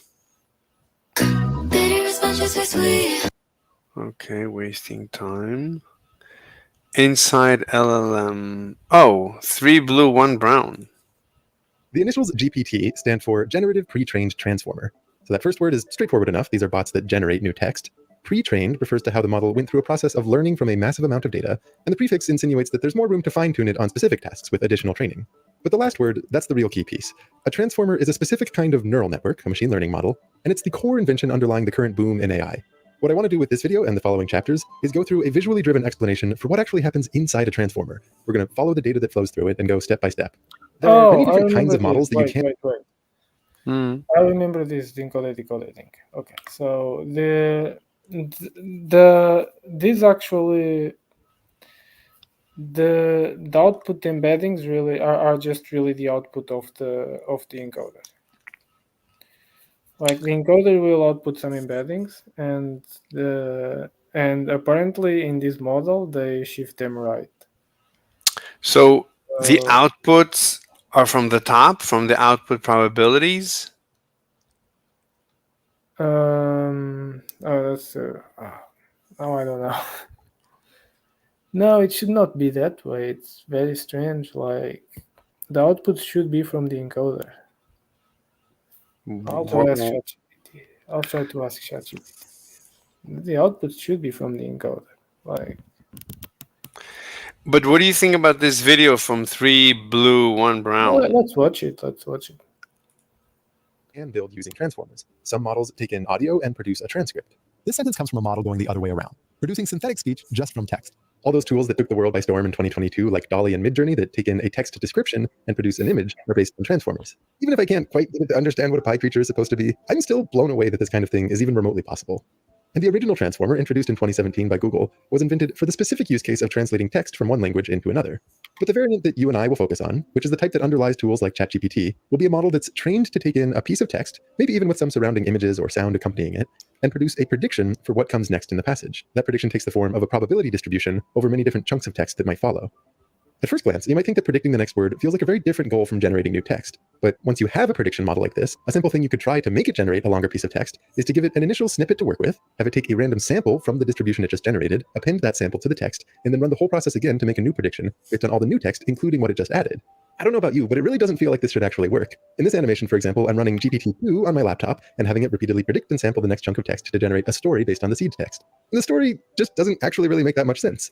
But if I swap it out for API calls to GPT-3 instead, which is the same basic model, just much bigger, suddenly, almost magically, we do get a sensible story, one that even seems to infer that a pie creature would live in a land of math and computation. This process here of repeated prediction and sampling is essentially what's happening when you interact with ChatGPT or any of these other large language models, and you see them producing one word at a time. In fact, one feature that I would very much enjoy is the ability to see the underlying distribution for each new word that it chooses. Let's kick things off with a very high-level preview of how data flows through a transformer. We will spend much more time motivating and interpreting and expanding on the details of each step, but in broad strokes, when one of these chatbots generates a given word, here's what's going on under the hood. First, the input is broken up into a bunch of little pieces. These pieces are called tokens, and in the case of text, these tend to be words or little pieces of words or other common character combinations. If images or sound are involved, then tokens could be little patches of that image or little chunks of that sound.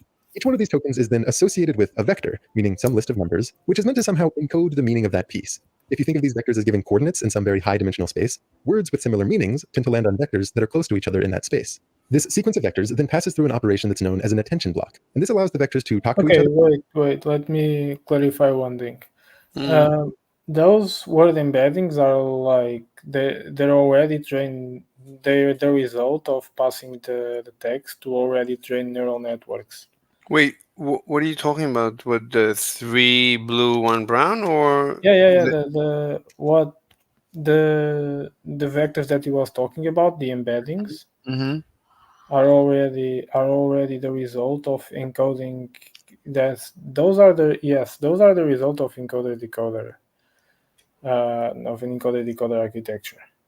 So a neural network already mapped, created the vector, the Yes, space. and they just passed to that through that encoder.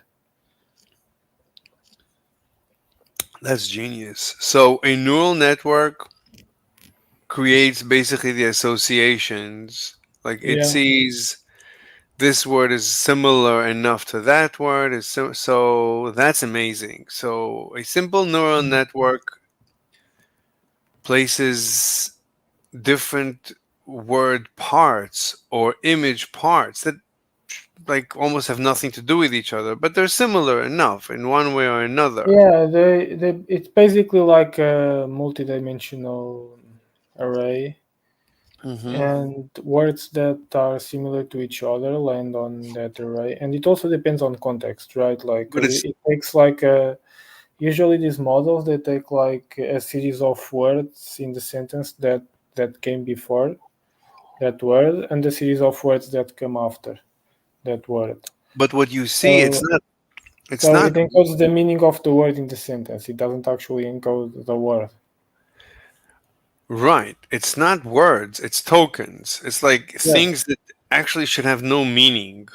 It's No, half word. the point is to encode the meaning.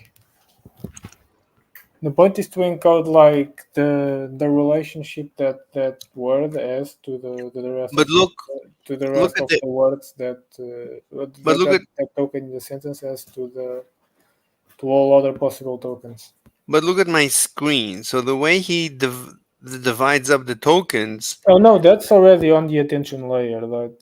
That's another layer. What do you mean? This is the vector space. Didn't No, he just that's say that the vector? that's the attention layer. That's the attention layer. Wait. GPT stands. 1 second. I You went back. went back instead of Okay, yeah. transformer. Okay, the transformer. Just go forward a little bit. So wait, the transformer. Forward. This is already.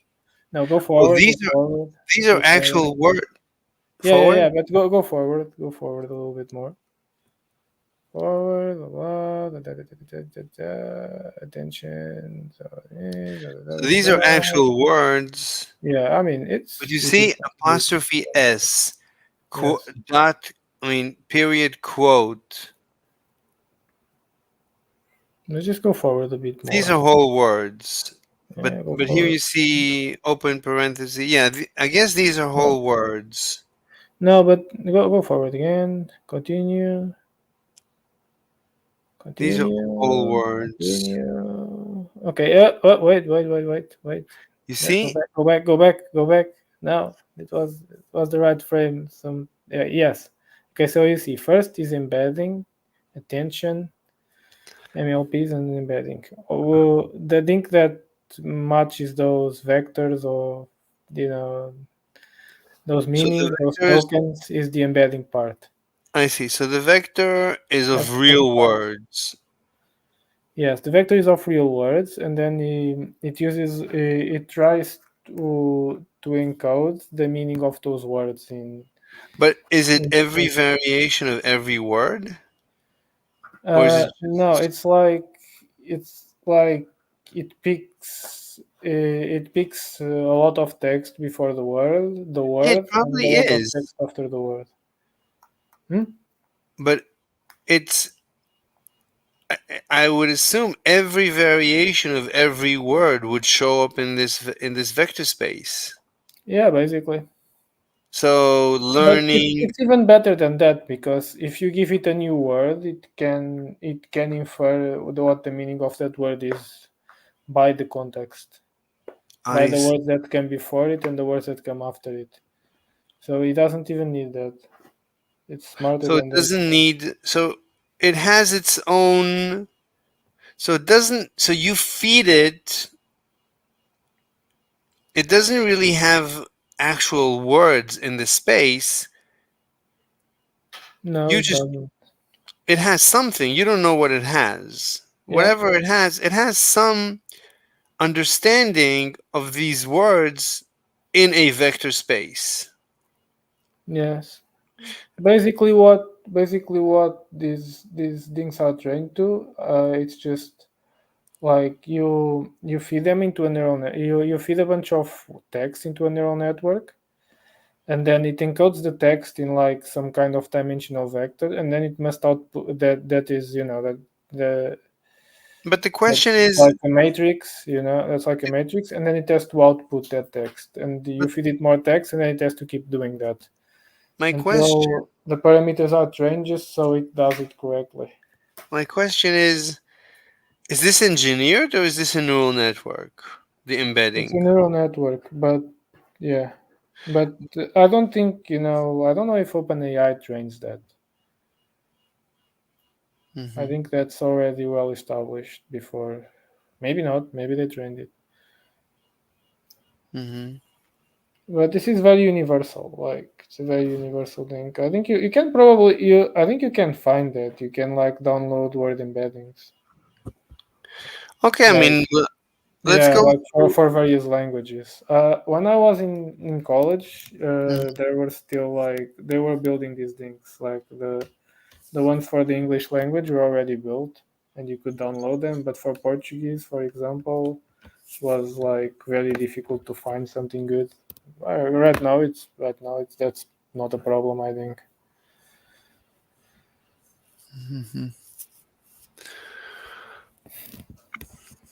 Okay. So- We can go through and listen to this video, see if Yeah, if let's it's go. clear.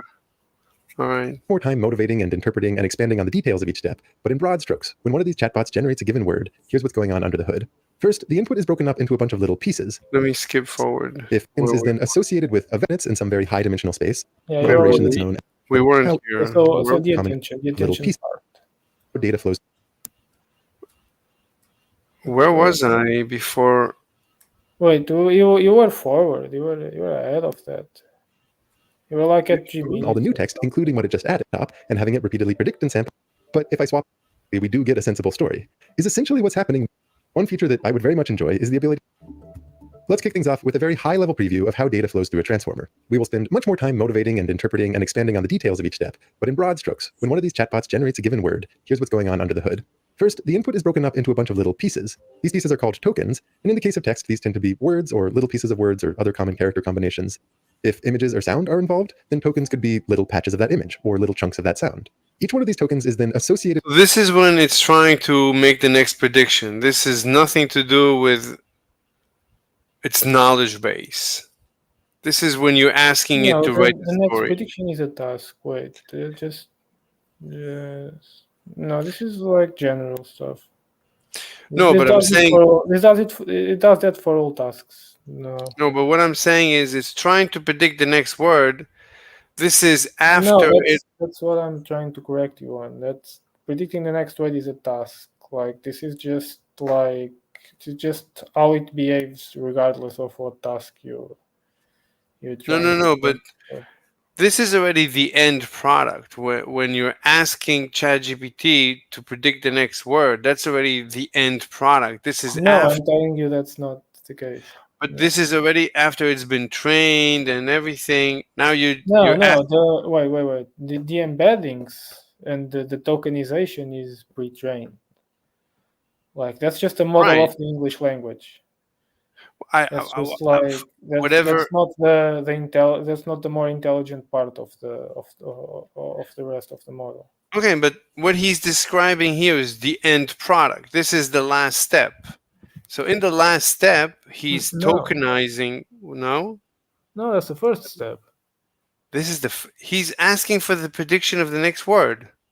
That's the first step. Wait, continue. Let's Okay. see what he says. Okay. With a vector, meaning some list of numbers, which is meant to somehow encode the meaning of that piece. If you think of these vectors as giving coordinates in some very high dimensional space, words with similar meanings tend to land on vectors that are close. This is the embeddings. So it sounds like embeddings. So the embeddings, and he just talked about the vectors. So it sounds like he tokenized. I mean, he vectorized the tokens, not words. Yeah. It's not really words, but sure. So the embeddings is not words. The embeddings is tokens. Yeah. Okay.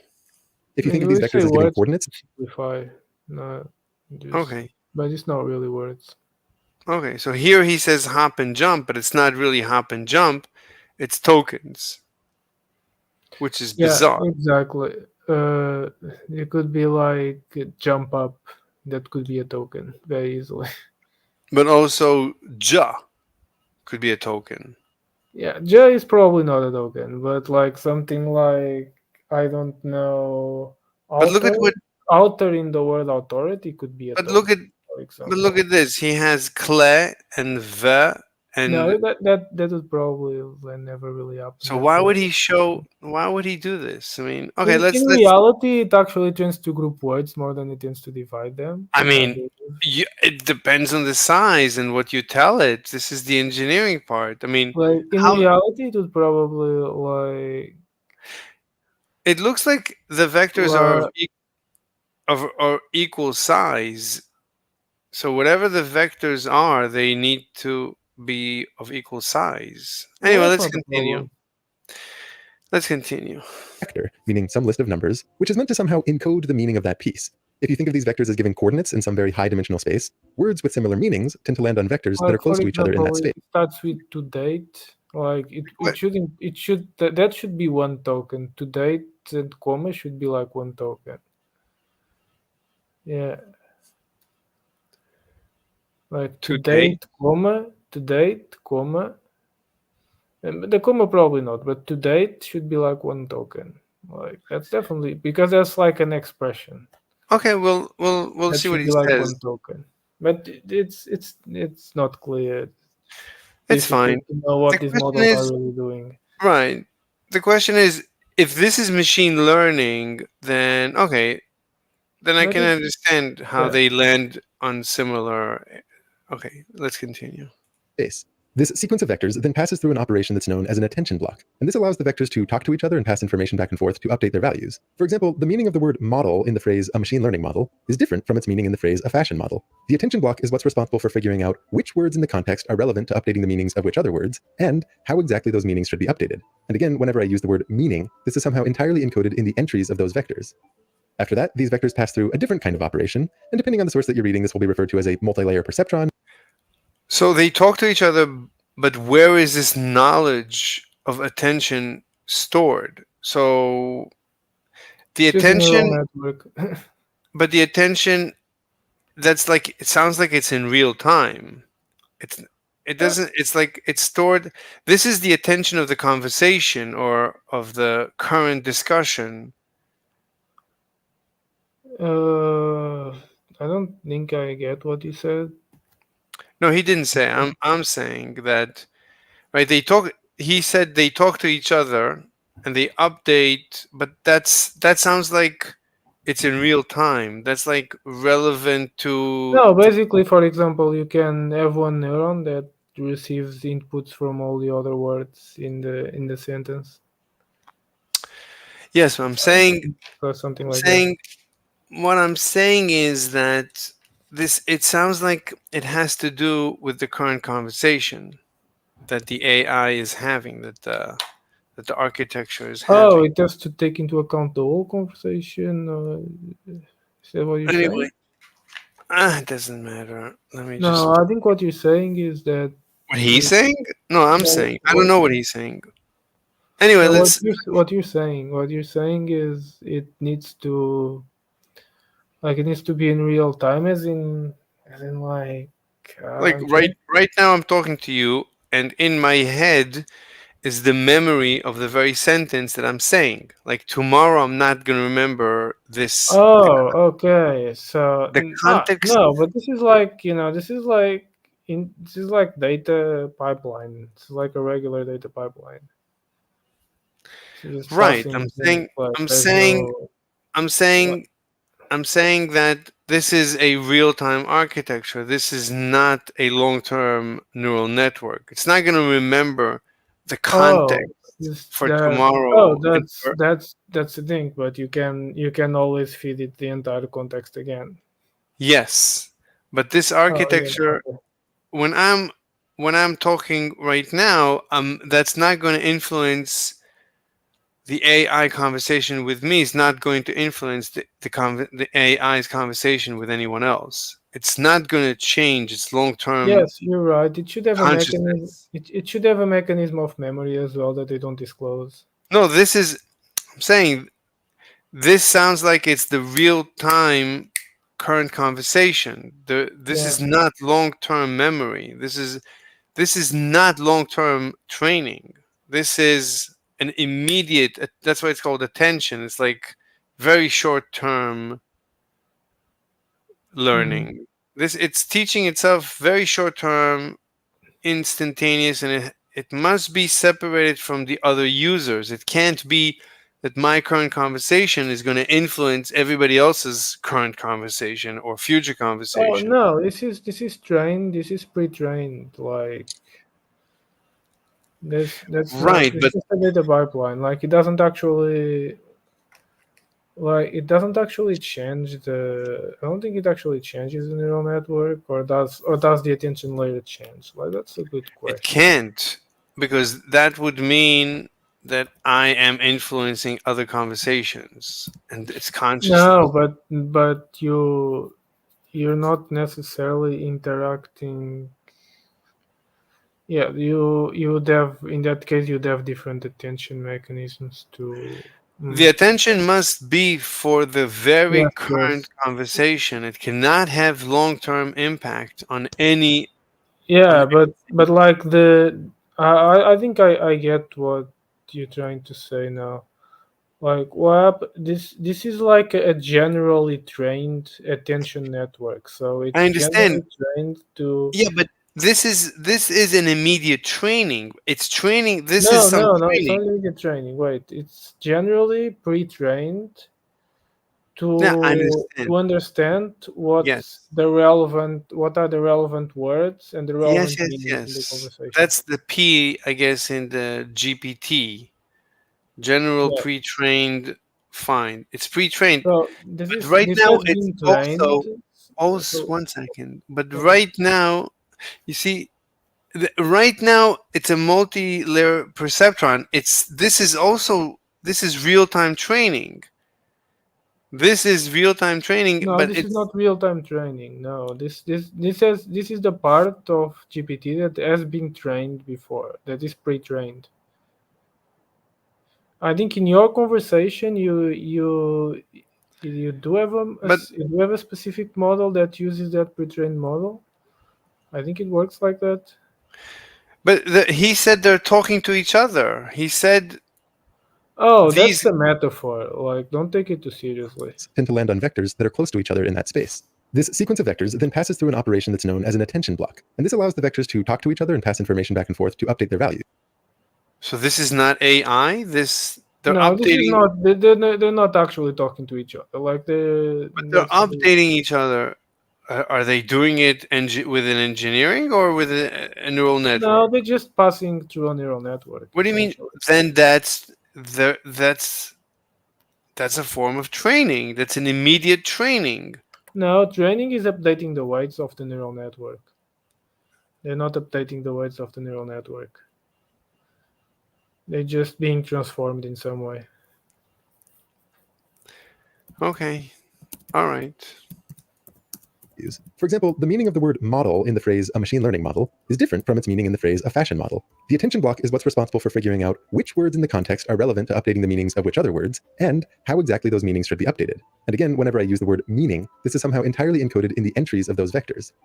After that, these vectors pass through a different kind of operation, and depending on the source that you're reading, this will be referred to as a multi-layer perceptron or maybe a feed-forward layer. And here, the vectors don't talk to each other. They all go through the same operation in parallel. And while this block is a little bit harder to interpret, later on we'll talk about how the step is a little bit like asking a long list of questions about each vector, and then updating them based on the answers to those questions.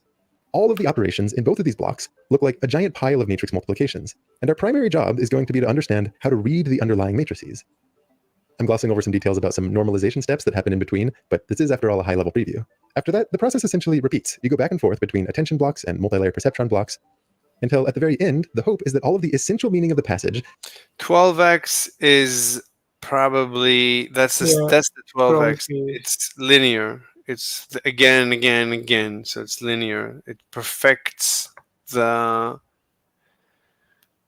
understanding and the response. It's just that's the perfection step. Mm-hmm. has somehow been baked into the very last vector in the sequence. We then perform a certain operation on that last vector that produces a probability distribution over all possible tokens, all possible little chunks of text that might come next. And like I said, once you have a tool that predicts what comes next given a snippet of text, you can feed it a little bit of seed text and have it repeatedly play this game of predicting what comes next, sampling from the distribution, appending it, and then repeating over and over. Some of you in the know may remember how, long before ChatGPT came into the scene, this is what early demos of GPT-3 looked like. You would have it autocomplete stories and essays based on an initial snippet. To make a tool like this into a chatbot, the easiest starting point is to have a little bit of text that establishes the setting of a user interacting with a helpful AI assistant. What follows is a conversation between a user and a helpful, very knowledgeable AI assistant. So before the user talks, so you're feeding the attention, I guess. You're telling it its role in the universe, and now that's basically the seed of the conversation. So it's auto-completing based on this seed. You never see the seed. No, but it's there. You could actually, there was an exploit some time ago that you could actually get that. Oh, okay. Yeah, it's there always. Yeah. So that's the seed. That's interesting. Yeah, What you would like call the system. in every conversation that you start with ChatGPT, there's like a secret set of instructions from the beginning. And then you would use the You user's take that initial into question context. Okay, yeah. or prompt as the first bit of dialogue, and then you have it start predicting what such a helpful AI assistant would say in response.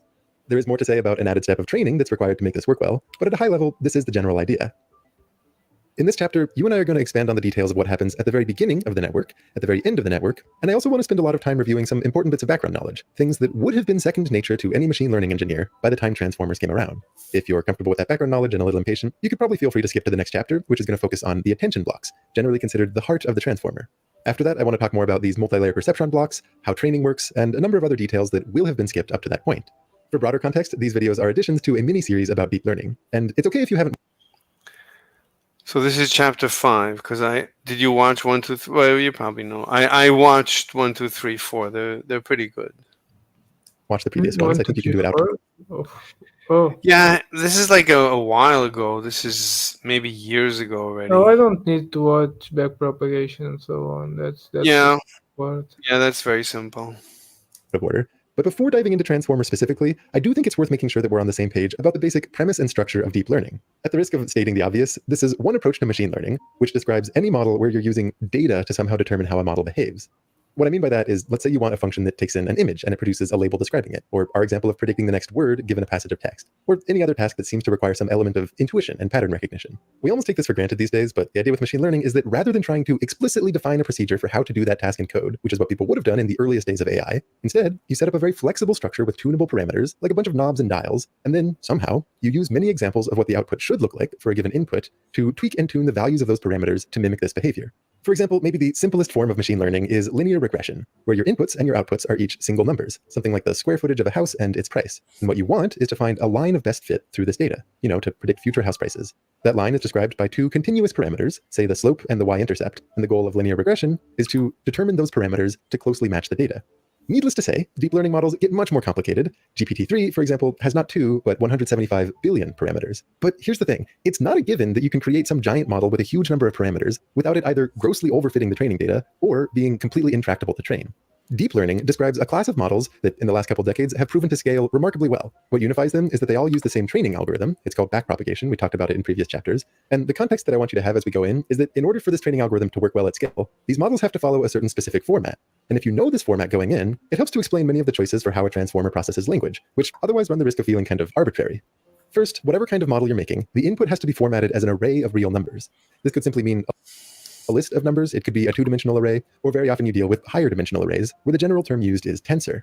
You often think of that input data as being progressively transformed into many distinct layers, where again, each layer is always structured as some kind of array of real numbers, until you get to a final layer which you consider the output. For example, the final layer in our text processing model is a list of numbers representing the probability distribution for all possible next tokens. In deep learning, these model parameters are almost always referred to as weights, and this is because a key feature of these models is that the only way these parameters interact with the data being processed is through weighted sums. You also sprinkle some nonlinear functions throughout, but they won't depend on parameters. Typically, though, instead of seeing the weighted sums all naked and written out explicitly like this, you'll instead find them packaged together as various components in a matrix vector product. It amounts to saying the same thing. If you think back to how matrix vector multiplication works, each component in the output looks like a weighted sum. It's just often conceptually cleaner for you and me to think about matrices that are filled with tunable parameters that transform vectors that are drawn from the data being processed.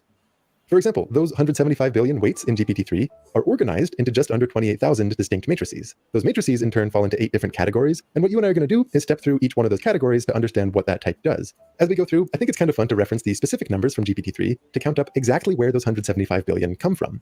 Even if nowadays there are bigger and better models, this one has a certain charm as the first large language model to really capture the world's attention outside of ML communities. Also, practically speaking, companies tend to keep much tighter lips around the specific numbers for more modern networks. I just want to set the scene going in, that as you peek under the hood to see what happens inside a tool like ChatGPT, almost all of the actual computation looks like matrix vector multiplication. There's a little bit of a risk getting lost in the sea of billions of numbers, but you should draw a very sharp distinction in your mind between the weights of the model, which I'll always color in blue or red, and the data being processed, which I'll always color in gray. The weights are the actual brains. They are the things learned during training, and they determine how it behaves. The data being processed simply encodes whatever specific input is fed into the model for a given run, like an example snippet of text. With all of that as foundation, let's dig into the first step of this text processing example, which is to break up the input into little chunks and turn those chunks into vectors. I mentioned how those chunks are called tokens, which might be pieces of words or punctuation, but every now and then in this chapter, and especially in the next one, I'd like to just pretend that it's broken more cleanly into words. Because we humans think in words, this will just make it much easier to reference little examples and clarify each step. The model has a predefined vocabulary, some list of all possible words, say 50,000 of them, and the first matrix that we'll encounter, known as the embedding matrix, has a single column for each one. 50,000. So the English language has, I think, 10,000. I think 50,000 is like including all variations. And it looks like you can see here, zygoid, zygomatic, zygomorphic, zygosis. Like so yeah, 50,000, because English is, there's very few words in English. Like people think there's more, but there isn't. There's very few. Okay. One of these words. These columns are what determines what vector each word turns into in that first step. We label it WE, and like all the matrices we see, its values begin random, but they're going to be learned based on data. Wait, let me see it again. 50,000 of them. And the first matrix that we'll encounter, known as the embedding matrix, has a single column for each one of these words. These columns are what determines what vector each word turns into in that first step. We label it WE, and like all the matrices we see, its values begin random, but they're going to be learned based on data. Turning words into vectors was common practice in machine learning long before transformers, but it's a little weird if you've never seen it before, and it sets the foundation for everything that follows, so let's take a moment to get familiar with it. We often call this embedding a word, which invites you to think of these vectors very geometrically, as points in some high-dimensional space. Visualizing a list of 3 numbers as coordinates for points in 3D space would be no... But this is just in our minds. Let's see what he says. Problem. But word embeddings tend to be much, much higher dimensional. In GPT-3, they have 12,288 dimensions. And as you'll see, it matters to work in a space that has a lot of... Okay, so it's learned. This is the heart. The heart is this 12,000 dimensions. So it has 12,000 dimensions in which it finds the meaning or the of each vector of each word. Okay, and that's why certain words are closer to other words. But so a certain word closer to another word necessarily means it's far from some other word. So you're losing something. Well, we're gonna have to go offline if we're... Yeah, but that's a good thing. Like, you want to lose something. Okay. Yeah, I mean, you have no choice. No, yeah. you want that because you want to have a capability to generalize. That's the idea. Okay. If you don't have that, then you can't generalize. Then what happens is what's known as overfitting. The model just gets one parameter for each word, and then it doesn't learn anything. Okay. Let's just finish. Let's finish this video. Then I'll take a break. I'll eat, and I'll come back. We can probably go offline after. All right. In GPT-3, they have 12,288 dimensions. And as you'll see, it matters to work in a space that has a lot of distinct directions. In the same way that you could take a 2-dimensional slice through a 3D space and project all the points onto that slice, For the sake of animating word embeddings that a simple model is giving me, I'm going to do an analogous thing by choosing a three-dimensional slice through this very high-dimensional space and projecting the word vectors down onto that and displaying the results. The big idea here is that as a model tweaks and tunes its weights to determine how exactly words get embedded as vectors during training, it tends to settle on a set of embeddings where directions in the space have a kind of semantic meaning. For the simple word-to-vector model I'm running here, if I run a search for all the words whose embeddings are closest to that of tower, you'll notice how they all seem to give very similar tower-ish vibes. And if you want to pull up some Python and play along at home, this is the specific model that I'm using to make the animations. It's not a transformer, but it's enough to illustrate the idea that directions in the space can carry semantic meaning. A very classic example of this is how if you take the difference between the vectors for woman and man, something you would visualize as a little vector in the space connecting the tip of one to the tip of the other, it's very similar to the difference between king and queen. So let's say you didn't know the word for a female monarch, you could find it by taking king, adding this woman minus man direction, and searching for the embeddings closest to that point. At least... I see. So how did they get... And this just happens on its own, or they trained it specifically? How did they... This always... I guess this always happens. This is just the nature of the beast. What always happens? That, as he says, that the difference between a man and a adding woman... this woman minus man direction, and searching for the embeddings closest to that point. Oh yes, So- that's a classic thing. No, but I'm You saying... cannot really do that. saying- It just ends up that way. Exactly. Like This no is- one tries to force it to. Yeah. I'm saying it makes sense that this ends up being the case. This is that's incredible. I mean, I always thought I like every time I heard people mention this, I was like, wow, how does it work? So there is no answer. That's like saying how does why is the speed of light constant? Well, Why is the speed of light the speed of light? no, why is it a constant? So there's no magic. There is a mechanical explanation. So it's a very simple mechanical explanation. It's fine. Yeah, you have to remember that this is a matrix. These are vectors, right? So I mean, they have to. These are vectors of meaning, so they have to behave like that. Yeah, it makes sense. At least kind of. Like some kind of logic needs to be developed. Yeah. Woman minus man direction, and searching for the embeddings closest to that point.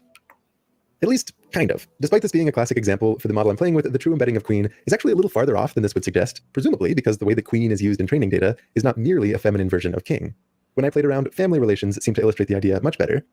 The point is, it looks like during training, the model found it advantageous to choose embeddings such that one direction in this space encodes gender information. Okay. Another example is that if you take the embedding of Italy and you subtract the embedding of Germany, and then you add that to the embedding of Hitler, you get something very close to the embedding of Mussolini. That's just, that's the nature of the beast. I mean, it's interesting that, I'm sure there's many interesting phenomenon that you could find. And that is what is learned. It learned many. These are just dimensions. There's just that you could, right? These are the dimensions that he's mentioning, which is fine. It's as if the model learned to associate some directions with Italianness and others with World War II Axis leaders. Maybe my favorite example in this vein is how in some models, if you take the difference between... These examples are so important because the more examples of this that you see, the more you're understanding how it's working. And then you're understanding, well, it's, then you're able to predict it. And then you see how it's completely mechanical. And the magic goes away. Between Germany and Japan, and you add it to sushi, you end up very close to bratwurst. Also, in playing this game of finding nearest neighbors, I was very pleased to see how close cat was to both beast and monster. One bit of mathematical intuition that's helpful to have in mind, especially for the next chapter, is how the dot product of two vectors can be thought of as a way to measure how well they align. Computationally, dot products involve multiplying all the corresponding components and then adding the results, which is good since so much of our computation has to look like weighted sums. Geometrically, the dot product is positive when vectors point in similar directions, it's 0 if they're perpendicular, and it's negative whenever they point in opposite directions. For example, let's say you were playing with this model and you hypothesize that the embedding... That's incredible. What's the opposite of a cat? ...of cats minus cat might represent a sort of plurality direction in this space. To test this, I'm going to take this vector and compute its dot product against the embeddings of certain singular nouns and compare it to the dot products with the corresponding plural nouns. If you play around with this, you'll notice that the plural ones do indeed seem to consistently give higher values than the singular ones, indicating that they align more with this direction. It's also fun how if you take this dot product with the embeddings of the words 1, 2, 3, and so on, they give increasing values. So it's as if we can quantitatively measure how plural the model finds a given word. That's incredible. Again, the specifics for how words get embedded is learned using data. And all you need is just to keep growing this monster until it becomes. It just needs to keep predicting successfully. To keep predicting things successfully. Well, I'm saying, Then but it just like evolve ChatGPT. some kind of logic. No, I'm saying ChatGPT 20 is just going to be much larger. I don't That's know. all. They might change that architecture at that point. Okay. They're probably going to have like better chips, like more efficient chips. Like it's just Yeah. going to be more efficient. Like the hardware, right now, a lot of the hardware is just normal CPUs. But the next, like a lot of the hardware is going to shift to AI to just represent the AI architecture, the AI algorithm. So it's just going to be at the end of the day, you're just going to have neural network chips that don't have anything except for neural networks on them, and they're going to become more and more efficient. Yeah, they're Embedding probably matrix. even going to be analog computers. Yeah, I can Yeah, tell you I think so. you didn't study computer architecture.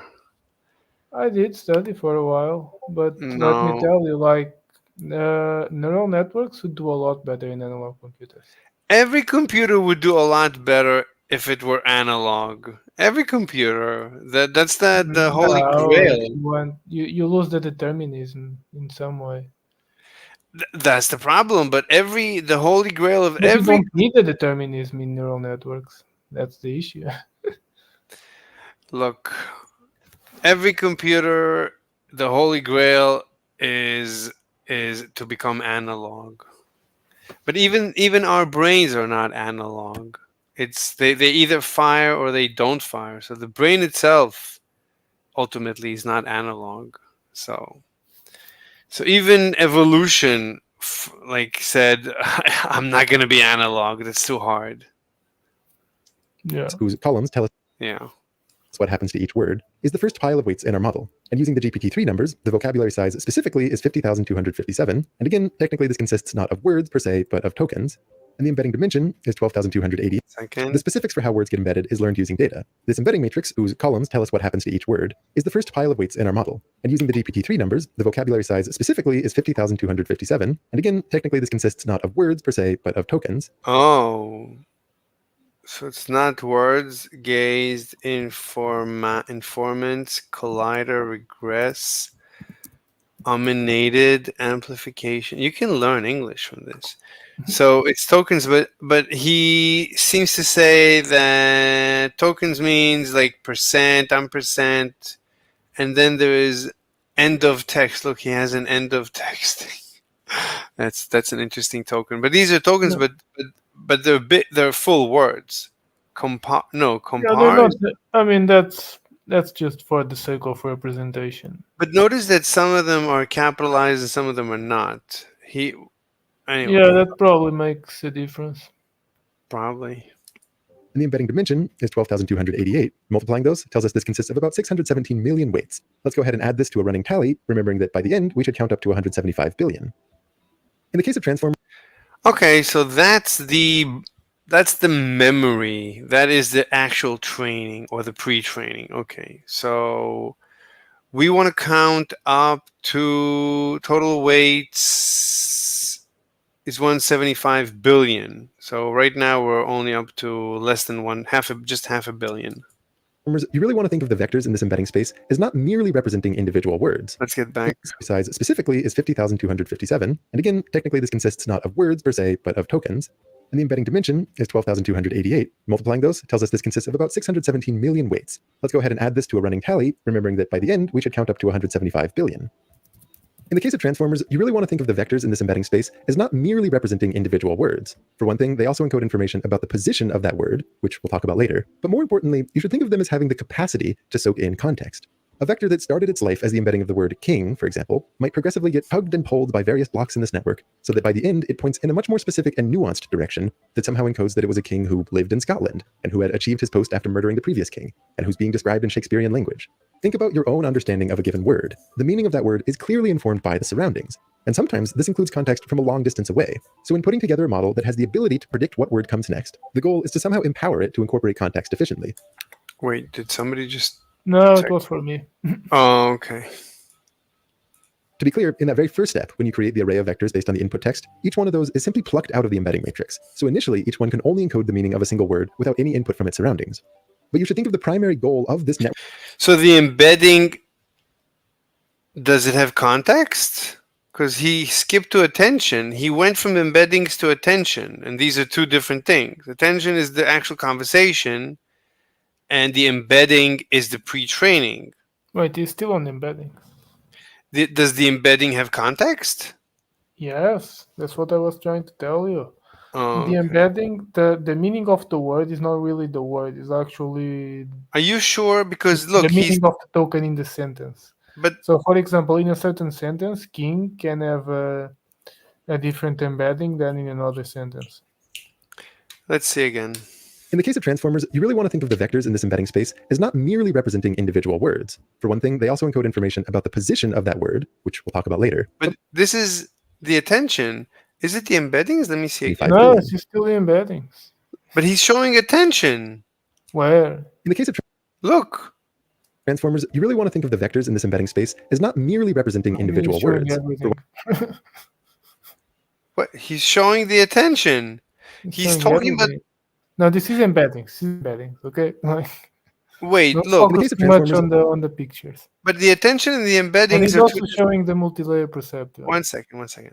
No, Look, yeah.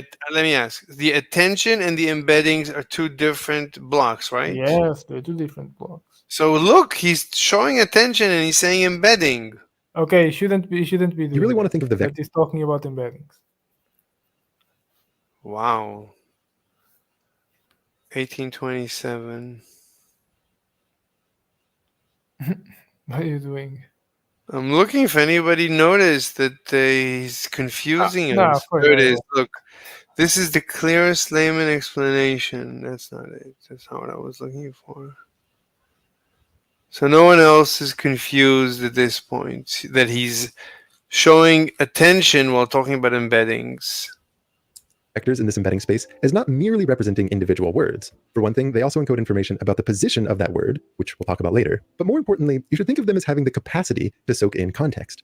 A vector that started its life as the embedding of the word king, for example, might progressively get tugged and pulled by various blocks in this network, so that by the end it points in a much more specific and nuanced direction that somehow encodes that it was a king who lived in Scotland, and who had achieved his post after murdering the previous king, and who's being described in Shakespearean language. Think about your own understanding of a given word. The meaning of that word is clearly informed by the surroundings, and sometimes this includes context from a long distance away. So in putting together a model that has the ability to predict what word comes next, the goal is to somehow empower it to incorporate context efficiently. To be clear, in that very first step, when you create the array of vectors based on the input text, each one of those is simply plucked out of the embedding matrix. So initially, each one can only encode the meaning of a single word without any input from its surroundings. But you should think of the primary goal of this network that it flows through as being to enable each one of those vectors to soak up a meaning that's much more rich and specific than what mere individual words could represent. The network can only process a fixed number of vectors at a time, known as its context size. For GPT-3, it was trained with a context size of 2048, so the data flowing through the network always looks like this array. He's showing attention, describing attention, talking about attention.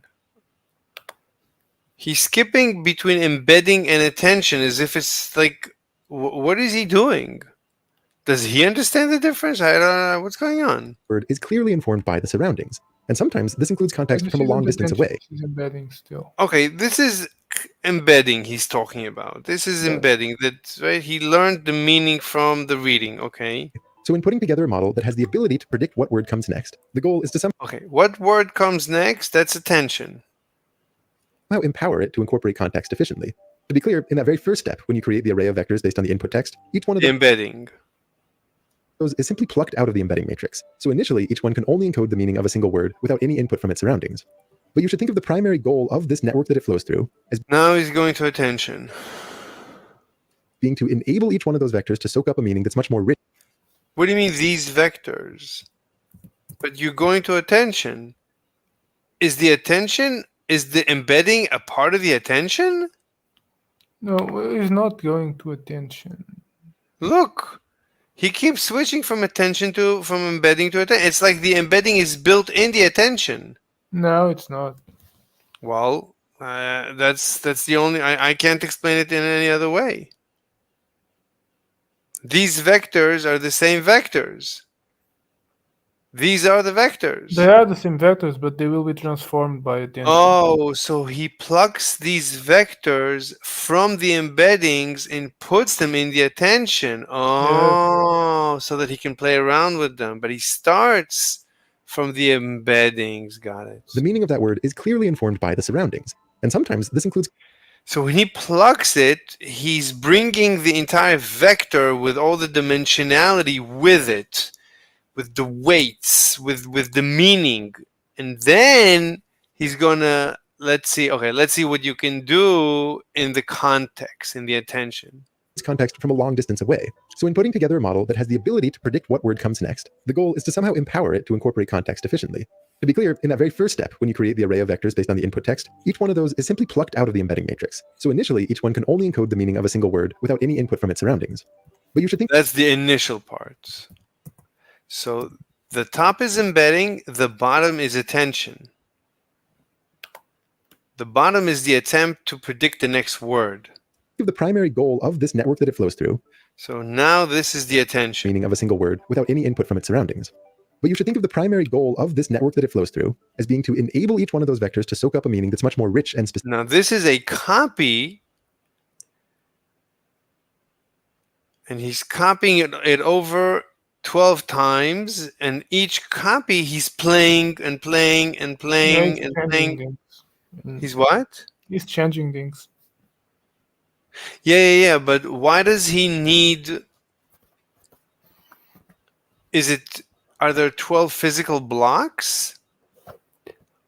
Are there different blocks? You shouldn't Not need physical, but of course not physical. I mean, anyway, I have to. I'm gonna go. Let me take a break. I'll be right back. Alright. I gotta go to the bathroom before I poop my Yeah. pants. Give me 2 minutes. Alright.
All right.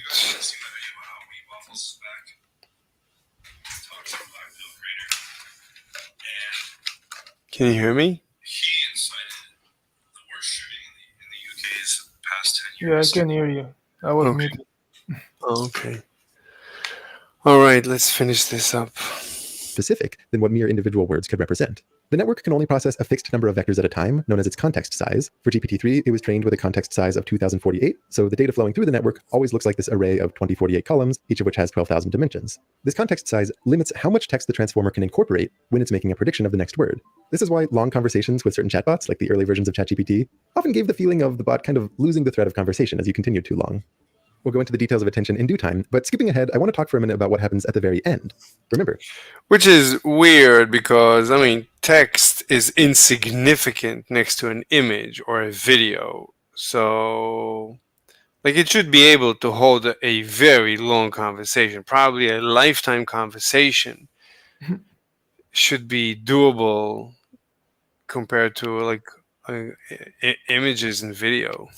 the desired output is a probability distribution over all tokens that might come next. For example, if the very last word is professor, and the context includes words like Harry Potter, and immediately preceding we see least favorite teacher, and also if you give me some leeway by letting me pretend the tokens simply look like full words, then a well-trained network that had built up knowledge of Harry Potter would presumably assign a high number to the word Snape.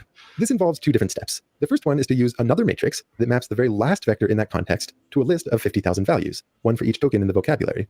Then there's a function that normalizes this into a probability distribution. It's called softmax, and we'll talk more about it in just a second. But before that, it might seem a little bit weird to only use this last embedding to make a prediction, when after all, in that last step, there are thousands of other vectors in the layer just sitting there with their own context-rich meanings. This has to do with the fact that in the training process, it turns out to be much more efficient if you use each one of those vectors in the final layer to simultaneously make a prediction for what would come immediately after it.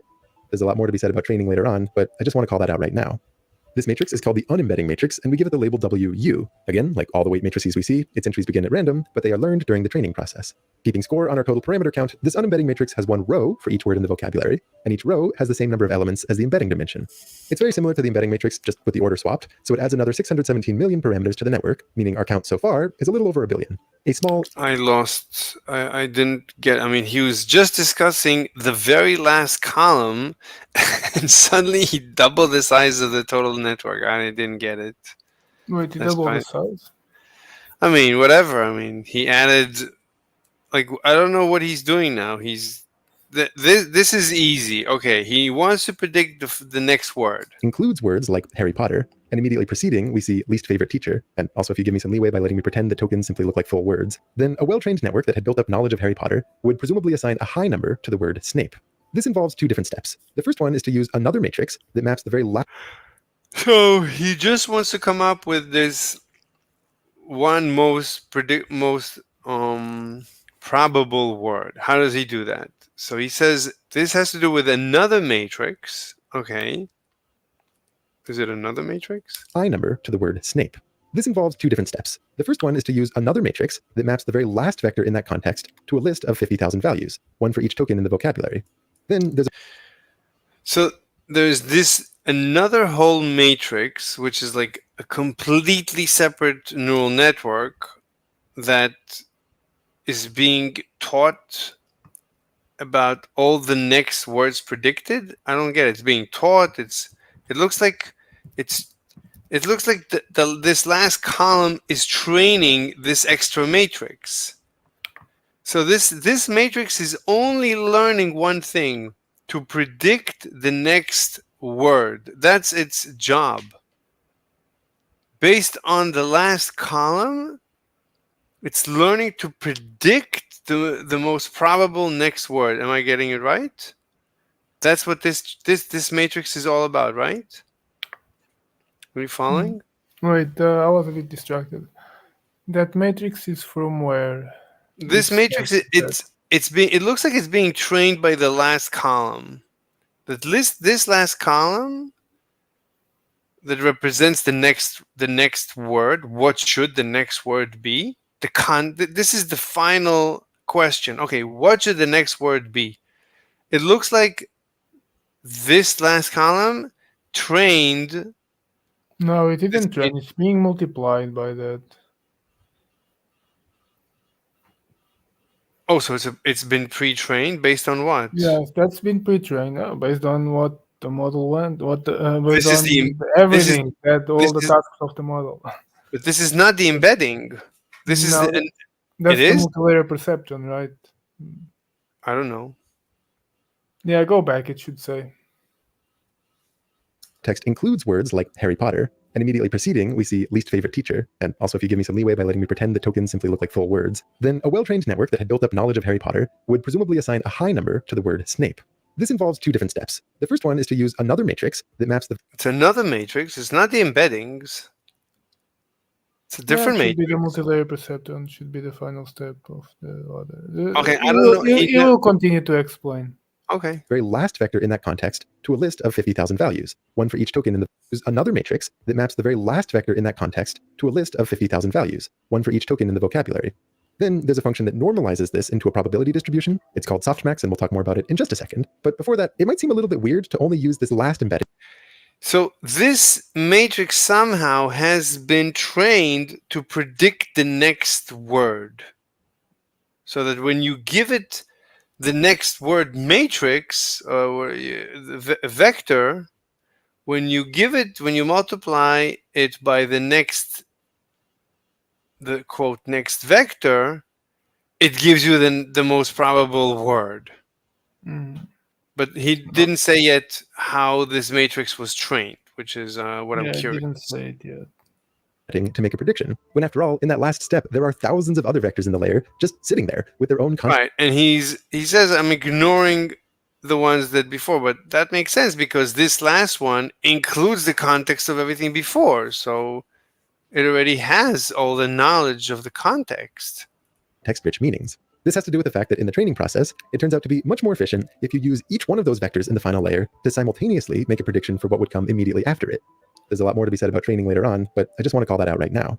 This matrix is called the unembedding matrix, and we give it the label WU. Again, Okay, this is the unembedding matrix. It's a separate matrix, but how do you train it? like all the weight matrices we see, its entries begin at random, but they are learned during the training process. Keeping score on our total parameter count, this How is it trained?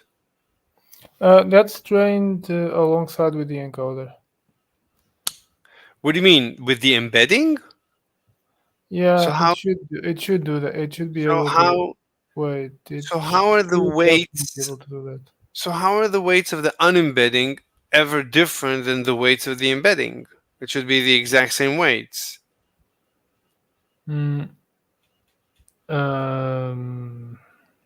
The weights of the embedding and the weights of the unembedding. Wait. I mean, I'll tell you what it looks like. So, so here, I'll tell you how it's. He just explained how it's trained. So he said, you take this vector, you put it here, you multiply, you get an answer, and you do back propagation. That's how you train it. You train it as you're reading the context, but you only No, you training don't train it. it as you're reading the context. Wait. What?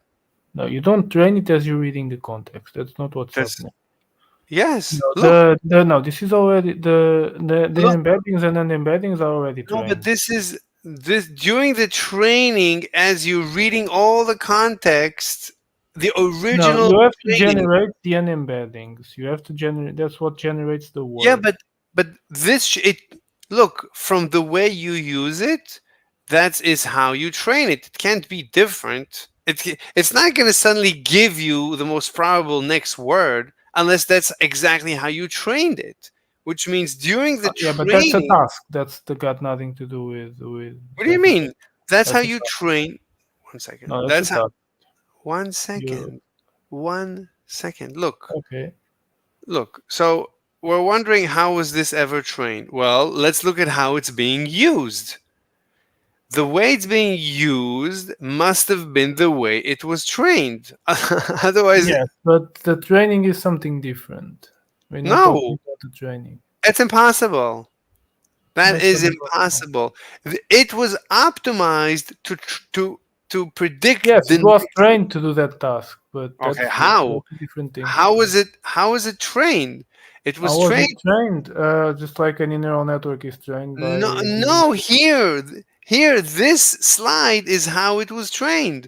Just like the usage, so is the training. You cannot separate the algorithms. The training and the usage are identical, except for at the training time, you take the predicted and then you do back propagation based on, that's true. you know, the next word, right? But that's true. But we still need to understand where the embeddings come from. No, that's it. That's it. That Uh, is it. That's what basically that's what he said without saying it. I think it's just an introduction No, lecture. the embeddings they need to already have been. No. It needs to be the same model. It needs to be the same. No. Okay, let's listen again. To simultaneously make a prediction for what would come immediately after it. There's a lot more to be said about training later on, but I just want to call that out right now. This matrix is called the unembedding matrix, and we give it the label WU. Again, like all the weight matrices we see, its entries begin at random, but they are learned during the training process. Oh, okay. Keeping score Oh, wait. The unembedding matrix is the one at the top. Okay. Yeah. I see. Oh, I was thinking about this differently. Yeah, that makes a lot more sense. Okay, so you're training it just to predict the next word. That's all. It's a separate training set just to predict the next word. Okay. On our total parameter count, this unembedding matrix has one row for each word in the vocabulary, and each row has the same number of elements as the embedding dimension. It's very similar to the embedding matrix, just with the order swapped, so it adds another 617 million parameters to the network, meaning our count so far is a little over 1 billion. Yeah, it doubles the size of the total number of parameters. Okay. A small, but not wholly insignificant fraction of the 175 billion that we'll end up with in total. As the very last mini lesson for this chapter, Just 1.2 billion out of 100 billion, so we're not even up to 1%. I want to talk more about the softmax function, since it makes another appearance for us once we dive into the attention blocks. The idea is that if you want a sequence of numbers to act as a probability distribution, say a distribution over all possible next words, then each value has to be between 0 and 1, and you also need all of them to add up to 1. However, if you're playing the deep learning game, where everything you do looks like matrix vector multiplication, the outputs that you get by default don't abide by this at all. The values are often negative or much bigger than 1, and they almost certainly don't add up to 1.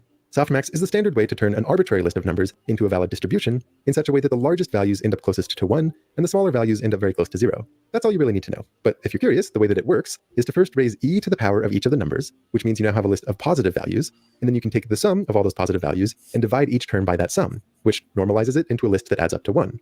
You'll notice that if one of the numbers in the input is meaningfully bigger than the rest, then in the output, the corresponding term dominates the distribution. So if you were sampling from it, you'd almost certainly just be picking the maximizing input.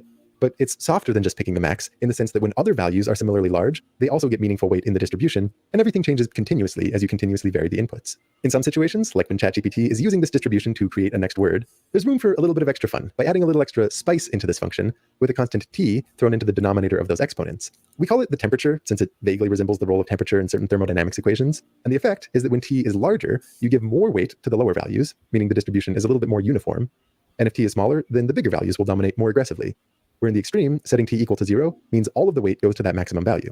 For example, I'll have GPT-3 generate a story with the seed text, once upon a time there was A, but I'm going to use different temperatures in each case.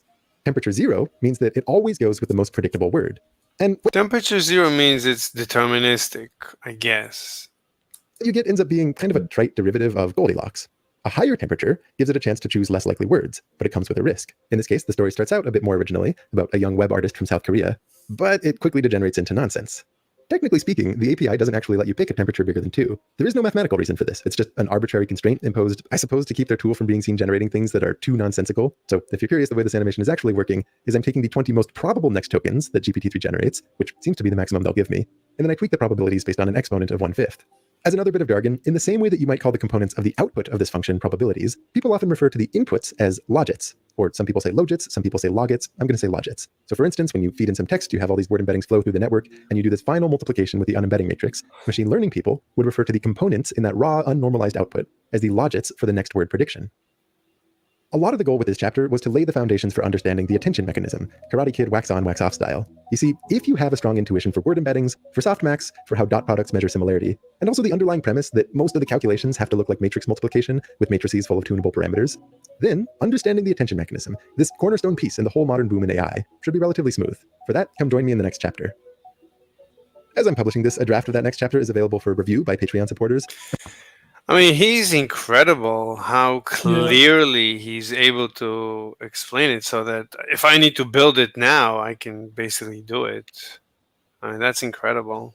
The final version should be up in public in a week or two. It usually depends on how much I end up changing based on that review. I mean, it's like, okay, so yeah, I want to talk to you offline after dinner. What, like, but like I usually take a long time to eat because I need to rest. Just ping me, and if I'm here, we talk. If not, we talk some other day. Okay, let this just finish to the end. I don't want to skip anything. I think we meantime, almost. There's like 10 more seconds or something. If you want to dive into attention, and if you want to help the channel out a little bit, it's there waiting. Yeah, it's done. Good. It wasn't so painful. I expected it to be much more painful. Yeah, I expected to die in the process. Yeah, maybe we should like start balancing physics with AI.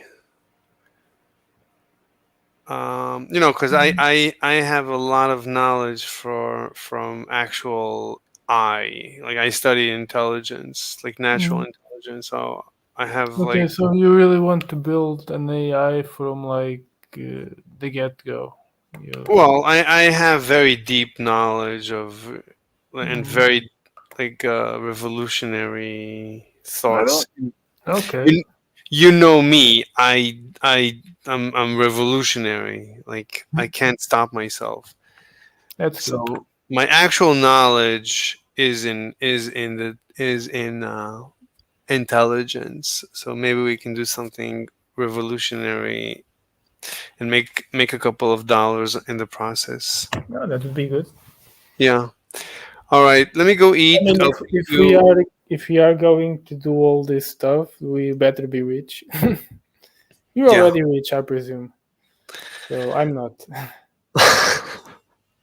Anyway, okay. I'll ping You don't seem to work too much. Yeah, I guess you're already rich. I'm not gonna make any comments on that. Anyway, so let me eat, and I'll ping you, and we'll see what we can do. Okay, I think I'll go eat as well. So that's good. All right, I'll see you later. All right, bye. Bye. Bye.